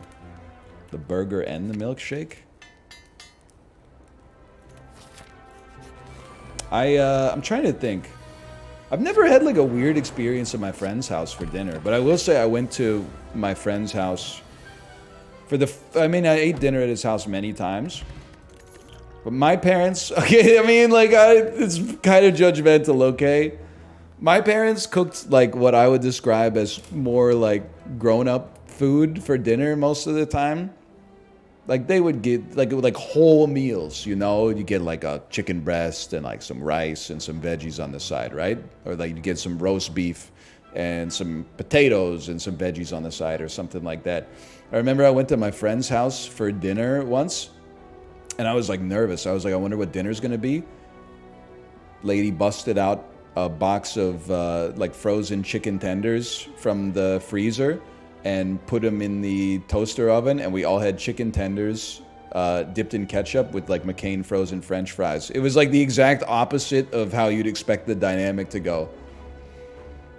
Like the kid was like, I only eat tendies and they've got roast beef. I was like, my ass is only eating like yellow chicken curry and we got chicken tenders. It was kind of sick though. She didn't even cut the fries? No, motherfucker, she was busy. They lived on a farm, man. This wasn't the 18th century. This shit was like 2001. Give me capacitor. I've been having good luck with capacitor lately.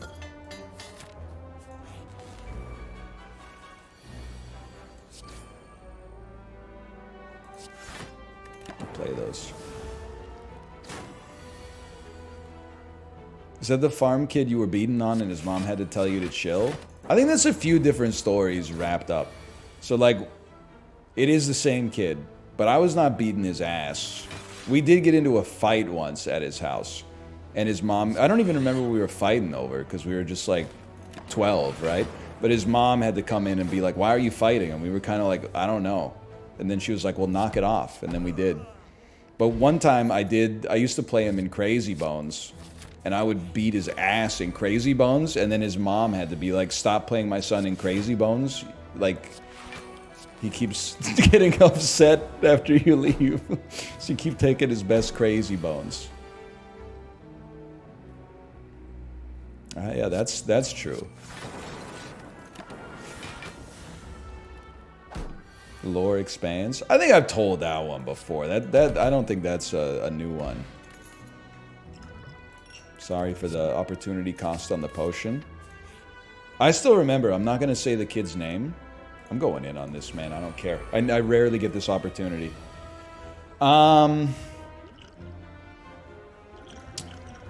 Crazy bones were popping off when I was in like the 6th grade, right? Get his ass.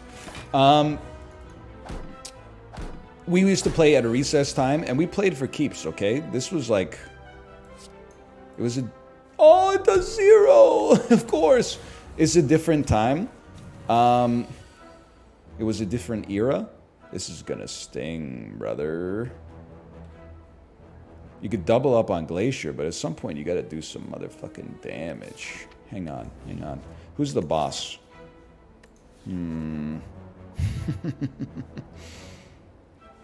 Ice him.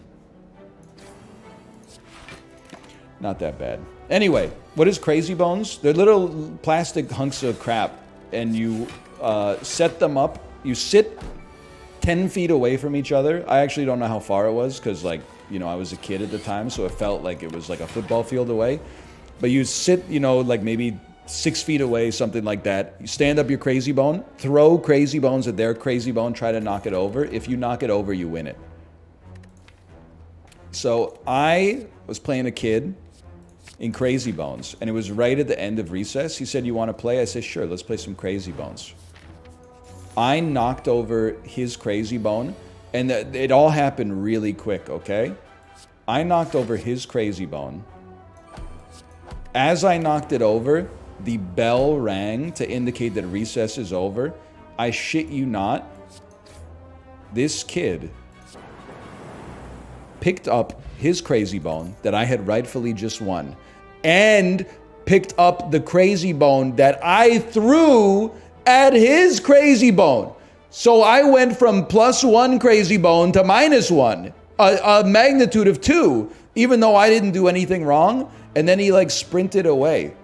And he was in a different class than me, so we're like lining up on different parts of the playground to go inside and stuff like that. He did, listen,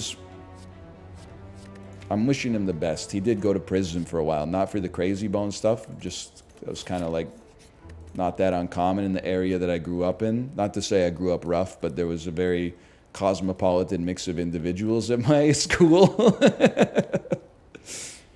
It is indefensible. That's a detestable action, man.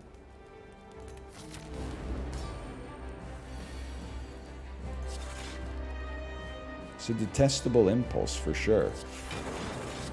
You know what? This is kind of a crazy opportunity for a barrage. You don't see that too often.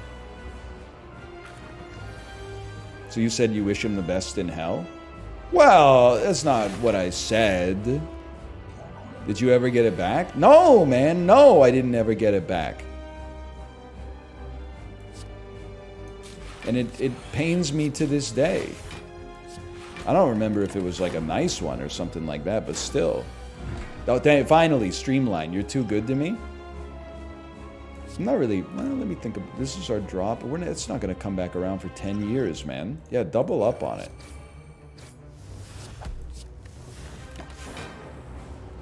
What warrants a nice Crazy Bone if it's all crap? Well, you know, it's kind of like NFTs, I guess.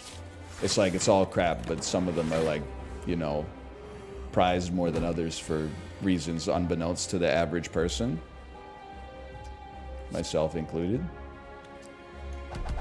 Yeah, 13. Let's get a cool headed out there. I was hoping for something a little better, but... I had some choice Crazy Bones, man. I don't want to flex on anybody, but yeah, I had some baller Crazy Bones. I mean, I had a Smiley. I had a Jaws. I never got Music. Music was number 1, Series 1, Unit 1.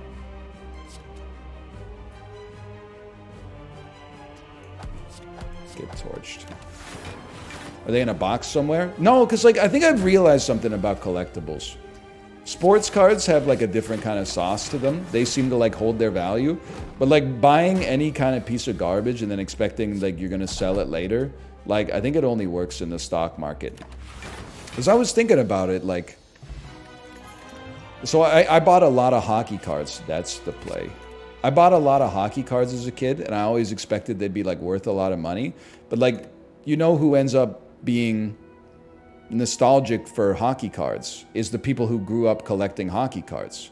So it's like there's no market. It's Ouroboros. It's like the snake is eating its own tail. You're trying to sell your cards to people that already have cards, or who are trying to offload their own cards to other people who already have cards, or are trying to offload their cards to other people who are trying, etc., etc. Okay, hang on. This is the one thing you got to think about here, okay? Runic Pyramid is good. And it would be nice to be able to hold our glaciers when we don't need to play them. We do have an energy deficit right now. And actually, you know what? I think we could... Cursed Key, we can work with. We got 429 gold. As long as we plan for our shops. And then... I mean, I think we can't go wrong with any of them. Because I think Philosopher's Stone... Like, we have enough block right now to not really suffer consequences from this. But I think this is a Cursed Key for me. That's just my 2 cents.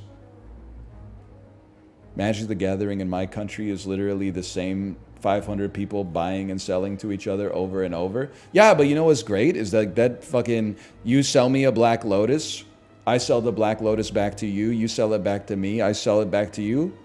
Fucking $100,000 generated for the GDP. It's good for the nation, man.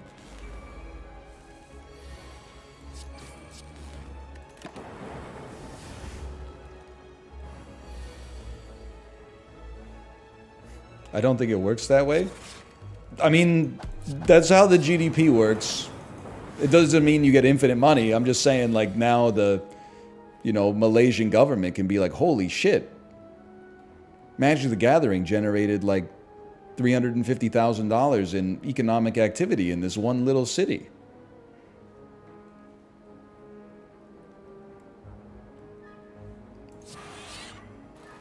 If I have played at attack, that makes sense.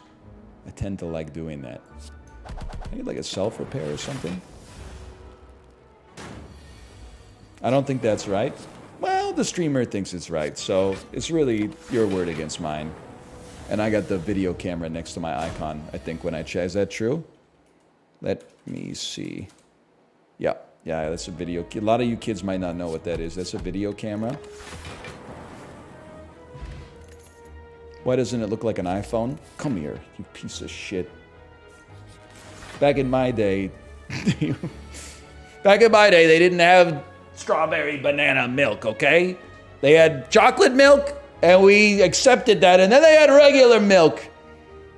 And then sometimes a kid would come to school and have milk that was like flavored like a candy bar, and we were like, what is it? And he's like, it's milk. And we were like, is it though, or is it like a dessert? And it was... We had a lot of arguments about that back in the day. A lot of arguments.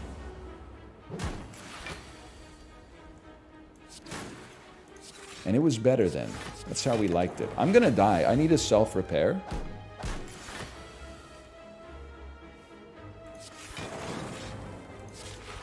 I need a max win.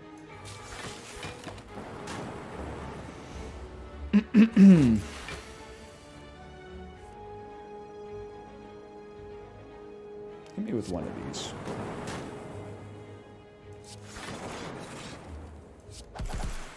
You should enable casino for Slay the Spire.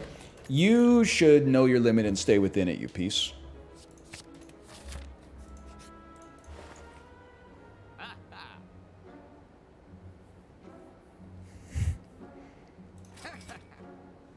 We got enough block. I'm not sweating that. Give me a Flasho Steel.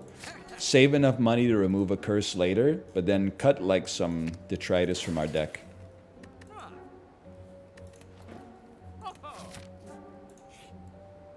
Nah, I'm not about this lifestyle. Fuck you, dude. Fuck you. I didn't even do the math. That could have easily just killed me. But nah, we're chilling. And this guy's, he's gonna heal me to full anyway. He's not gonna give me a curse. He's gonna give me 150 gold. 200 gold. Look at that. I'm skipping the elite, so I'm going full coward mode right here. Yeah, whatever. Get it out there. 6 energy. Holy. Skibbity elites. Gremlin Knob is using Book of Pain's moveset. I'm Skibbity elite. I'm Skibbity elite. I had to think of some enemies in this fucking game that I actually know the name of, and it took me a really long time. Gremlin Knob is an elite, right? There's others. Lagavulin? I know all about the Lagavulin, man. You don't even have to ask about that one. Timekeeper? I thought Timekeeper was the big bad. They hit me with the Our Lady Peace, bro. I gotta go this way, too, because I gotta hit that shop to remove clumsiness. Which I've heard is next to godliness, but I don't know. I'm gonna have to beg to differ on that one.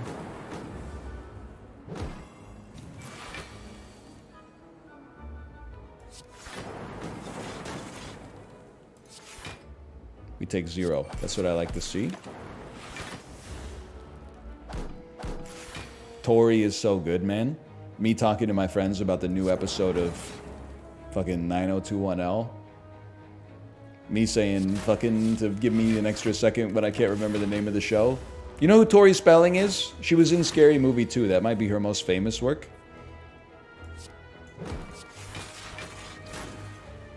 You don't know Tori Spelling?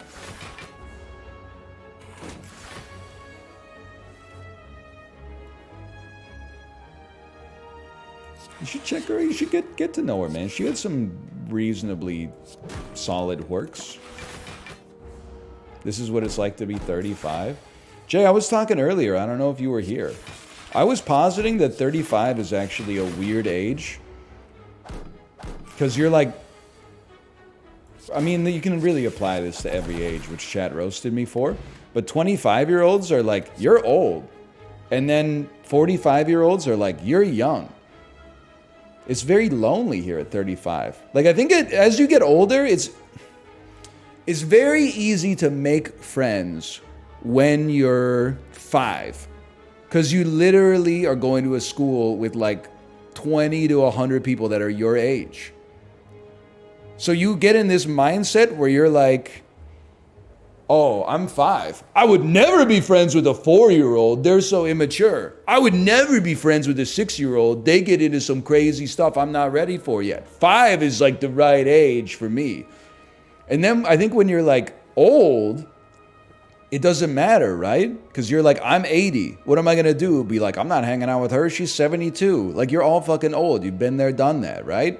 Oh, he's 90. You're 80. Like, it's the same age. But like at 35, it's kind of, it's way more situation dependent. Like, I think it's hard for me to be friends with a 25-year-old because they're always talking about shit that like I solved, you know? They're always like, oh, I'm hungry. And then you're like, go get some food. And they're like, ah, it's so expensive. And you're like, well, what about some stuff you got in your house? And they're like, I don't really feel like eating that. And I'm like, well, what? Maybe you should sort this shit out on your own then, because clearly you don't. This shit is fucking ridiculous, okay? No disrespect. The people in the 45-year-old demographic are like, oh, like I've got a pinched nerve in my hip. I can't walk right. And I'm like, well, I'm not fucking there yet. Soon, sure. But like, for right now, I'm chilling. So I don't know, man. It's weird to be 35. But you do have kind of friends by default if you, like, I don't know, have a social life, enjoying clubs or something. Well, I don't, so I just had a kid instead. Anyway. 2 curses, 4 nons, Jeremy? I mean, that's a little much for a guy like me, but I would happily remove shame. And I would love to draw 2 extra cards. I actually have a pinched nerve in my hip right now. Shit sucks. Yeah, my dad used to... I don't know how he fixed it. He had a pinched nerve for like 10 years. I don't want to give you unnecessary hope, but I think literally the shit just went away. But there was like 6 or 7 years where a few times a day he would like almost fall down and then barely be able to walk.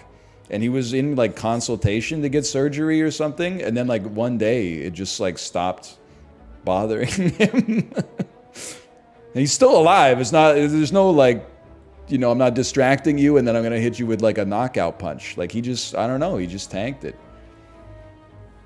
What about the tennis club? Don't get me started, man. They're all full. Don't even bother joining the wait list. I found one that isn't full. Emailed to inquire about membership. Bro said, yeah, it's no problem. You just need a reference from 3 current members. How am I supposed to get that if I'm not allowed to go to the club to meet the people to begin with, to wine and dine and schmooze them and make myself appear affable to them? How am I gotta fucking stock the cars when they come out of the club and then like do like an accidental psychotic like bump into them at the grocery store? It's crazy, man. I don't know what the hell I'm supposed to do. I don't know how you get in, man. I don't know how you get in. Okay, I want to play this. I want to play this. I want to use Gambler's Brew so we heal. We're not going to play it. Get rid of it. I wish to not take damage. I have to jump that crevice. 14, this will be 10, this takes us to 12, takes us to 14. Okay, that's fine.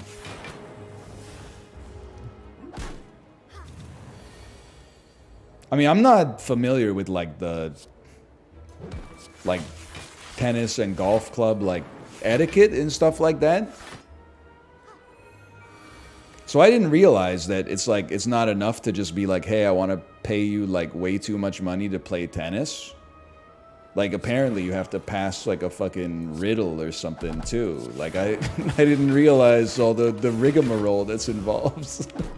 I thought you could just be like, I like tennis. Can I join the tennis club? The shit that pisses me off too is they all advertise like, we've got lessons for all skill levels. And I'm like, okay, well, like, I'm a beginner. I'd love to learn tennis. And they're like, well, yeah, but you got to have, like, 3 tennis pros vouch for you. Okay. What am I supposed to do about that, man?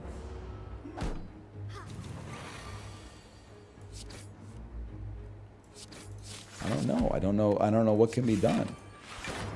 There's a life hack. Get a coach. Dude, so, like, I'm being real with you. I swear it to you. I'm not saying, like, I've tried nothing and we're all out of ideas. I tried to get a private golf or a tennis coach. So I emailed this tennis coaching service in Vancouver because on the website it says, hey, if you want to get private lessons, just email us. So I emailed them and gave like my my situation, and the situation is basically like, hey, I can't really find the time to fit in your group classes because they're inconvenient for me, but I would love to get like, you know, a lesson a week so I can just keep in the habit of it. And they never got back to me, man. It's like, I'm not saying there's a conspiracy, like that's ridiculous, but I feel like it shouldn't be that hard to get tennis lessons. Like I'm putting myself out there. They're hunting for whales. Hang on. Give me this. No, maybe that's my fault. I forgot to include my references when I submitted the email.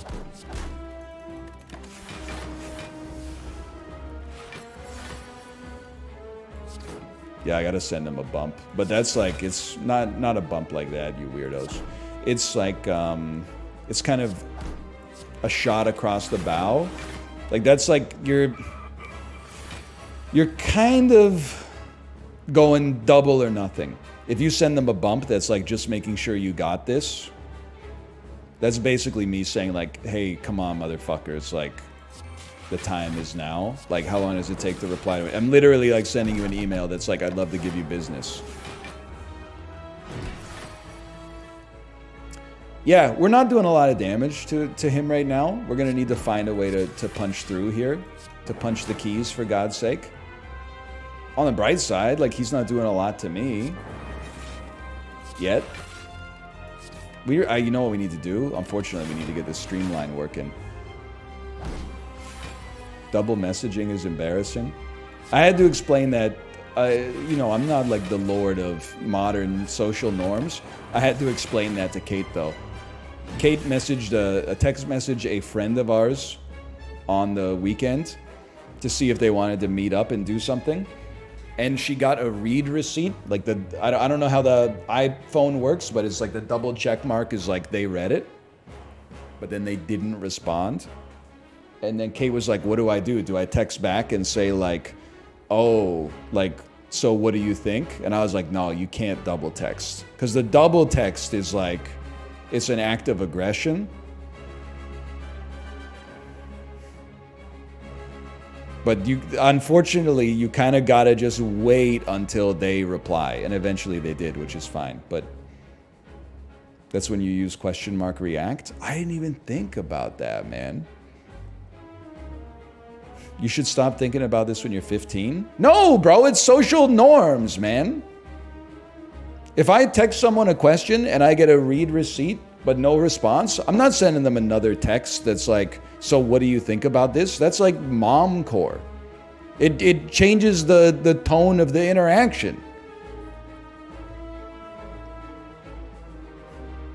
Call them? Nah, man, I'm deleting the number. They were fine, actually, but... read receipts should not be on. I agree with that 100%. But the question mark react, I appreciate you letting me know about that technology because I didn't know about that's a genius way to deal with that. A question mark react. How droll, Niles. I'd never thought about it prior. It isn't that serious though. But I agree that it's not that serious. But that's why sending the double text is something that I wouldn't do, because the double text makes it like look substantially more serious. Like if you end up sending a text that's like, well, what do you think? They're gonna get that text and be like, oh, I didn't reply for like 3 hours and all of a sudden now like I'm the dickhead. Like it's an escalation of the interaction. Yeah, I'm gonna die. We can't beat this guy. I've not built my run in an appropriate fashion. I'm ashamed of my words and my deeds. Believe? I think if we get like... If we start drawing streamline on every single turn, we might have a chance. That's helpful. I do appreciate it. Okay, now here's where things are going to get a little tricky. Yes. I guess I don't know why I'm even playing it now that I think about it, but how about a streamline? How about a streamline? Oh, you shouldn't have. I thought the old lady threw that shit in the motherfucking ocean at the end. Okay, wait a second. Wait a second.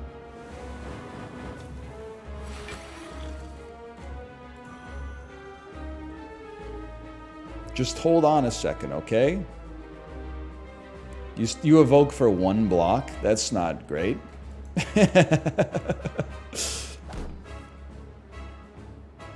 But that's 1 block for 0, so there's something. How about a rebound, charge, battery, defend?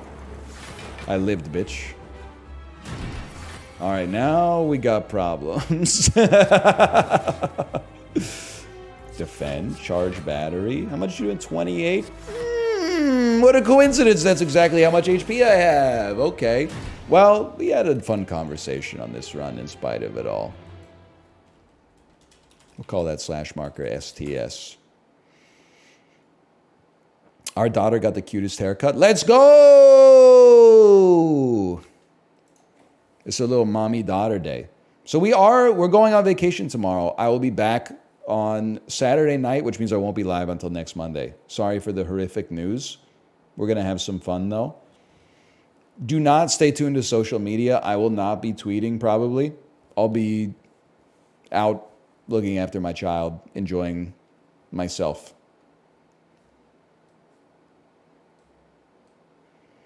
Did you see that Obama posted? Wait, let's see. What's up, fellow kids? His yearly music list. Any chance Bob Dylan's Desire is on that? Obama's music list 2020. He posted it in August. Barack Obama unveils summer playlist.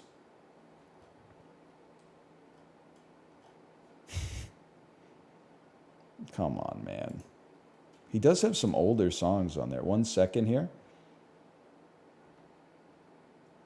Barack Obama's summer playlist. Hang on. Can I get I'm back in 2015 now. Take 2020. Wait, 2020 he had Bob Dylan. Goodbye, Jimmy Reed. Whatever, you piece.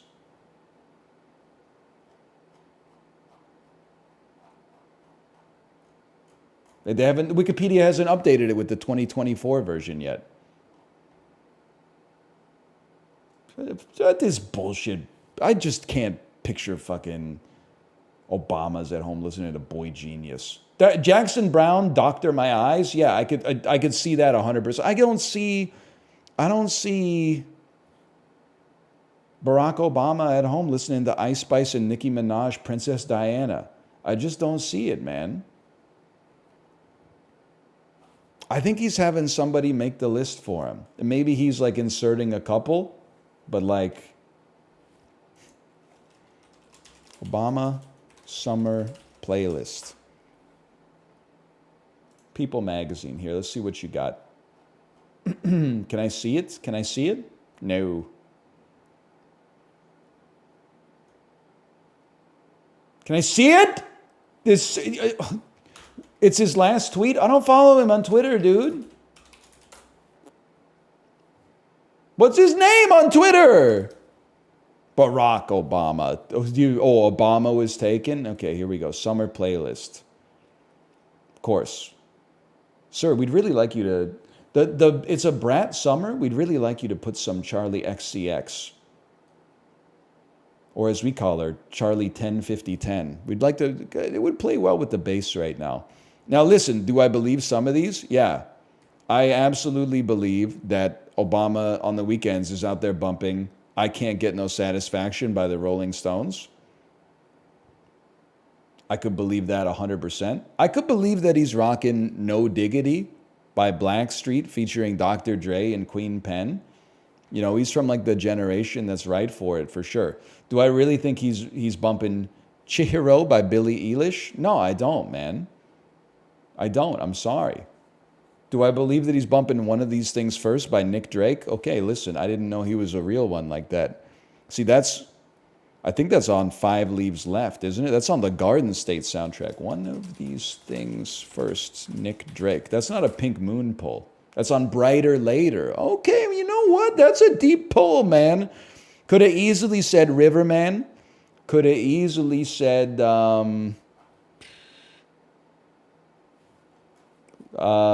Pink Moon. No, man. He said, he's pulling one off of Brighter Later. That's kind of a crazy pull. He must fuck with Garden State.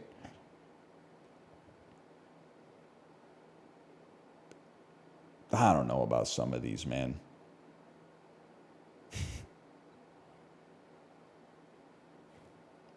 The most believable one, Come Away With Me by Norah Jones.